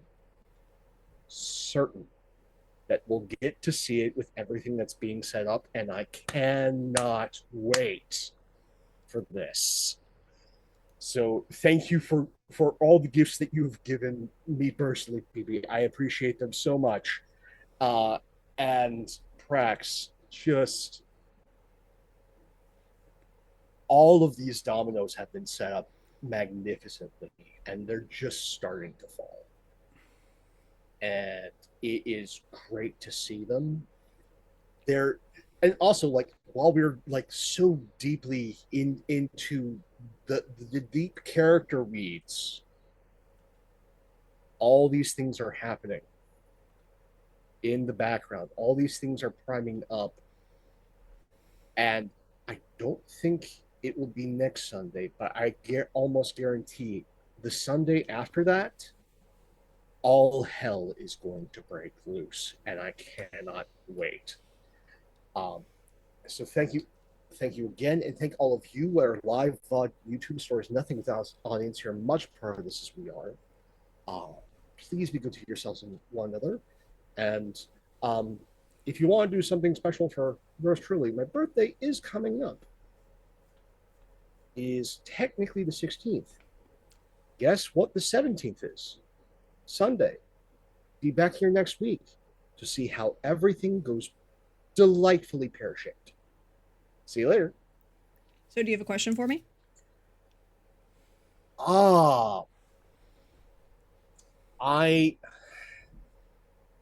are so many. I'm just wondering,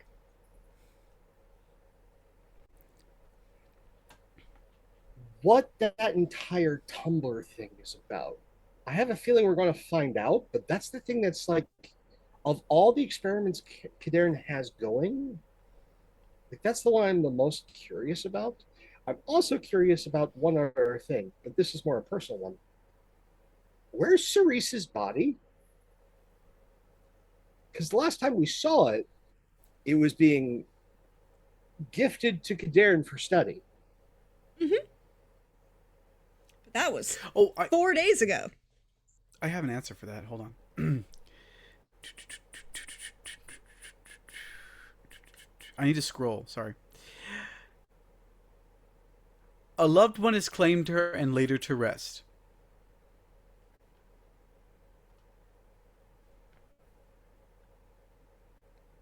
There you go. That's your answer. I don't believe you.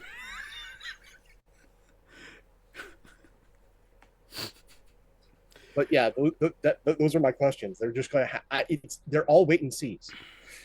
Unfortunately true. Hey, PD. How are you? Hi, I'm good. I would like to interject one thing, though.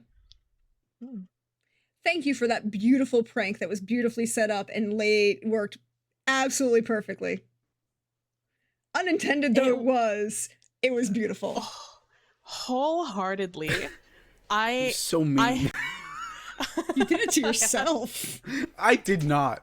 I gave her every opportunity to just say, "Oh, I'm already doing it, man."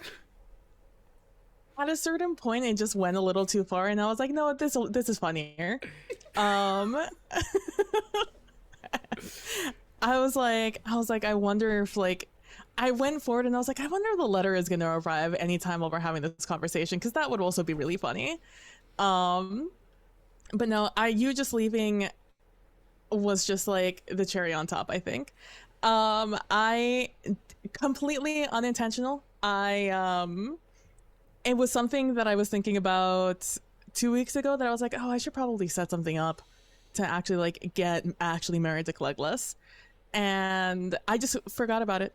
Forgot to set anything up. So today I was just like, everything I've forgotten to do for the past X amount of weeks, I'm going to do today. And so I was just like, I'm running all the letters to everyone. And part of it was also just, marriage things. And I looked at our calendar, wonderful calendar Prax has provided us and updates.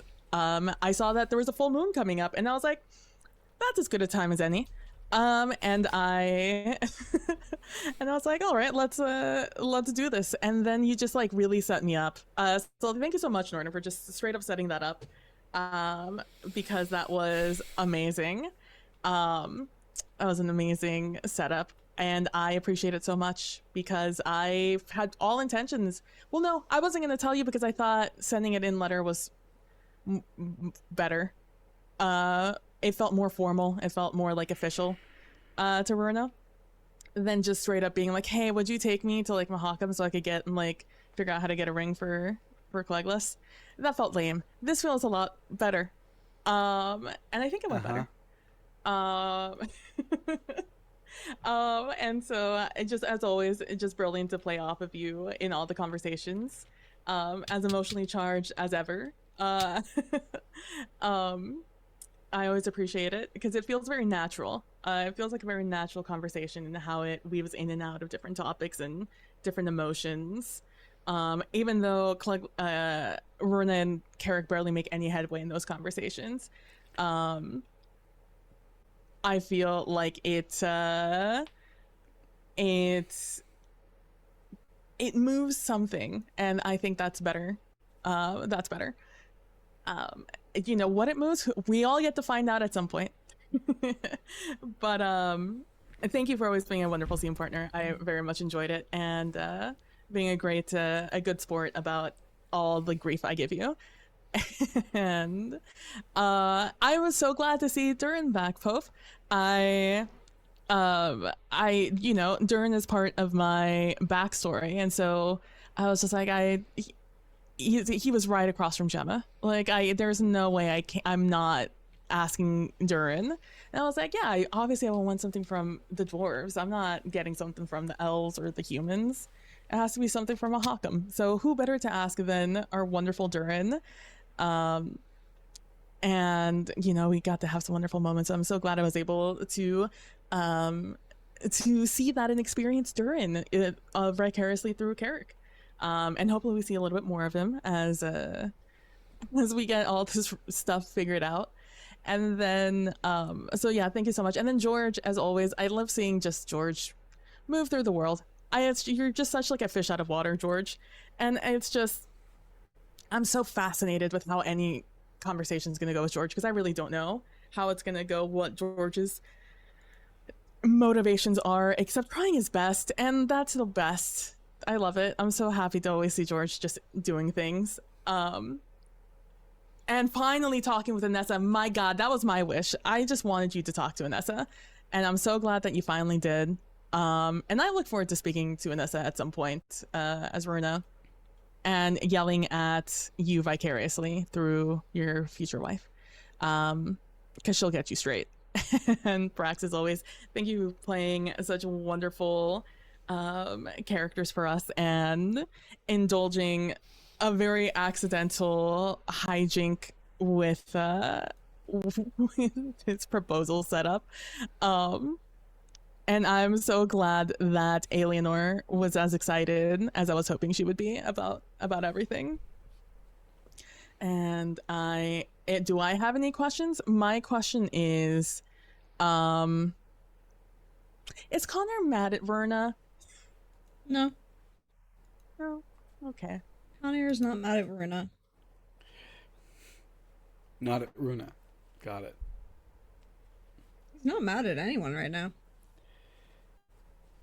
Oh, we should be. I'll fix it. Don't worry, I'll fix it. I'll fix it. No. You're not there, so you don't know what's going on, and he tried to tell you. There are other things going on now. Give me like half an hour. I'll be back, and I'll fix it. I'll make sure he's mad at me. That's what we want, right? That could lead to very interesting things. I'm not going to say anything. Hey, Norden. Hey, my name is Northern Kadir. My pronouns are he, him. Catch me online at Werewolf Feels, and catch me this June in... I can't announce anything yet. But it's coming. The announcements are coming. They are coming, and they are exciting, and bad things will happen to everyone you've ever loved. I can't wait. You're going to meet some great stuff. Regardless, once I can announce them, I will. However, until then, you can catch me here every Sunday. You can catch me on Thursday on Simon's channel, where I get to torture Simon in a very different way than I torture his former character. And Simon tortures right back. Bo, why would you do that to us? How could you? Okay. George. You don't... Okay, wait. You don't know anything beyond the fact that they were there and watching. Yes, but I also know that Simon really likes to fuck with us. This is true, which just means that you shouldn't assume that they're there as a threat, because if he's actually fucking with you, then he's counting on you to assume that they are a threat and therefore be undermining to the fact that there's something else going on. I understand, Simon. He's playing the double cross. No, I don't know what the fuck is going on, but I find it hilarious. No one knows what's going on. I don't even think Simon knows what's going on. But in a good way. I'm really looking forward to it. It's fun. I play a different mage, but I play another mage because apparently that's just my shtick now. And then Sunday, I will be right here to play more Kovir with Love, which clearly is going so well for everyone involved. Speaking of fumbles, what the fuck? What happened there? Can you just... I promise I will not let it affect Carrick's actions. What happened with that fumble, Kadarin? What happened with that fumble? Tell me about it, please. Absolutely nothing. Please. The spell that he cast went off.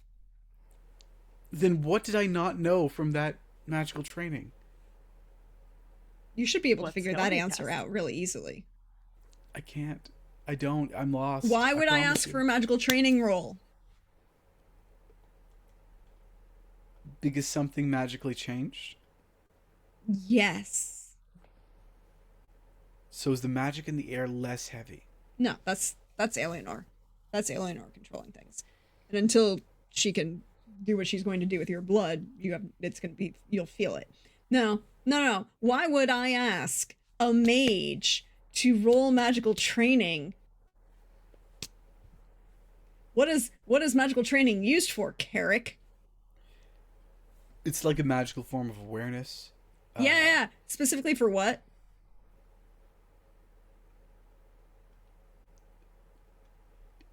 Discounts? No. Remember that thing that you like to do, except you usually do it on the past. Scrying? Oh, fuck. Who the fuck is scrying on me?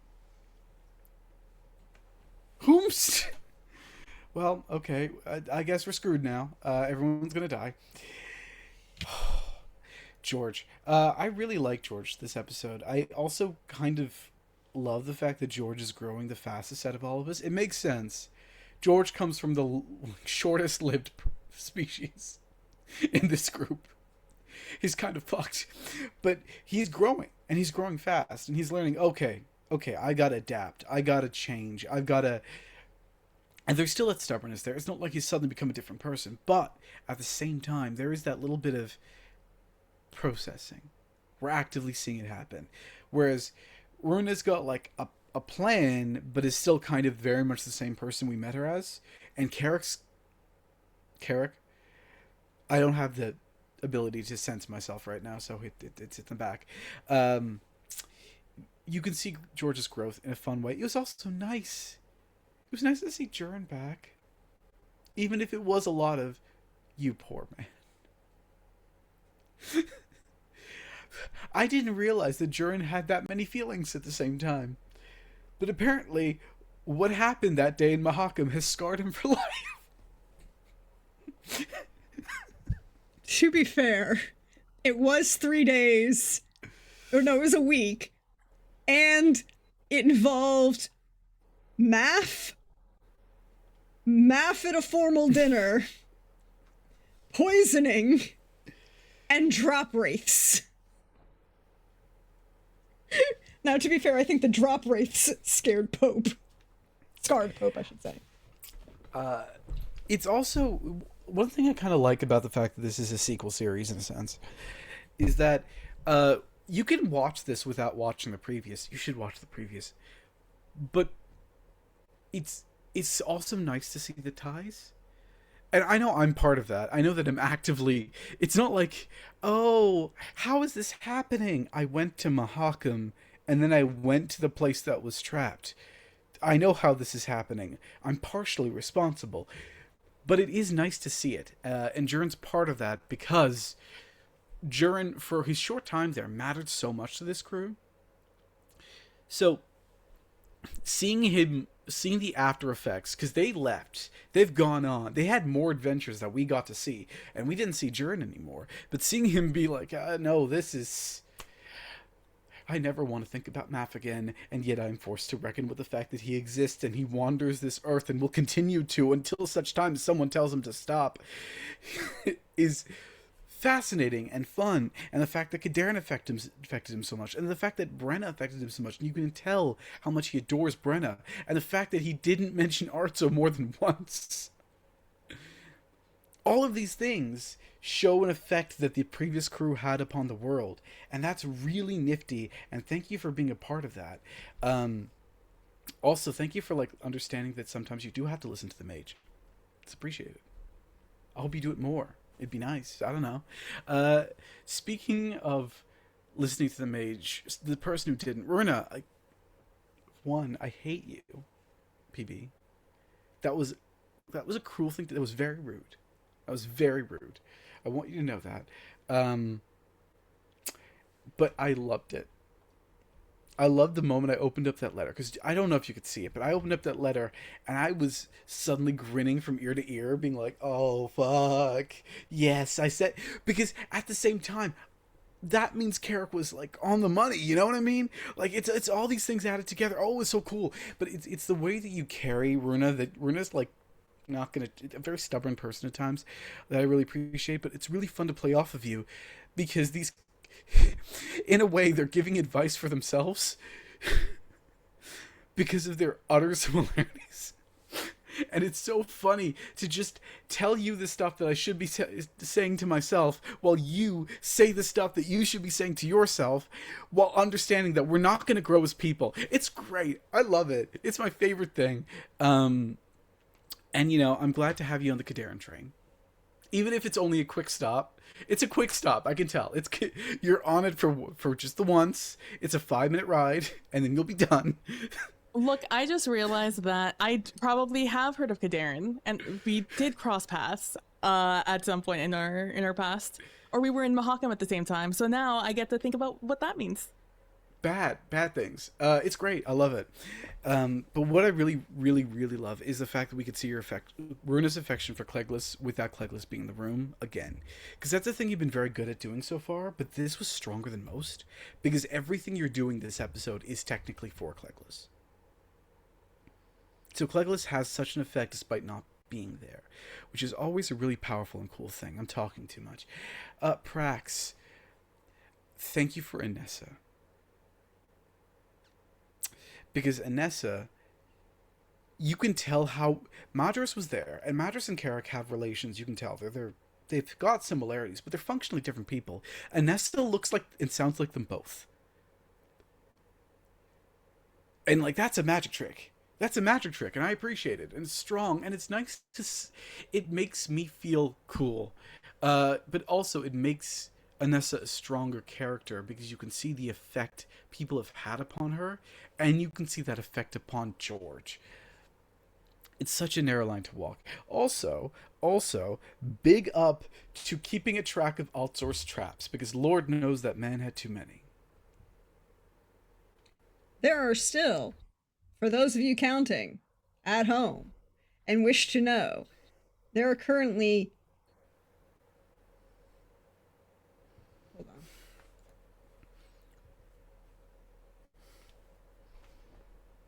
7 traps that Alzor had in the world that are not been addressed. So we'll see you in campaign 5 when we finally deal with the last of them. I have no idea.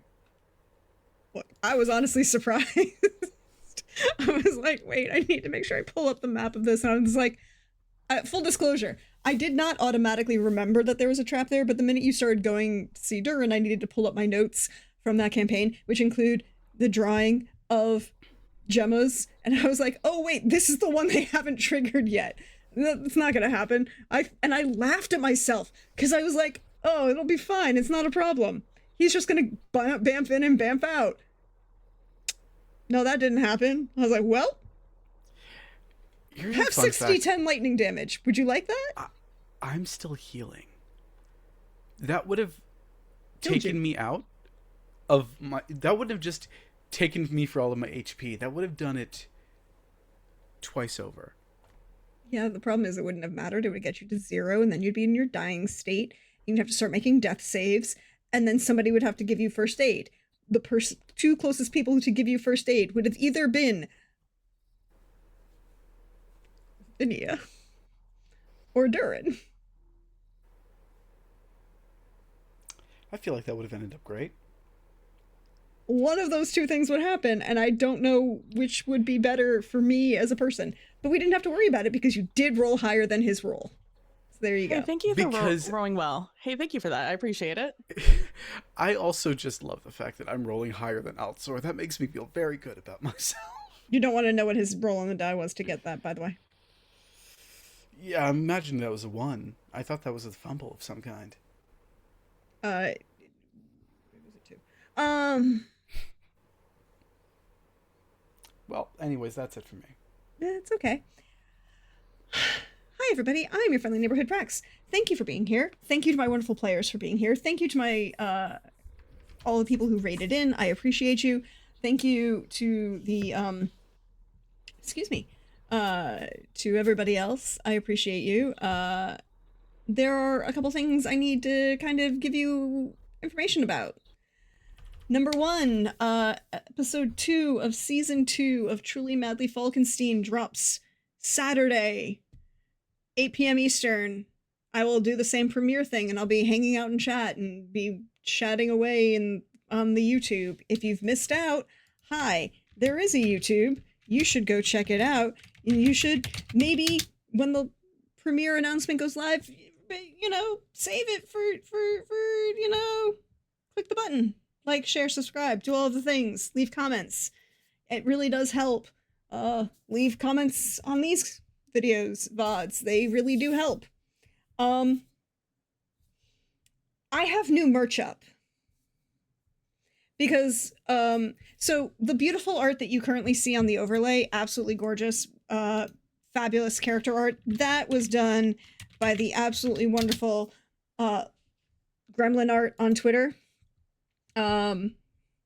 Absolutely wonderful. We love them. They are fabulous. Thank you, thank you, thank you. However, on the merch, there is a beautiful piece that if you have seen Wandering DMs, Montreal by Night, or hey, Vampire Down East is really important because Flory is in it. It's a beautiful piece that Lydia, actually Half-Arsed Hermit, who scarred Pope with the presentation of Grima Wormtongue-ishness on Wednesday. She did the beautiful art piece, and there's a couple things that popped up there. You can go look and see. They're kind of nice if you want. I don't know. You don't have to. I'm not your boss. There's also a Ko-Fi that exists. It supports the channel. It does things. It helps pay for the beautiful art that you see and the beautiful art you don't see, and perhaps maybe things that will be coming June 16th. On Tuesday. I know it's very strange. Tuesday things are happening. June 16th, there will be a thing. I think we're close enough now. It's like 4 weeks that I can start perhaps building announcements of interesting things that will happen. But you want to keep an eye out because it will be very interesting. I have been torturing my players with aggressive amounts of information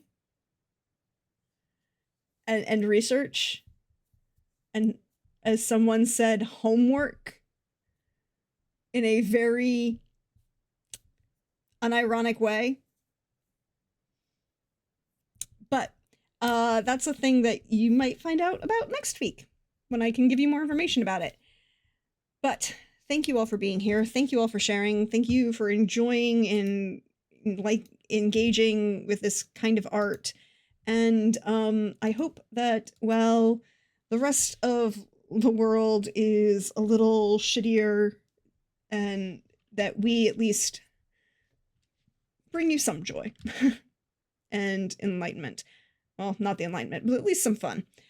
So we're gonna say goodnight, everybody, and we'll see you next time.